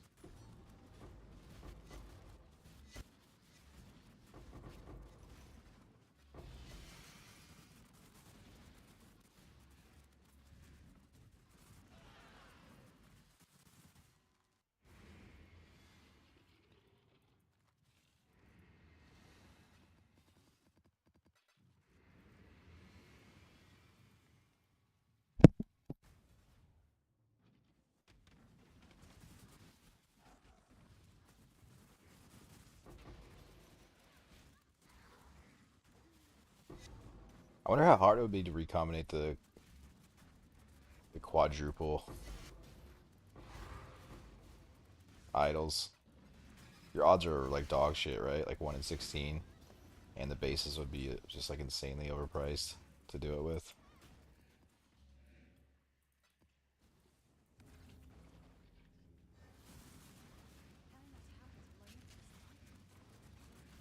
Might even be worse than 1 in 16.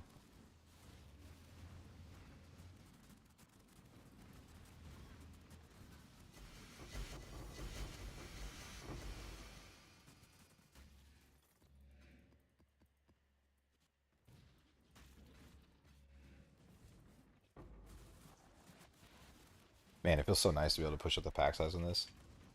I just didn't have the character power for it yesterday. But the strategy feels so much better with it.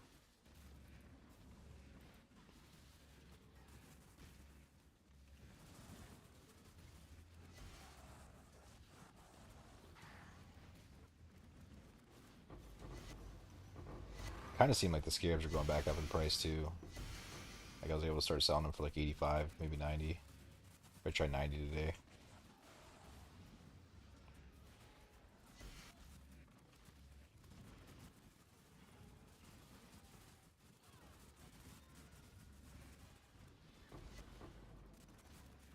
I still want to make a video where I buy just like 100 divines of Scarabs off TFT and then resell them and show people how much you make doing it.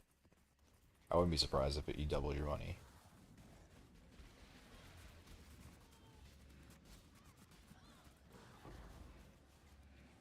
Maybe not doubled, but pretty close, I bet.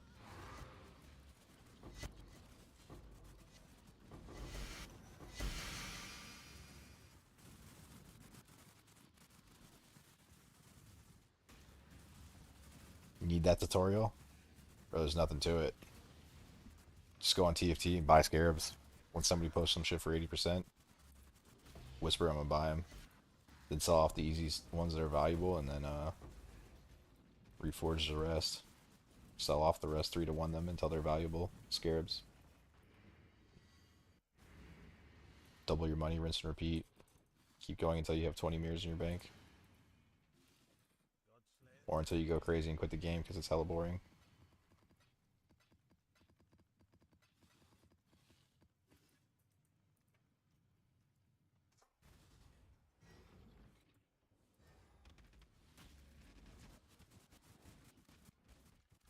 I haven't done it for a long time. I tried it for a little bit, but it is really boring. I was asking some guy in 3.25 how much he made. And he's saying he made a 25% off of it. Which I don't believe him, to be honest. I think you make more than that. Especially, well, but that's buying him at like 100% value, I think. So if you're buying him at 80, he's probably getting like 1.5x on his money. And it really doesn't take that long to sell Scarabs. It takes a little while to 3 to 1 them though. But they're probably making as much as the people farming this are. Maybe more, maybe a little less, who knows, but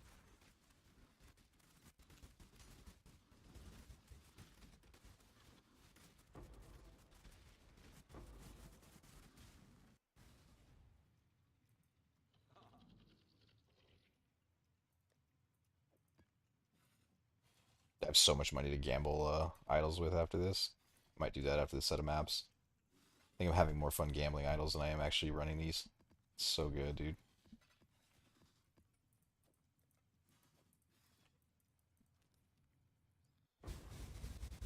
Never played Hideout PoE LOL. Bring myself to. Kind of want to try it. Bro, this is a league to do it. Scare prices are atrocious right now for selling.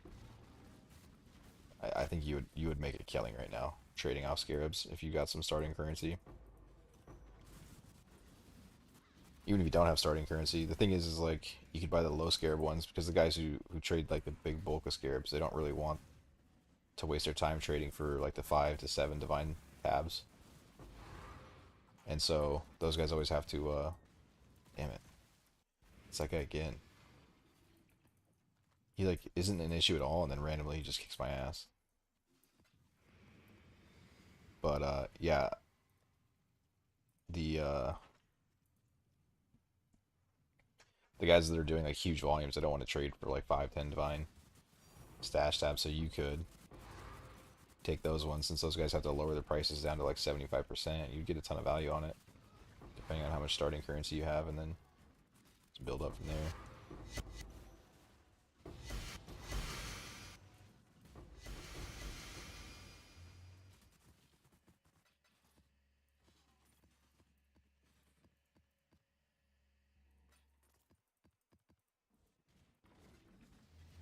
I probably couldn't make a video doing it for 100 divine. I'd probably have to do like 1,000 or something. I don't know.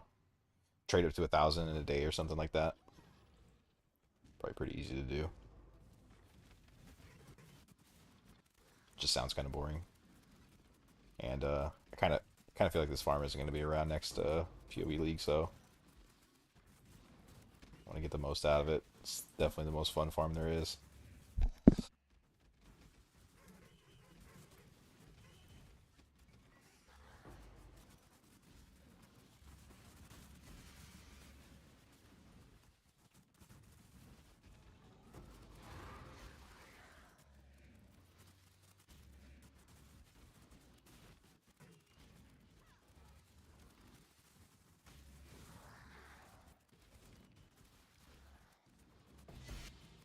I think without Delirium, even if I didn't die occasionally, I feel like I just wouldn't be able to get to 100 at this experience level. I think the Delirium was adding a hell of a lot more experience than I realized. These aren't worth anything, are they? A little bit, I guess.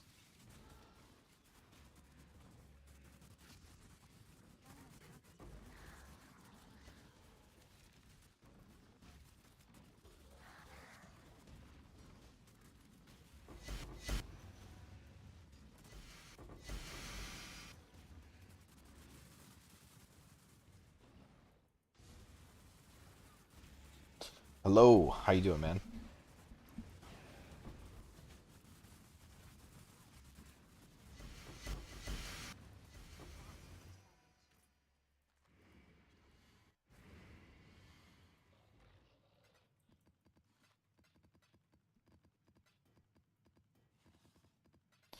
I'm doing pretty good. I am just chilling, trying to grind out some experience. Just going a bit slower than I was hoping it would, but we're getting there. At least I got the character to where it can actually gain XP in here.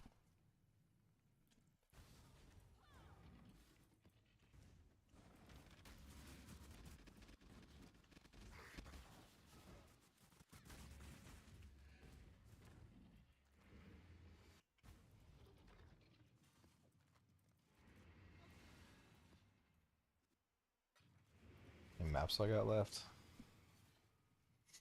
Hmm. I don't have that many left. I don't know if I have enough to get to the next level.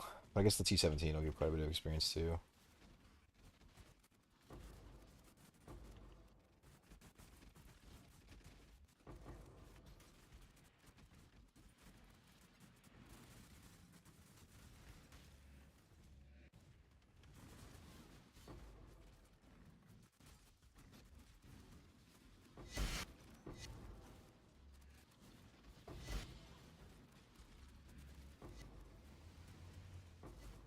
No, that fucking was bad. There's so many of them, they split apart. Just flame blasts everywhere, man.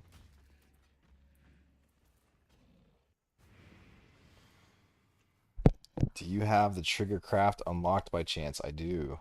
Are you watching stream?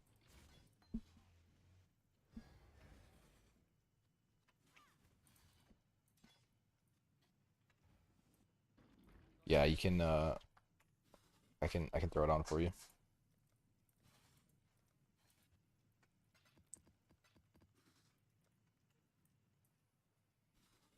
Oh, don't worry about it, dude. It's a couple chaos or something. You get it you just gotta go find it and is it act 7? Act 8? I'll have to look at the map device.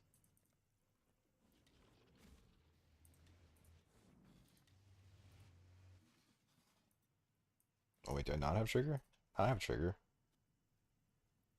Oh, not in harvest.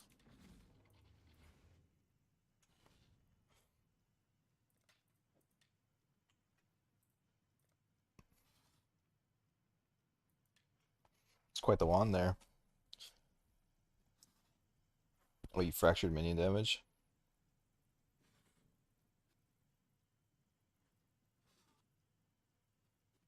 Hell yeah, dude. That's a good wand.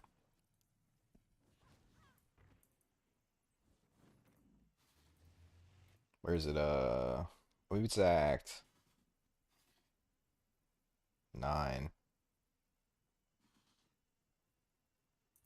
Yeah. Yeah, it's Act 9, and then you go up to where you fight the lightning dude. And while you're pathing to him, if you just look around that area, there's like a little sewer place.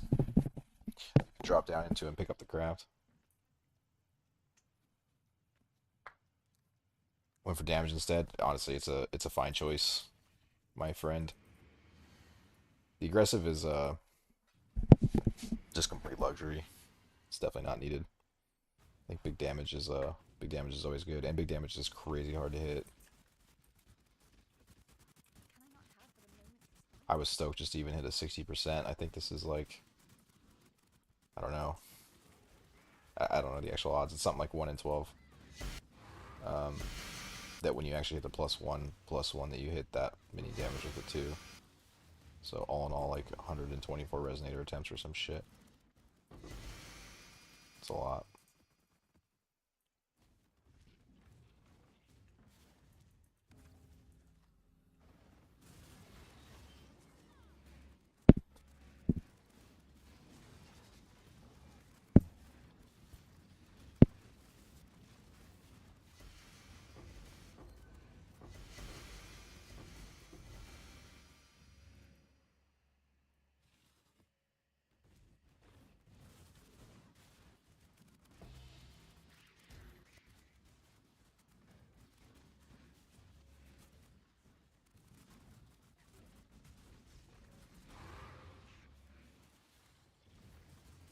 Gotta figure out what I want to build next.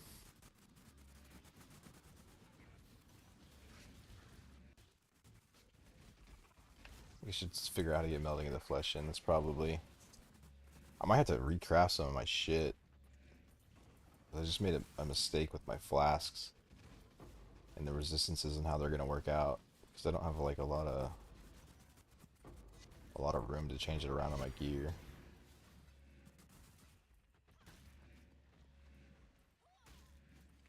Which isn't too big of a deal. My gloves are dog shit. I can easily recraft this. Aside from hitting the T1 intelligence is kind of a nightmare. I think I also need the dexterity on them, unfortunately. That was kind of a lucky hit. I was planning on using another small cluster, but I don't think I have to. But it also kind of fucks up all my numbers for what I thought I was going to need.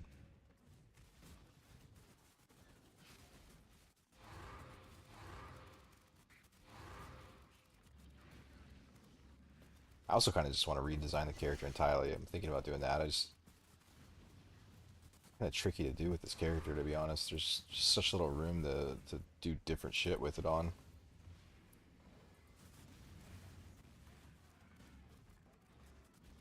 Time to play Kinetic Blast? Yeah, maybe.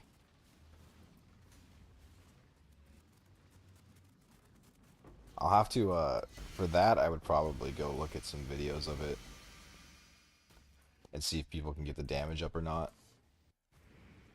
What is it looking like? Is it looking like people are able to run this kind of content with it, or what?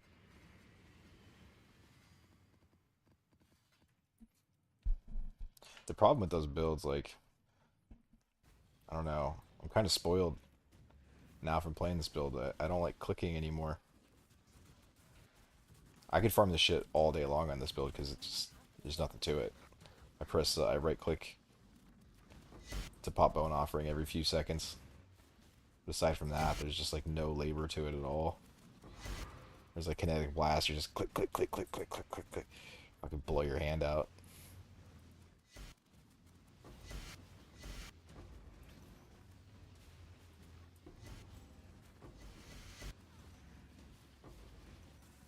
This spell suppression? Why are these guys so tanky? 148% life.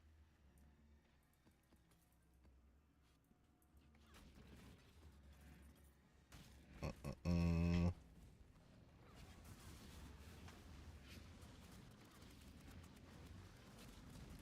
Uh, I definitely have a lot more grace with the regen that I got in those lightning dots.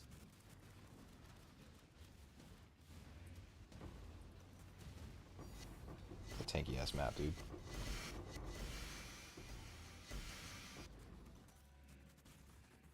And what I got? I want to go gamble. Go gamble some idols. Why farm and work hard when you can just gamble? Why work in life when you can just gamble?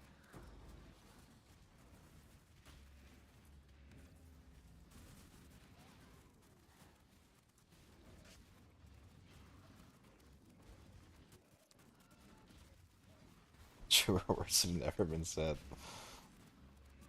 You sound like a winner. It's a winner statement right there. Only winners know that gambling is the pathway to success.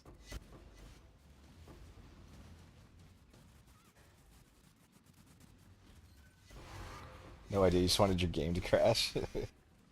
Yeah. It doesn't look that bad, does it? Is it pretty rough on the... Can't be any worse than this, that's for sure. I don't know what's gonna give out first though, my computer or my fucking eyes, dude. I'm starting to get a headache from playing this thing.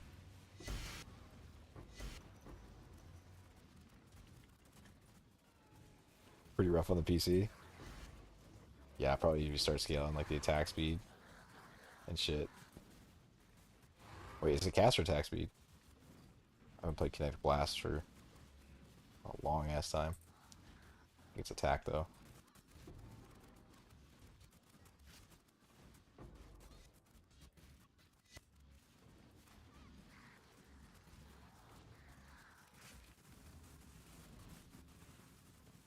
How about a best gold per hour strat? This one right here. It's either this one or it's tier 17s with magic pack size. But I think I started this. I'm making probably about 1 million an hour, maybe a little more.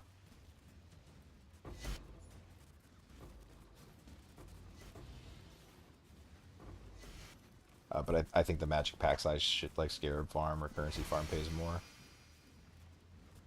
as far as gold goes. But with gold, if you're looking specifically for gold, you really want to get rarity on your gear. How's the magic pack in T17 work? It's I haven't developed a strategy around it yet, but if I were going to, it would be something where I stacked a bunch of scarabs on my idols, and then I rolled high scarabs on tier 17s, and then probably use scarab chisels as well if they're cheap enough, or maybe pack size chisels depending on which one seems like better value. And then you run the, I think it's, is it Bloodlines? I don't know the name of the scarab. Whichever one gives 140% magic pack size. Then there's the other smaller one that's not a horn scarab that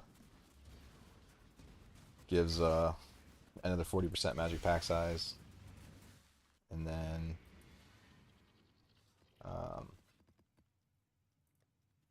you run a couple of wisp scarabs, one or two. You just basically juice the fuck out of the magic pack size. Yeah, horn scarab of Bloodlines and monstrous lineage, couple wisp.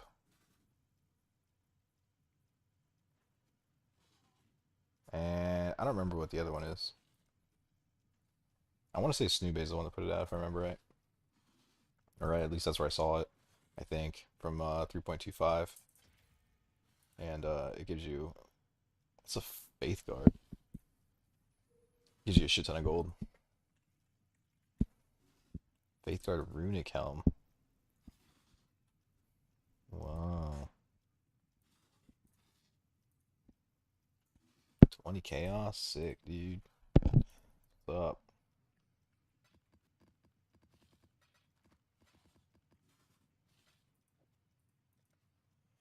But yeah, that if you can do T17s, that one's insane.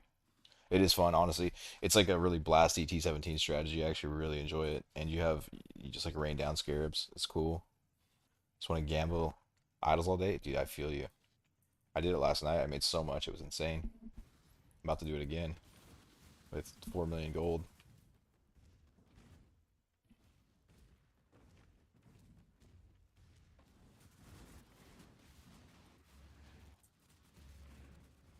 Approach, challenger.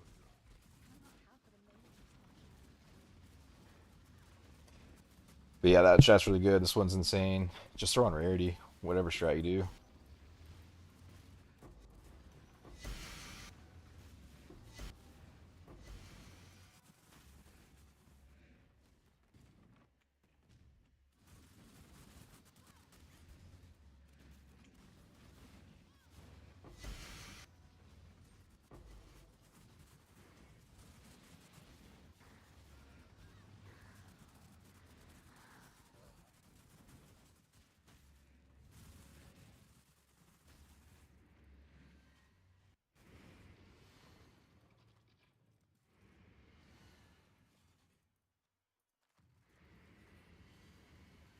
I didn't save this.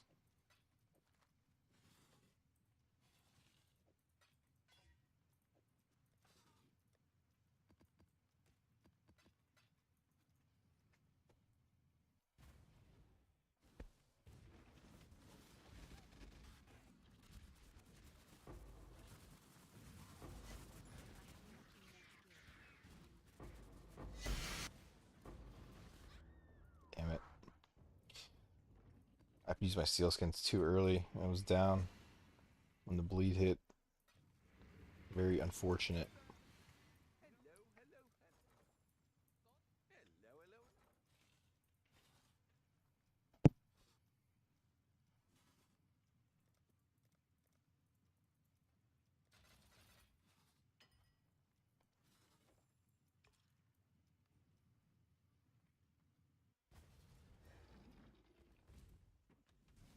I dropped all my specters. That was just a shit ton of damage, I guess. Everything got destroyed there. Should have looked at what map mods that was then. That one shot me and all my guys. Or no, it didn't one shot me. I know what I'm talking about. I was bleeding. It was a fast ass bleed though.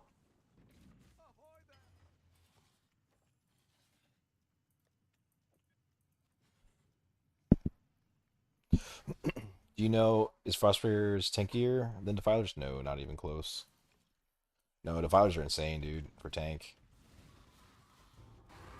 Just because of their life leech. Force Frostbreakers are awful to try and keep up.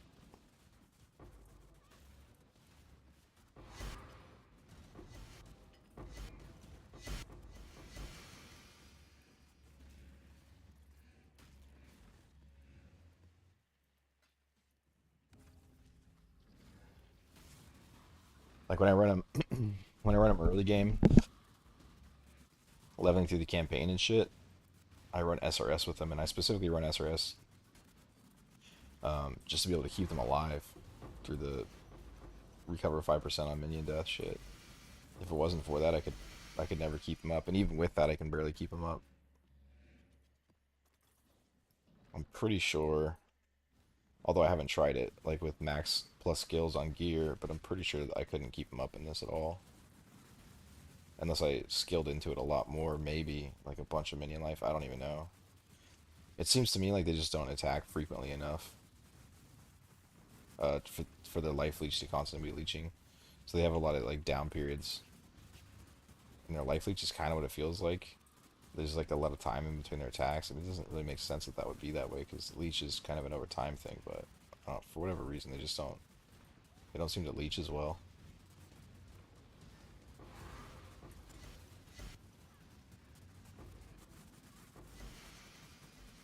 But I didn't really try to bring him in here, to be honest.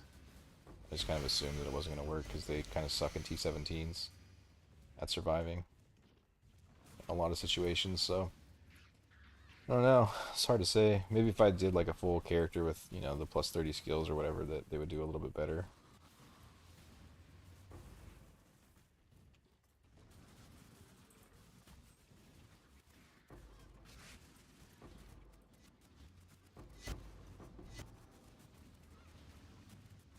But they certainly wouldn't be as good as Wretched Defilers, that's for sure.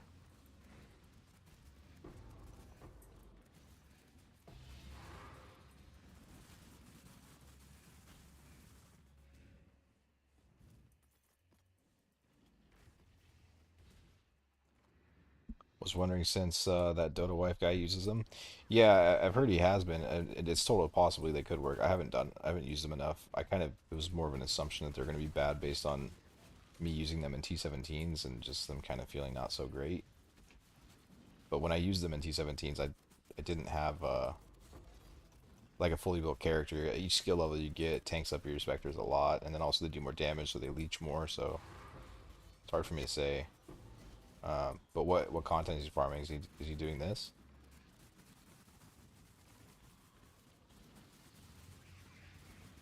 Because they'll survive in a lot of content. I don't know. I don't know how I could keep him up in this. It seems like I would have a hard time doing it.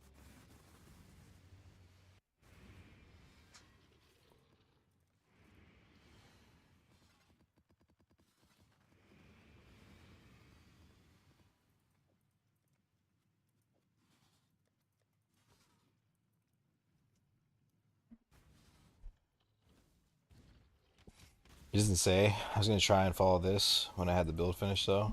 He doesn't say what he's gonna run it, like the content he's gonna run them in. Oh, is the video just like a build guide kind of thing? It's not. I thought he was just someone streaming the build or something.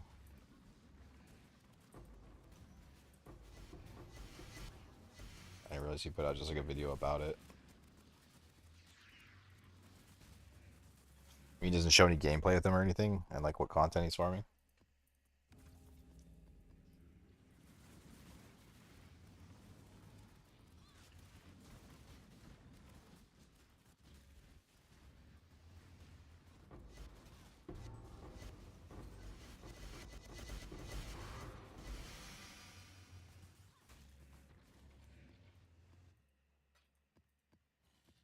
Yeah, full guide. He doesn't stream. He does do T17s flawlessly. He does Ubers in the video to showcase. I feel like Ubers are kind of light content, aren't they? I don't really do a ton of Ubers, but whenever I go to do them, they feel very easy. Um, because the farms that I usually do just require so much defensive scaling that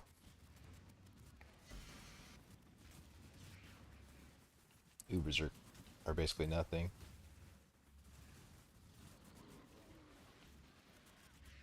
But yeah, T17s it just kind of depends on how you regex your maps out. You can regex them really strict,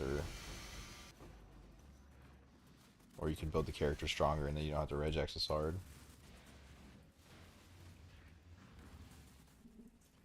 And 3.25 settlers, he did a damage comparison between defilers and frostbears and seemed to be 3x as high on frostbears, but they die. Guess it doesn't matter.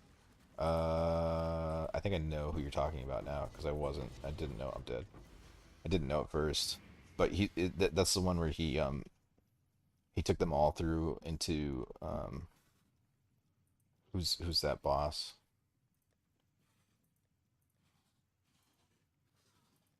Into the Minotaur, and he tests all their damage in the Minotaur.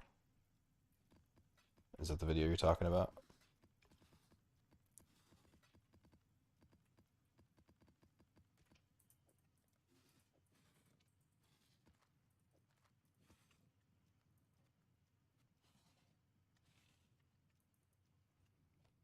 Because I saw a video where somebody, but I'll die again, lose a bunch of XP. I want this loot though. That tornado shot just one tapped me. must have missed like every block on it, unfortunately.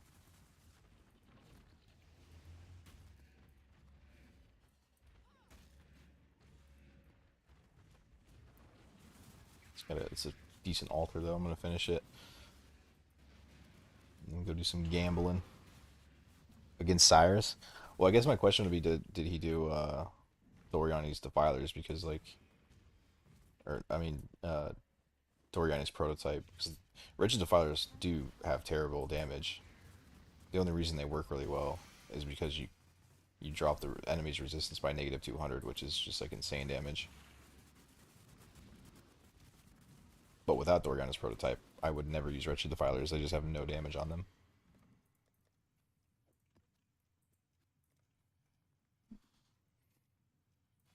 The cool thing about Forge Frostbearers, like, is you get your chest armor back and your amulet, or however you decide to mitigate the lightning. So you get a lot of gear back to play with, which is what's really cool about it. For me, they just don't clear well enough. They're too clunky, a little too slow. That was like my biggest concern with them, or my biggest issue with them. Is just like for clearing, I would just play a different build entirely, like a non-spectre build if these didn't exist. Fuck, I knew it was gonna happen. Something on this map is really rippy. Um, so yeah, they clear a little slow, and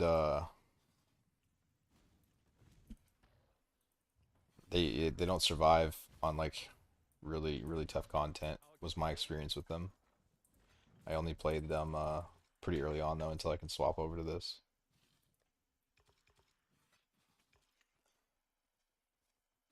But what is cool is like you can get the +1 Spectre chest, and you get your +3 amulet, or however you want to build it. But you get a lot of power back in your gear when you don't have to gear for Doriani's, which is what's really nice.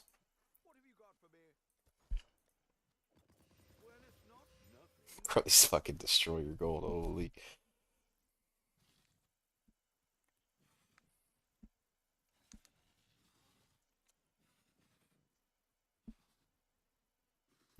Got to craft the +1 Spectre chest piece, and not sure how to go about it. Seems kind of hard. I think you just have to fracture it, dude. Like, what are you trying to craft? I'm sure I could help walk you through it. Pretty sure I crafted one before.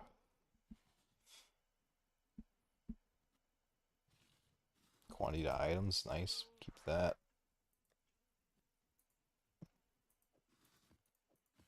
Maybe use that. Actually, I don't know. Maybe I'll use that like for a mapper or something. Mapper setup. Discord can send a picture. Discord is this right here.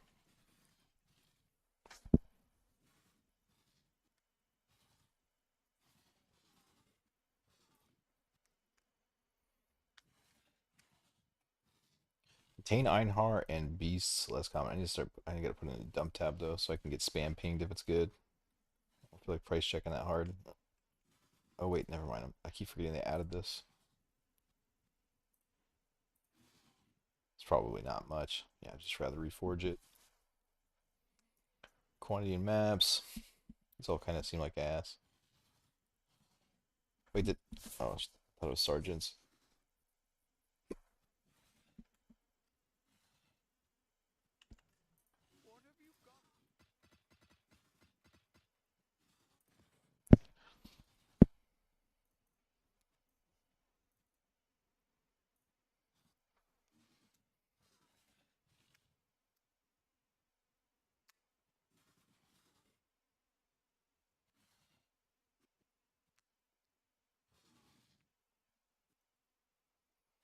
This has to be through a recombinator then, right?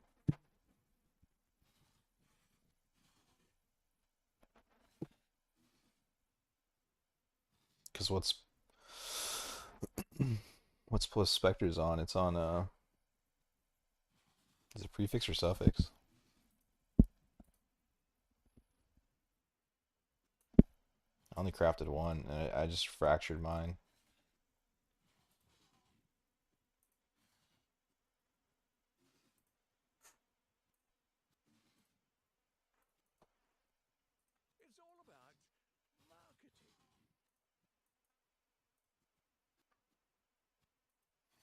What base are you trying to put it on?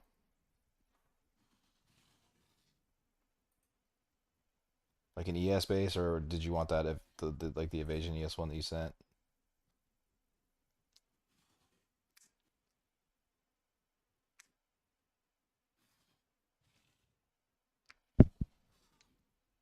Same one? You want it on a necrotic armor specifically? Damn, dude.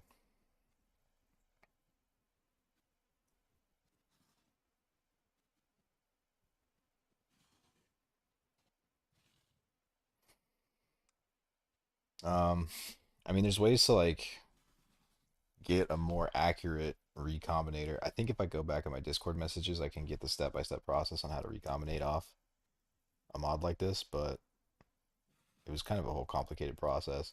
For me, I just fractured on the specters. I think I was willing to spend a lot of money on it though. So I kept recombing the specters off of ship bases onto um Veil Regalias until I could get a fracture of specters, and then the craft becomes a hell of a lot easier. Does the mod come from Delvia? I'm pretty sure it does. Yeah. You recom method to transfer triple prefix. Yeah, hold on. There's a way to like get really good odds on transferring over your ship, but I doing the same build as a poacher for minutes or so can't forfeit the.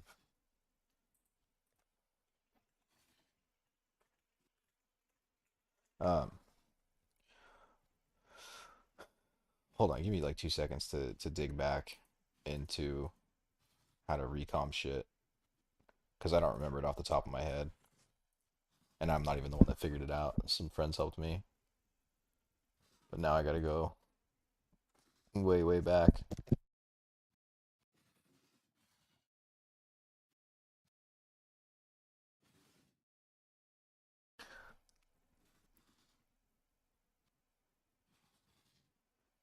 There's a way to search your chat messages, right?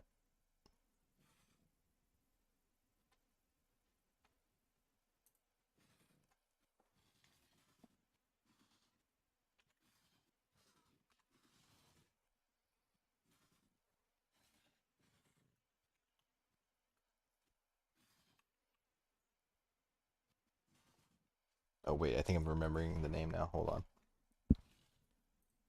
it's all starting to come back to me.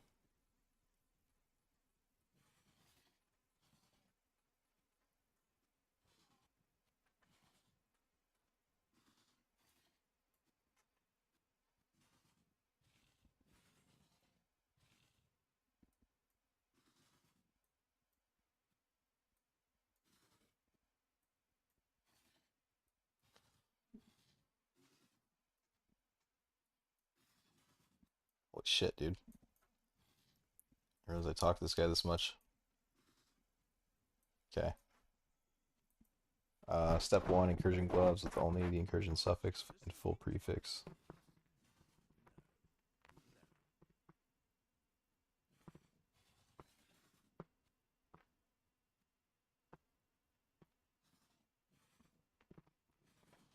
I mean, this is basically the step-by-step process. If you can,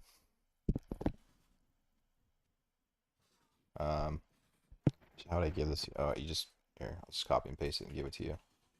But this is how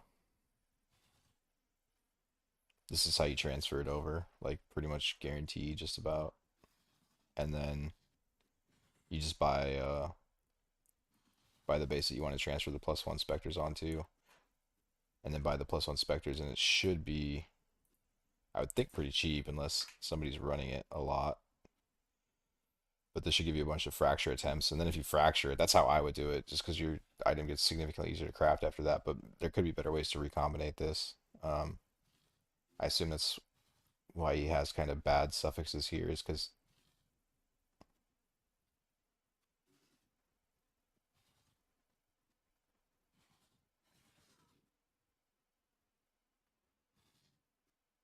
yeah, yeah, he just did the same thing that I did with mine. He just chose different prefixes and suffixes. It's just a 3/3 reflect. So it's the same thing I did with mine. Um, right, like I got a rarity, and a cast speed. So I want the rarity, and cast speed to go positive, and then I put on the lightning resist because I want that to go negative, and that's beneficial. And then I just add in two other dead mods. So you just got to hit your 3/3. Almost every mist you use is a 3/3. So you just got to hope it hits the right one. Three go positive, three go negative.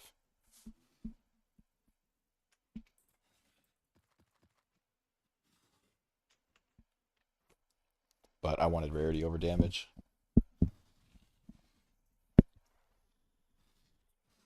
The cast speed is the biggest damage, I do believe. I think it's quite a bit more than minion damage, if I'm not mistaken. So I just chose that one.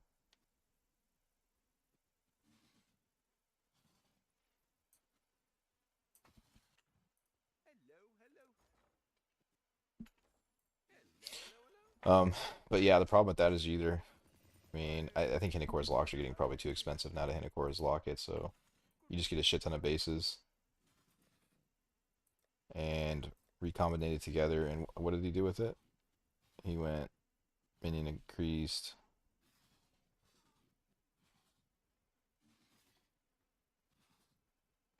Oh wait, what?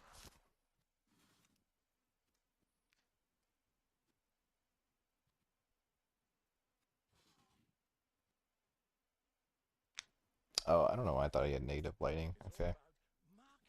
Yeah, he probably just did similar to the same thing I did. Just build the suffixes, and then you'll have to exalt slam on you get 40 increase attack speed. I'm jealous. That's a really that's like a huge reflect.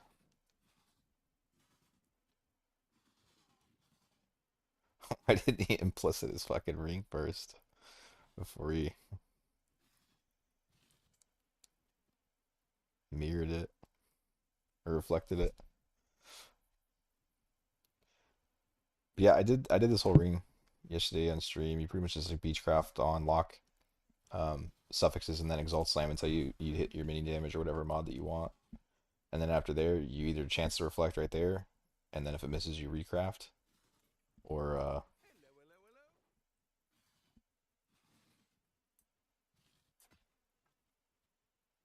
or you use Hinocor's locks.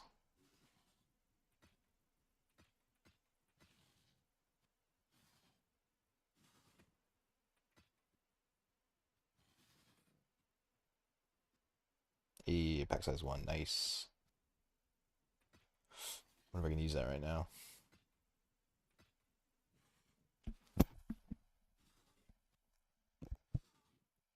These Blight Tower ones, everyone keeps messaging me with the Blight Tower ones, but I want some bigger ones. Yeah, that ring is a crazy expensive craft. I mean, so is the armor too. If you go the fracture route, I didn't do any. I didn't do that many full recombinator crafting, like where you try and transfer over the specific mods of this armor onto the specific mods of that armor. There's videos on it though. I just wasn't interested in trying it, to be honest. But I know people made a lot of money doing it.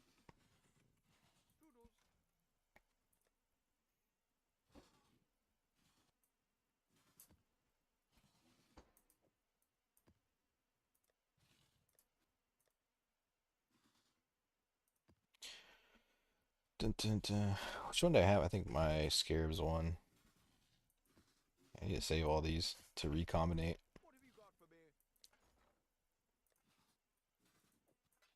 Mostly looking for ones that I can't use or don't want to use.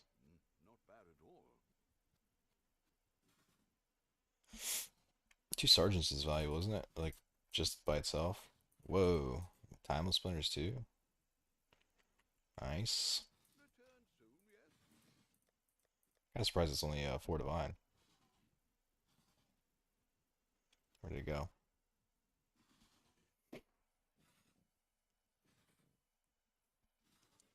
Oh, changed where it was sitting.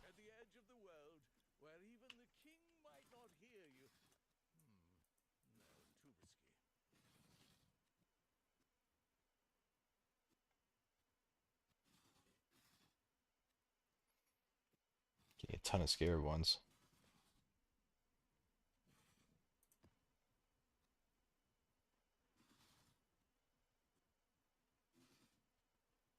There's just so many like cool combinations of shit you can get on these. They're just fun.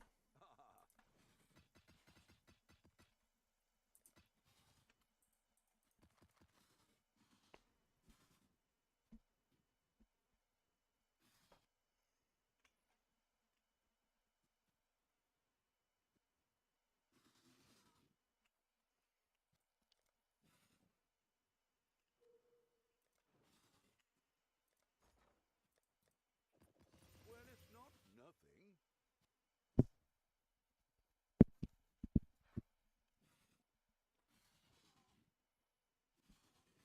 It sucks you can't divine these though.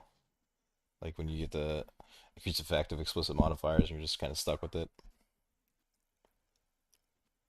Bit of a bummer.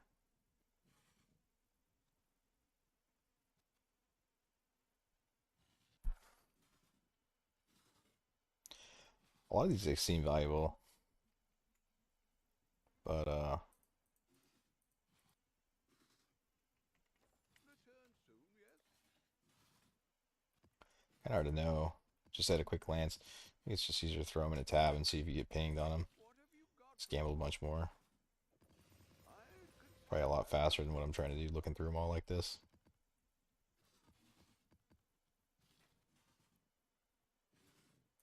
They're kind of just like cool to look at.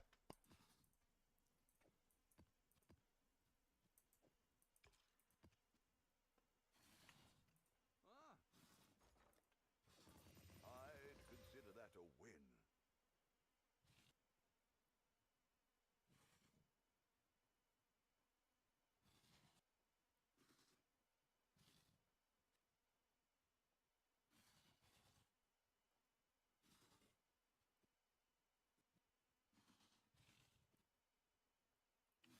Toodle.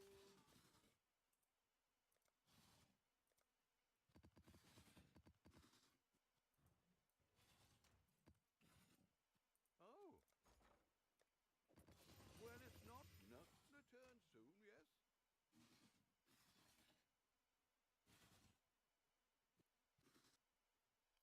Throw my void one I've been reliquary keys in there. far Let's from stop. here.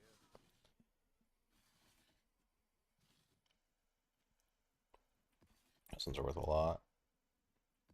The openable again.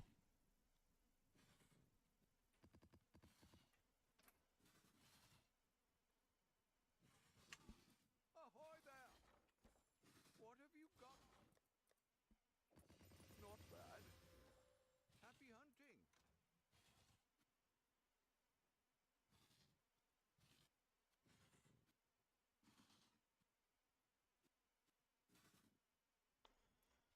Dun, dun, dun. That one's probably worth a lot. I'll just throw them all in there. Fuck it.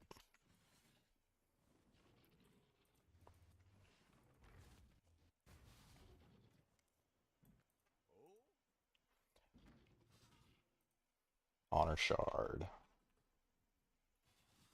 Start getting spam. Hi. I offer you 1.5 divine.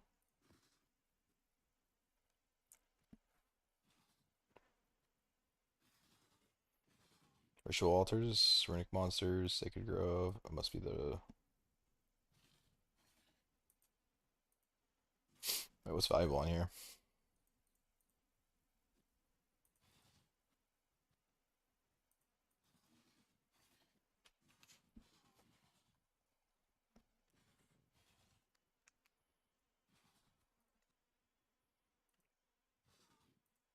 Oh, the ritual rerolling twice.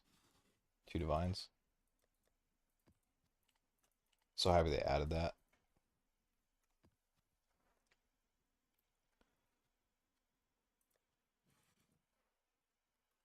That gambling session was not nearly as good as yesterday's.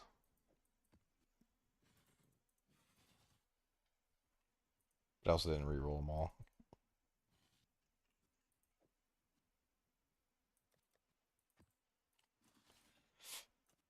Feels so dirty to price check these like this. Just like throw them in a tab and just wait for people to ping you to let you know it's valuable. But it's literally what everyone is doing. Like, if you ever try to buy these, you're just buying it from people in dump tabs and they never sell them to you.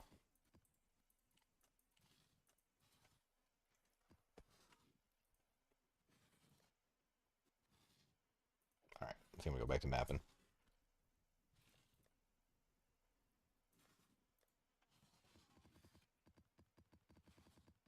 Dude, actually, about strands.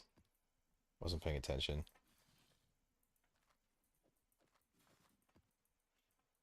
Not the biggest deal, but kind of stupid of me.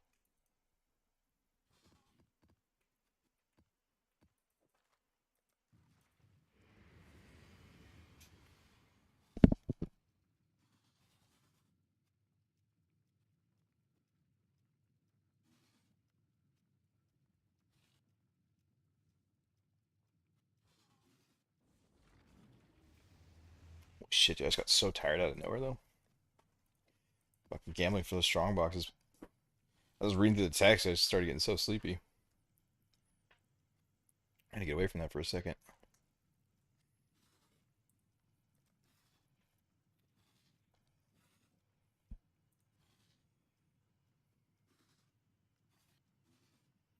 The method I told you on Discord seems like it get expensive real quick. Yeah, I mean, usually crafting like Delve or Alva shit, it gets pretty expensive for sure.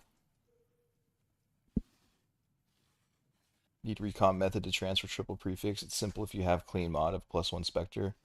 There's a general post in Reddit about Recombinator. I was back in there to read it. Oh, okay, so that's what they do. Yeah, I mean, I knew that there was some tricks and I looked into it a little bit, but um, I don't know. It's it's a weird way to craft. I know it's powerful and strong, but I guess I'm just old school. It's just fucking fracture shit. Um, and I kind of didn't think that like recombinating was going to stay in the game, so I didn't really want to put in the time to learn it. I figured it was kind of a 1 league sort of deal, and that was going to be gone. So I didn't like want to actually put in the effort to learn it. Um, so yeah, I mean, the the fracturing method definitely gets really expensive really quick. That's for sure. But I generally just don't like. I like to craft really nice items. I guess like I don't mind throwing 200 divines at an item. And if you do the recombinating thing, then you're kind of in a tricky situation if you recom the prefixes together and then you lock your prefixes and reforge your suffixes. You're kind of in a situation where whatever you get is what you get, right? If you ever fill the suffixes, then that's now your armor. It doesn't really matter what it rolls. I don't really like doing that too much, but I'm sure it would be way cheaper than the way I would do it.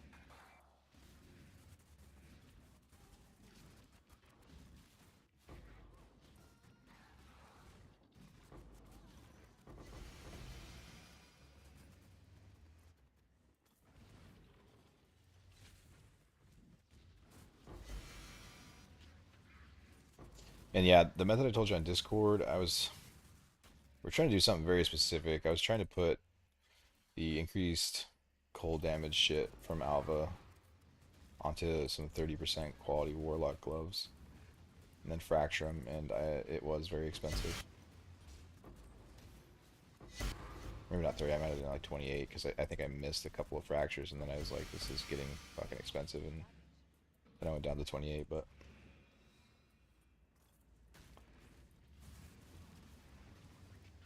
I can't believe I bought all these maps on Strand, dude. I actually really like running Strand, but it just doesn't make sense for the farm. It's a stupid purchase.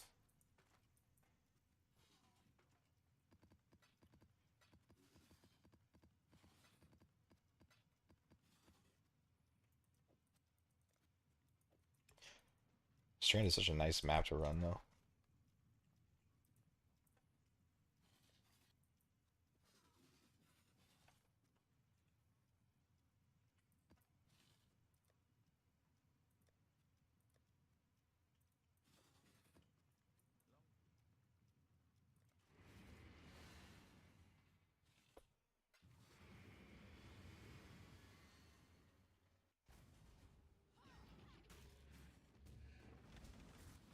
Yeah, I don't know. I don't know how much you're looking to spend on your chest. I mean, I feel like a +1 Spectre chest.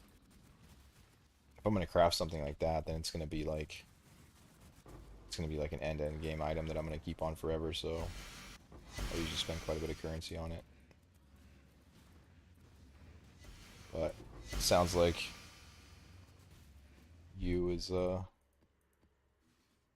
got some other tech that might be better or more in your budget if that's more what you're looking to do.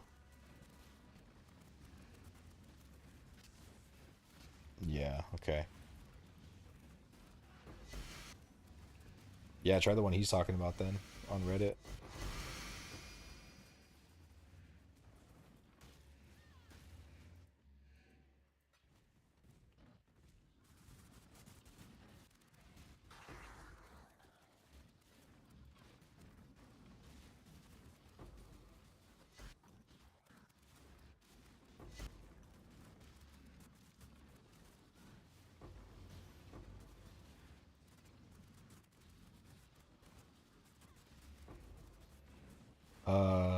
No, just once Root of Fortune.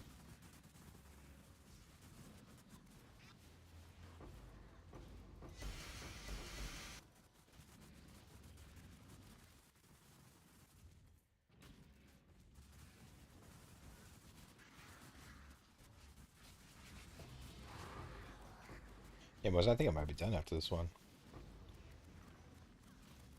So this Conqueror is started getting tired out of nowhere now. I'm getting a bit of a headache. I'll be playing too much. Need to step away, I think. I was planning on going a lot harder, but I just got hit out of nowhere. I mean, I am on opposite hours right now. It's like 2 a.m. It's fucking always unhealthy on a league start.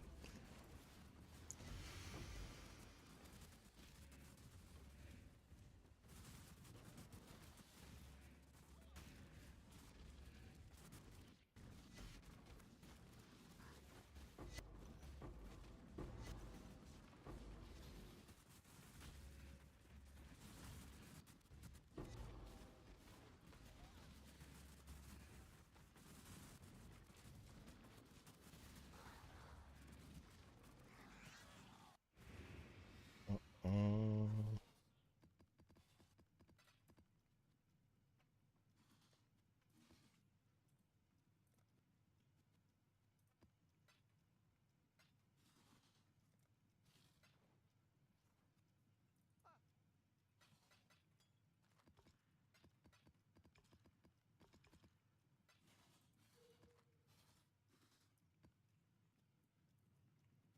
put that in there.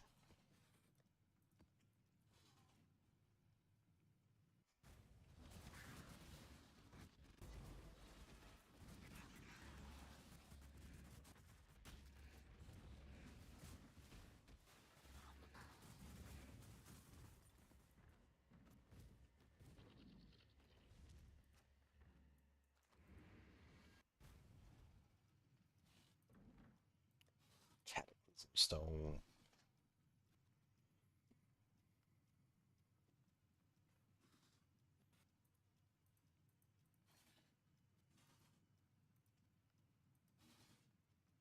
Divine.